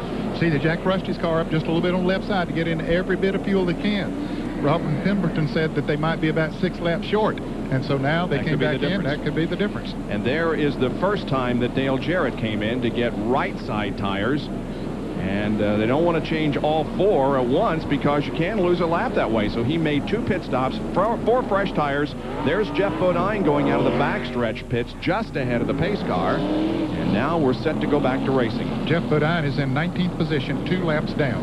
Ward Burton, Ricky Craven also making pit stops here on the main straightaway as the pace car continues to circle the racetrack with the caution light on. And Sterling Marlin, we talked about NASCAR maybe giving Sterling Marlin one of the lap back that they penalized him. They did, in fact, give him a lap back. So. And the way they did that, they let him go out and pass the pace car and went around the racetrack so that it would show up proper on the scoring. They don't just mark an extra lap on the scoring. They let him go around. We understand that it is raining again. Yes, and it's coming down pretty hard, isn't it? You can see the track getting wet already. It's darker over here in some areas too. And you can always tell when it's starting to rain because the umbrellas and the raincoats come out, and the fans are doing so down below us. And there is the roof cam showing the moisture, and Bill Elliott is back out, albeit without a nose. Where is he, Ned? 28th right now. Yeah. About 18 laps down. Well, this has been a very frustrating day, hasn't it? We've had rain, more rain, and a 19-minute red flag because of the spilled fuel from Darrell Waltrip's car, and there is the rain. The rain, yeah. It's showing up pretty good in the reflection from the lights. The crews once again move out to cover up their respective pit areas to keep them dry, but we're not going to get green flag here very soon. No, we won't. We will look at a Napa field summary to show you where all the drivers are running right now. These laps aren't being counted, by the way. We're up to 3:41 right now. There are 6 cars that are on the lead lap, just 3 1 lap down, and a whole bunch that are 2 laps down. And there's a whole bunch of mouses. 16 through 30, Ernie Irvin. A couple of laps down. Elton Sawyer credited with 37th today, the first car out. So David Blair back in Batesville, Arkansas. Sorry about that. And I hope you're doing some good on your sponsor search. Yes. It'd be great to see them get some riding on the side of that car. See Doyle Ford talking to the NASCAR officials. And evidently he understands what they're saying. By the way, you know, Darlington last week, Doyle dropped the green flag on one of the restarts, and they're red flag in the race again right now. He dropped the green flag on one of the restarts, so this week he took a rubber band and tied it around that so he could put it around his hand, and so that wouldn't happen again. Is that right? Yeah. And I shouldn't bring it up. I won't bring it up anymore. So well, this is the last time I'll mention it. Now that the world knows it. Yeah. Well, there is the red once again. And he's gracefully, beautifully waving that red flag. Attaboy, Doyle. What a job you're doing. You got to do something to get back in the good graces of Doyle. Not a good sight. Bill, what do you got? I just wanted to tell you, according to the radar, it's not raining here.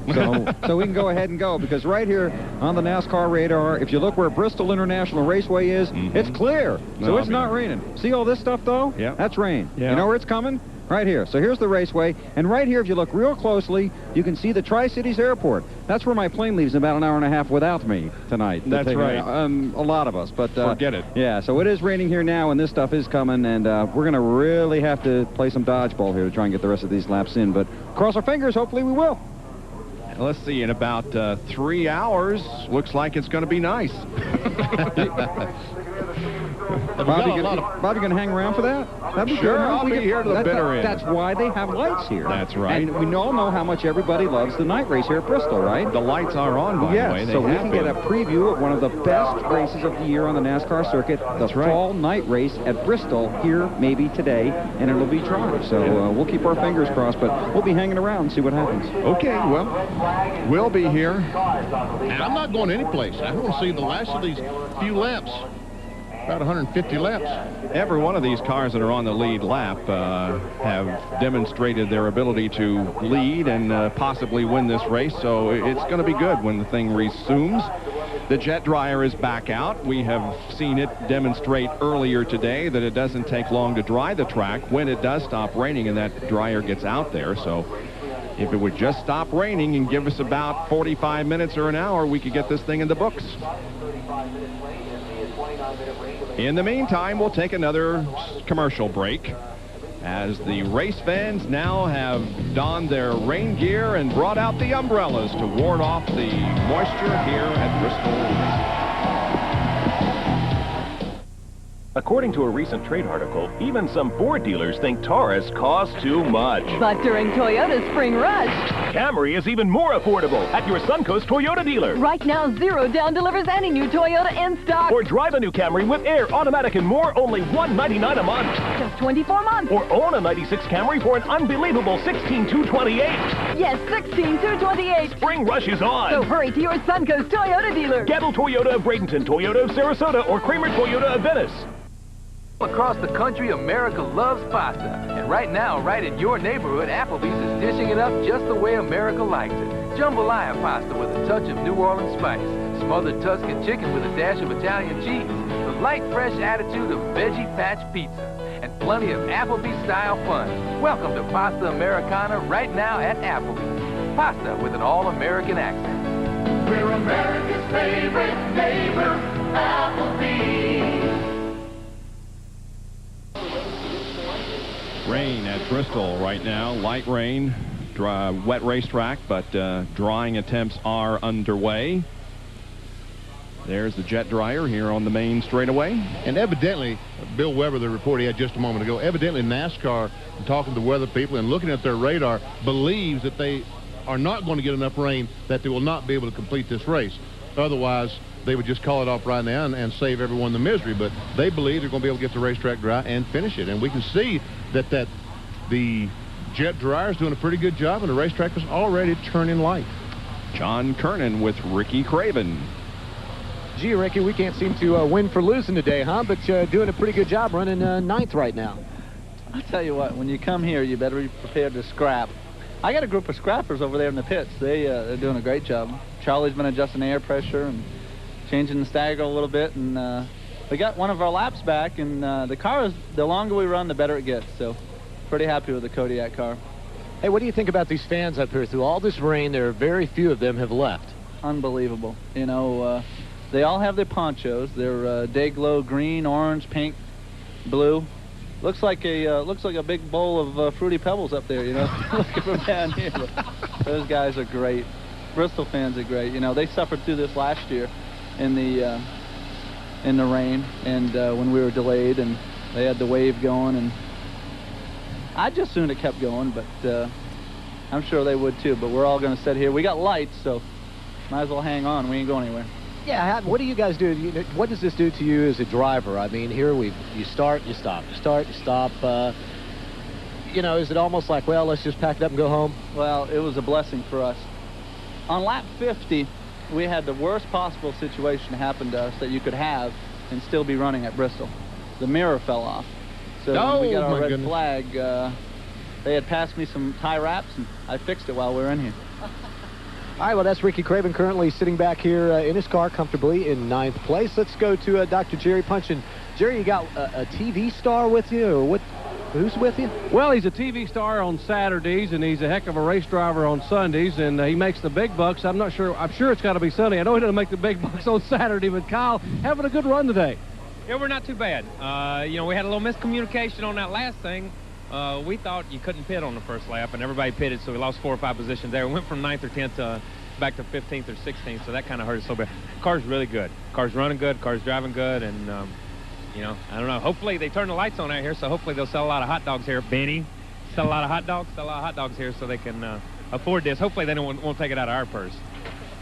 Now, you guys, you said you were pretty tickled with the way the car was running. We talked about the fact. Hey, I hesitate to say this. We talked about it a moment ago, but you don't. Well, yeah, I talked to Darrell, and his car didn't have a scratch on it. I said, but yours doesn't have a scratch on it. No, ours, we're really good. We're not great and we're not bad. We're just right there, you know what I mean? And guys that are better, they just come up and they pass you and they go on, and they don't beat on you too bad. And the guys I'm able to pass, you know, they make a slip and you get up under them in a corner and they give you room. And, you know, there's a lot of give and take racing out there. There's a lot of guys. this shows why most of these guys are Winston Cup drivers, because they're really, really professional drivers out here. Does doing this on Saturday, holding this microphone, make you want to stay in that race car for a number of years? For the rest of my life, I think. After listening to you guys, and especially the ones in the truck, I just want to fire on the guys in the truck that scream at me on my headset every week. But no, I enjoy doing the Saturday stuff. I feel like I learn a lot on Saturday, watching the tires, watching what the pit crews do, whether they change 2 or whether they change 4. It's not like driving by any stretch of imagination, but it's a lot of fun. Hey, Kyle, thanks for joining us. Kyle, having a great run today. Let's check in up pit road. And here's somebody else who's having a spectacular run. Dick Trickle, 8th, 1 lap down. But you can make that up, can't you? Yeah, something like 24 hours ago, we were trying to make the show, and we're 8th, 1 lap down. And, you know, I got to give the Hell Source people a lot of credit, because Mark Smith, the owner, you know, he put a pretty good group of, assembled some good people, you know. And we lost Jeff Hammond here just early part of the week. But we got people in the house, Peter Suspenzo, you know, and, you know, a lot of guys, you know, that we could just replace them. We don't have to go outside to do it at this point, but you know, I'm just happy to be in the show. I said I'd rather stand in the rain tomorrow than go home, and we're doing a little of that, but we have a race in here.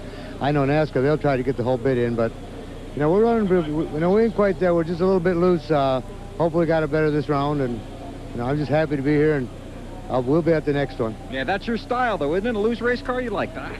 Well, yeah, I do, but it about snatched sideways out of my control a couple times. I saw it once coming out of 4 there. I'm having to, you know, back down and drive it. That's how I was still 8th, you know. And the guys are really working good with me. That's what's, you know, we take Friday, we're going to miss the show.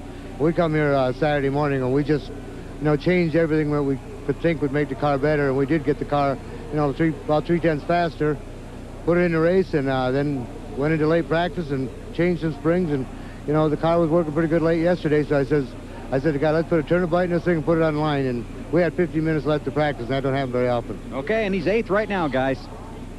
Dick Trickle, here's what we're going to do, folks. It's going to be a while before we resume this race. We're going to send you to tennis. Now, when they resume this thing, we're going to come right back. You're not going to miss anything, so don't go anywhere. And we'll also update you during the commercial breaks of tennis.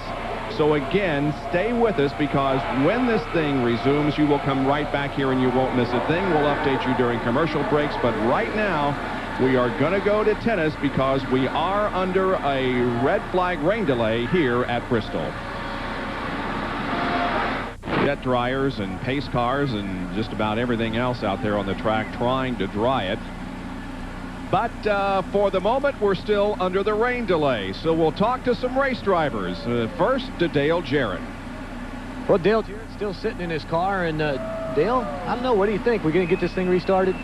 Well, I'm ready if they do. I hope so. You know, one advantage we got here, we've got lights, and we can stay here for a while. And certainly these fans paid a lot of money and spent a lot of time to get here to Bristol to see us race for 500 laps, and we'd like nothing better. And plus, we're back in the lead lap, so let's go race some more and see what we can do with it. Yeah, what a job that you did on the track. The crew has done in the pits, taking this backup car from dead last all the way up into the top 10. Yeah, we've had an extremely good day. I tell you, Todd did a great job. We talked for about 3 hours last night trying to hash this thing out and decide exactly what we needed for this car. We made a lot of changes this morning, and the crew did a terrific job just getting those changes made. And then we've adjusted a little bit here, but the car's been pretty close. Don't know that we're as good as those front couple guys, but as long as we've got time to work on it a little bit more, which we've made another adjustment, I think that we can maybe give them a run. Okay, last week run out of fuel, a couple laps to go, and this week you were telling me earlier you're good right now, right? They say we can make it. I don't have to save any fuel and don't have to worry about running out, so we're good to go from here. You know, it'll just be a matter of you know, what the caution flags when they fall, if we need tires or anything. But as far as fuel goes, we can make it. Well, that's Dale Jarrett sitting in his car. He's ready to go racing right now, sitting in the 6th position. Bob? There are 158 laps to go in this race. 342 have been completed, so Dale thinks that he can go the rest of the way without fuel. And Bill Weber is with one of the Labonte brothers. I'm actually here with both of them, Bobby and Terry. And Terry is 2nd right now, and Bobby is 7th, 1 lap down. You've had a good run here today, and you got in there and got you some tires when it started raining the first time, didn't you? Yeah, it didn't work out quite like it should have, but we did the right thing. It just didn't work out right. Yeah, chasing your teammate right now, huh? Yeah, you know, so we ran pretty good early in the race. In the second set of tires there, we made an adjustment on the car, and it got too tight, so hopefully we got it back right again. Okay, let's talk to Bobby Labonte. Obviously, your 7th would like to make up that lap when we get back to green flag racing here. Yeah, I really would. You know, right now we're next in line to move up to the front row on the inside, so that's good, you know, but it's going to be tough to beat these guys on the outside anyway. But, you know, I'm kind of like Terry. You know, the second set of tires, we didn't make an adjustment and just didn't work out quite as good. Didn't really know which way to go. I thought I'd just leave it like it was, and it didn't work out. So my car wasn't as good the second time, but I think it'll be better this time. Hopefully, we made the right adjustments. We'll try it again. Now, that video game where you race on these tracks, do you have Bristol on there? Yeah. Does it rain when you go to Bristol? No, and I usually end up with all 4 fenders on it, too. Oh, maybe he's telling us something. He's 7th, Terry's 2nd, and we're waiting for the track to dry. And let's go to Jerry Punch. Well, we're dry. We're up inside the front of the NASCAR truck, guys. I'm sitting here with Ray Evernham. Ray, you just told me a minute ago it's the first time you've been up here that you weren't being chewed out, so it's a pretty nice visit for you for a change. Yeah, it is. Jeff and I came up here to discuss our concern with the fans. You know, that we probably need to end this race because it's cold and it's damp, and those poor people up there sitting on concrete. And, you know, we're just concerned about the fans' safety at this point. Not to mention you're leading the race. If they ended it, you guys would win it, of course. But I know you're concerned, but everyone else says, you know, that the rains are moving away. Well, we were sitting here watching the radar, and it's not. It really does not look good. I don't know where they're getting that information from, but it doesn't look good from where I'm sitting. In fact, Ray's even heard some thunder, he says. I mean, I haven't heard any, but I think Ray heard. Let's see, this is the latest weather radar. Just came up a moment ago right behind me, and let's take a look. And Jeff Gordon, let's let you be a weather radar man. Come here a minute, Jeff. That's where we are right there, and it looks sort of ugly. Looks to me like it hasn't moved in the right direction. Well, it depends on who's surveying it, but not ugly to you, though, is it?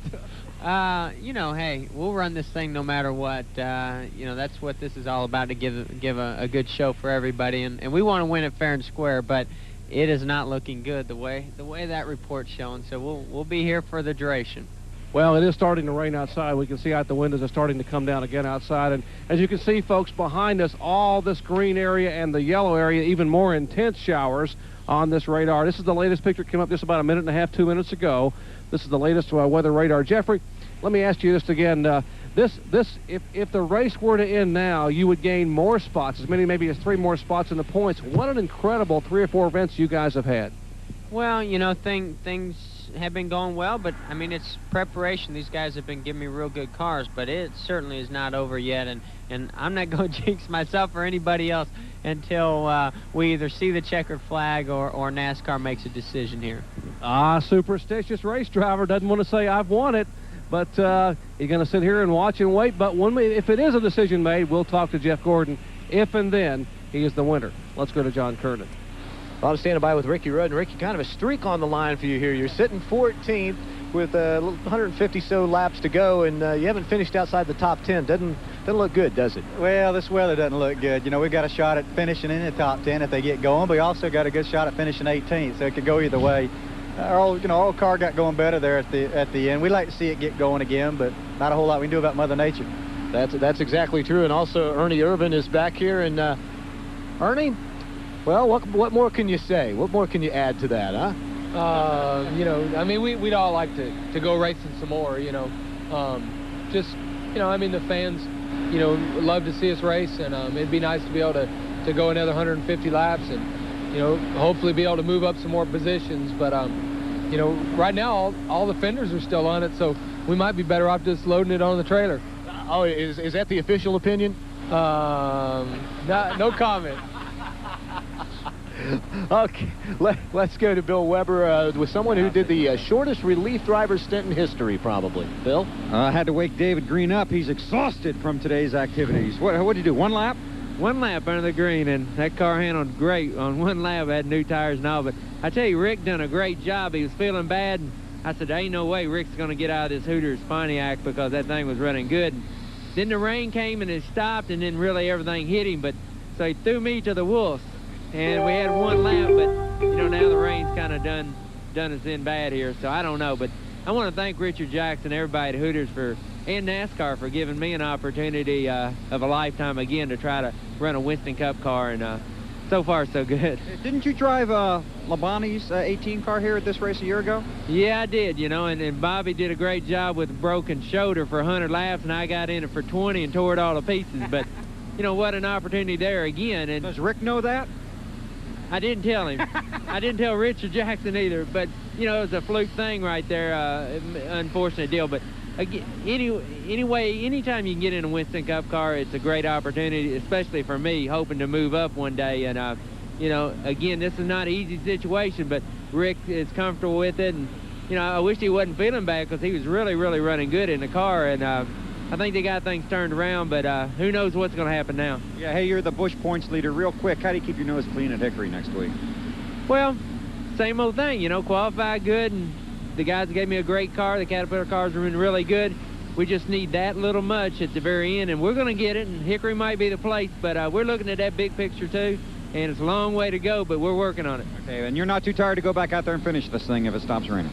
No, but I haven't put a scratch on it yet, Bill, so we'll kind of see where it plays out. Okay, got one lap in. Maybe we'll get to share the prize money here at Bristol today. He's been working real hard for it.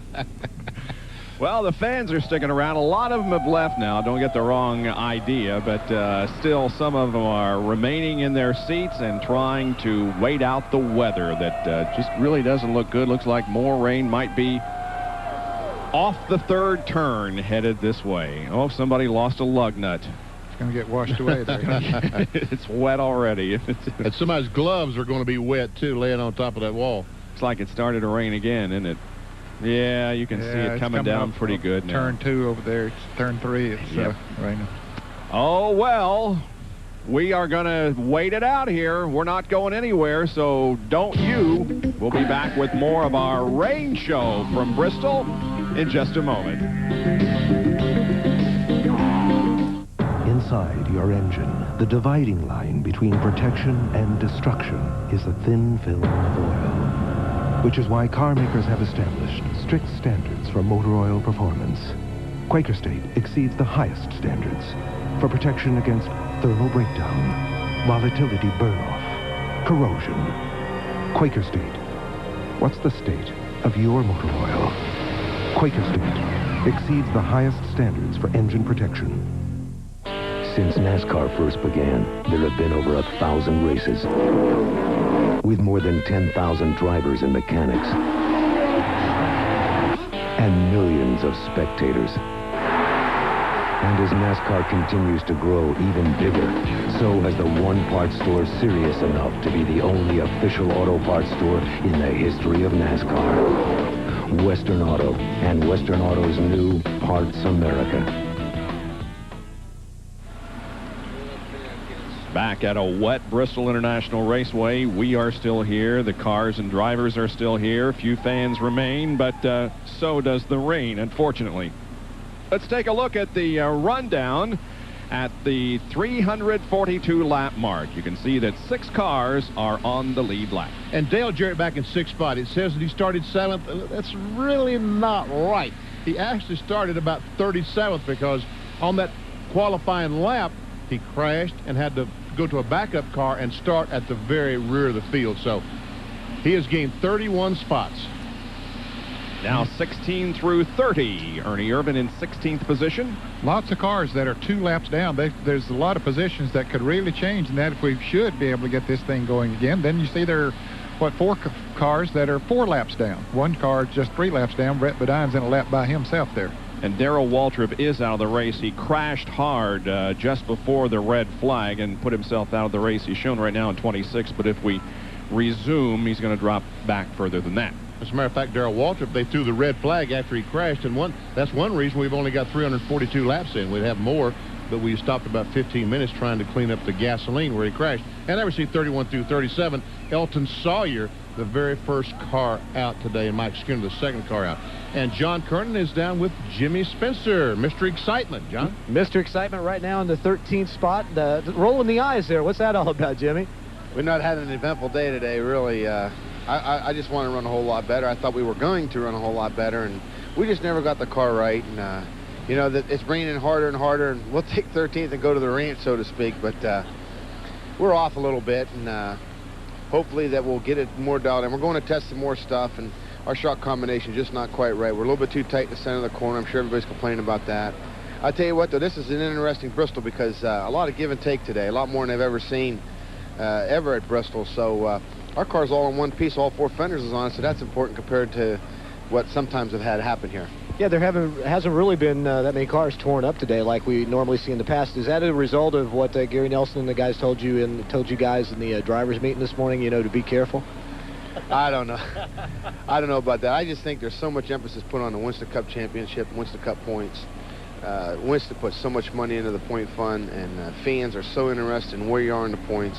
I think right now you can win 2 or 3 races this year and finish 30th in the points, and they'll forget about you. But I think if you finish in the top 10 in points, people are going to remember that. Plus, you get to go on a stage at New York, and I think that's an important part. I think the whole aspect of the sport's changing for that, because the thing is that if you are the Winston Cup champion, you get a lot of perks with it. But if you get a top 10 in points, you get a lot of perks. So all in all, that's what our gun is this year, is gunning for a top 10 in points. And, we have not had the luck so far this year, but we've also had good runs taken away from us. So I guess that's the luck I'm talking about, really. But, today we were lucky in a way, because to be running 13th, only 2 laps down, we could have been 20 laps down or whatever, crashed like Darrell did, unfortunately for him. I hope he's all right. I did see he's all right. He walked across the racetrack. But all in all, those are things that's happened to me in the past here. And instead of finishing 13th, 14th, or maybe even 8th, instead you're finishing 38th. So hopefully, if the rain does subside, which I don't think it will, but I think we're going to take 13th and go on into, I think, where's our next,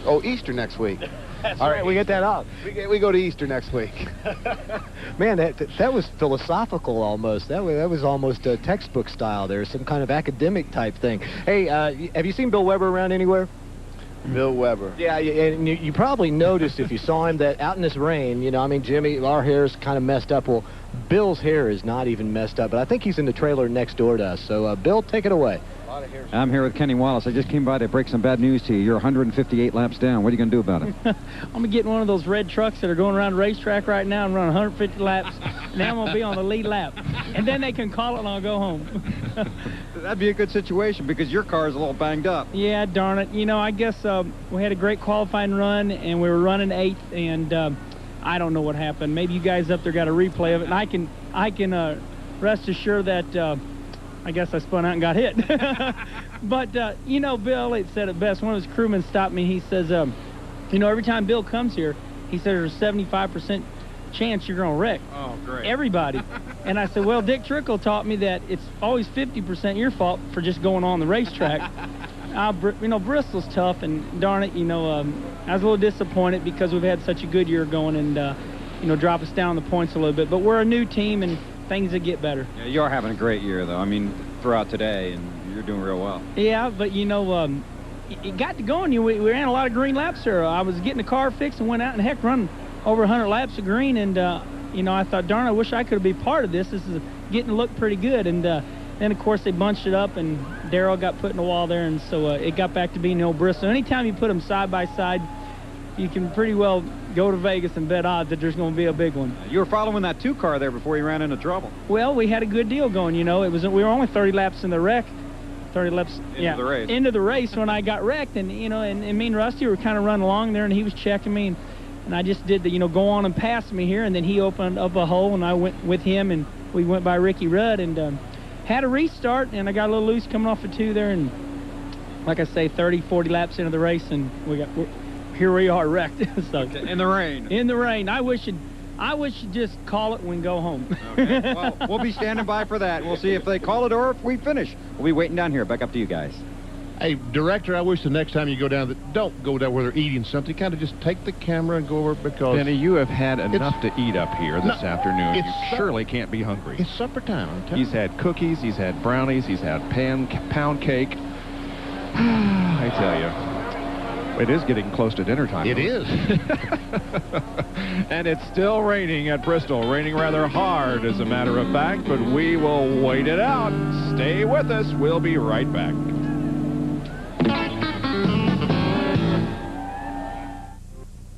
It's happening right now, all across the country and just across town. Welcome to Pasta Americana at Applebee's. All kinds of delicious new pasta specialties like grilled salmon with Alfredo pasta, low-fat garlic chicken pasta, or lasagna primavera. Pasta Americana at Applebee's. Pasta served with a great big helping of friends, neighbors, and family. We're America's favorite neighbor, Applebee's. You're not into loud music, but you could be. You haven't been mountain biking, but you just might. You've never had all your friends over at once, but now you can. The 1996 Sonoma from GMC. Standard with driver's airbag, 4-wheel anti-lock brakes, and for a limited time, $500 cash back on select models. On-road, off-road, small stuff, bigger load. Get $500 cash back or special financing on select Sonomas now at your Gulf Coast GMC dealer. Been a long day at Bristol International Raceway. It isn't over yet. Hey, here's a guy that better turn his hat upside down or something. He's collecting water in it. I'm telling you, if his hat doesn't leak, he could have a gallon of water. That's a sombrero, isn't it? Something like that, yeah. Well, you can see it's still raining here, and there has been no official word as yet from NASCAR as to the status of this race, but we're going to stay here for a while. John Kernan is down with Wally Dallenbach. Well, Wally, what kind of day has it been for you, huh? Actually, it's been pretty fun. We got caught a little bit at the beginning on a yellow flag, and we came in for a pit stop and got down right away. But I'm pretty happy with the car, and I'm getting reacquainted with this racetrack. Getting reacquainted with this racetrack. How, you know, everything, the first of the year, everything was so tentative, and now you guys have got the sponsor with the Hayes Modem people. I mean, got to feel like, I guess, everything is gravy right now, huh? Oh, definitely, especially when you can pay the bills. That helps a lot. But, no, I'm real happy with the situation here. The Bud Moore team's been great, and with Hayes Modem coming on, it gives us an opportunity to know where we're going every week, and we just want to get through the first swing of the races, and then we know what kind of cars I like, and we've all worked together at those racetracks. So this is a tough one. If we can just get through the next two here, I'm looking forward to May coming around. You know, even though you spent several years on the Winston Cup circuit, you still have things to learn at some of these tracks, don't you? And this is a good team to learn it with, isn't it? Yeah, I don't think you ever stop learning, and experience is everything in this circuit. And with the Bud Moore Racing team, they got so much experience. They can come off the trailer, and they can be in the ballpark, and that's what's important to me, because I'm learning a lot, and these guys are teaching me a lot, so it's working out really good. Yeah, you're also an amateur meteorologist, right? I mean, what do you think about this? Looks like it's picking back up again. Well, I'd have to say there's a lot of smarter fans out there than we are, I think, right now, by looking at the grandstands. They might be just sitting in the car, I don't know, but this doesn't look good. I know we got the lights and everything, but it's still coming down pretty hard, and I know it's going to take a long time to dry, but hey, we'll wait it out. All right, well, keep dry there, Wally. Thanks a lot. Bob? Okay, thank you, John. Still raining, and so we will talk to more drivers. Bill, who you got this time? Standing down here with Rusty Wallace, trying to stay out of the way of everybody and stay dry at the same time. You have a good car, you have a good shot. I know you want it to stop. Yeah, I want it to stop because, man, I tell you, I had a car that thought I could win the race. I'm sitting there running second, and now I'm fifth. We had a restart problem up there, I guess. I don't know if Jeff missed a gear or what happened, but we got blowed away on the inside lane, and I got back to fifth. But, hey, that's racing. I'm fifth. That's pretty good. The car was really, really quick today. The engine ran great. The pit stops were wonderful, but we gained a lot of points, and now I'm just going to go on home and load a bag and head to Japan. Okay, well, have a good time over there. Thank you very much. Okay, Rusty Wallace. Rusty, Dale Earnhardt, and NASCAR officials will be leaving tomorrow morning to go to Japan for a tire test on the Suzuka circuit. Back with more from Bristol in just a moment.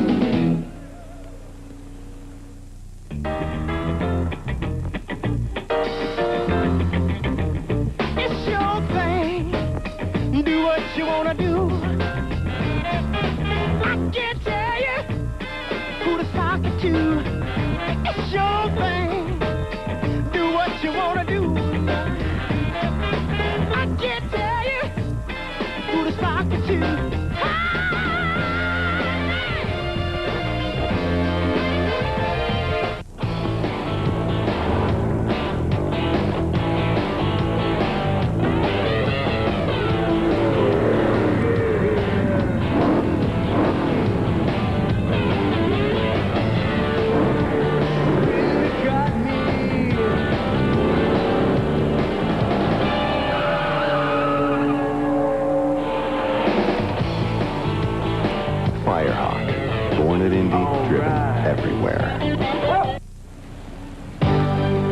ESPN Speed World coverage of the Food City 500 from Bristol International Raceway is being brought to you by McDonald's. On the track and in our restaurants, just watch us cook.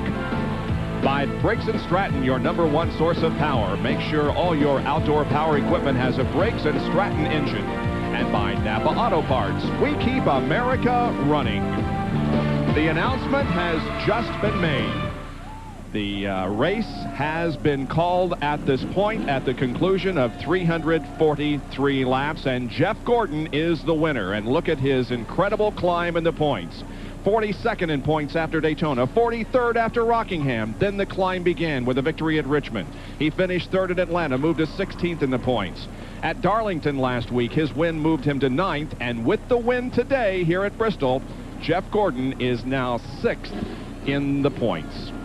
Let's go down to our McDonald's Winner's Circle interview and Jerry Punch.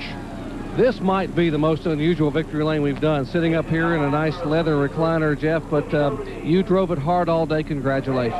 Well, right now it's the only dry place, but I guess you're giving me the official word because I've still been waiting for that official word, but... It is official, right? Let me ask you, it is official. Okay, then, okay, yeah. Yeah, okay, yeah. You're the winner. Well, thank you, Jerry. You know, this isn't the way, of course, we want to win this thing, but we did have a strong car. You kind of want to see that checker flag, but we did our part for what part of the race we did run, and I got to thank those guys on the DuPont Chevrolet. They were great. They did a good job. You know, they got me in and out of the pits when we needed to, but we weren't the fastest car yesterday in that last practice. And we had a great car today, so I'm real proud of them. Goodyear tires were great today, and forgot to thank Coca-Cola last weekend. So this is pretty amazing. You know, it's just not the same, I know, but it's pretty amazing to the way things have been going for us. And you know, I can't believe we just won at Bristol this way. This is amazing. You know, you're sitting here waiting for the word, Jeff, and about 2 minutes ago, Earnhardt walks in and just sticks out his hand and says, "Congratulations, you're the winner. I'm out of here." And he congratulated you before you even knew you had won it.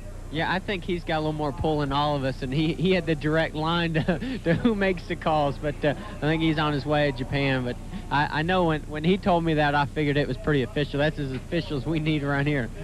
3 wins in the last 4 outings, and the guy goes from 9th to 6th in the point standings as the climb continues for the reigning Winston Cup champion, Jeff Gordon, who wins today here at Bristol.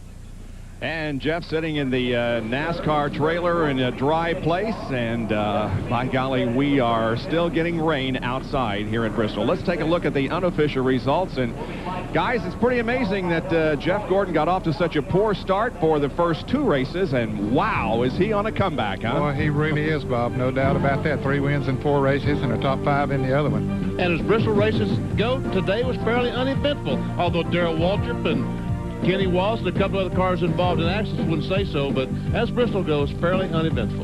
This is the unofficial results. Again, this race has been called at this point 343 out of the 500 laps completed. Rain, rain, rain from beginning to the end, and it's resulted in our first rain-shortened event since Martinsville almost a year ago last April. The points, the first 4 stay the same with Dale Earnhardt, 37 points now behind Dale Jarrett, Rudd, Craven, and Labonte, and now the 6 through 10. Several positions change here. Jeff Gordon moves up to 6th, then it's Mark Martin, Bill Elliott, Rusty Wallace, and Ted Musgrave. We'll take next weekend off for Easter, but be back at North Wilkesboro for a big weekend starting on Friday at 3 o'clock with Winston Cup qualifying. The Lowe's 150, 5 o'clock Eastern time on Saturday. NASCAR today at 12:30 on Sunday, and the First Union 400 at 1 o'clock 2 weeks from today. Sports Center is coming up next. Thanks to Jerry Punch, John Kernan, Bill Weber, Ned Jarrett, and Benny Parsons. I'm Bob Jenkins. Thanks for joining us. So long, everyone.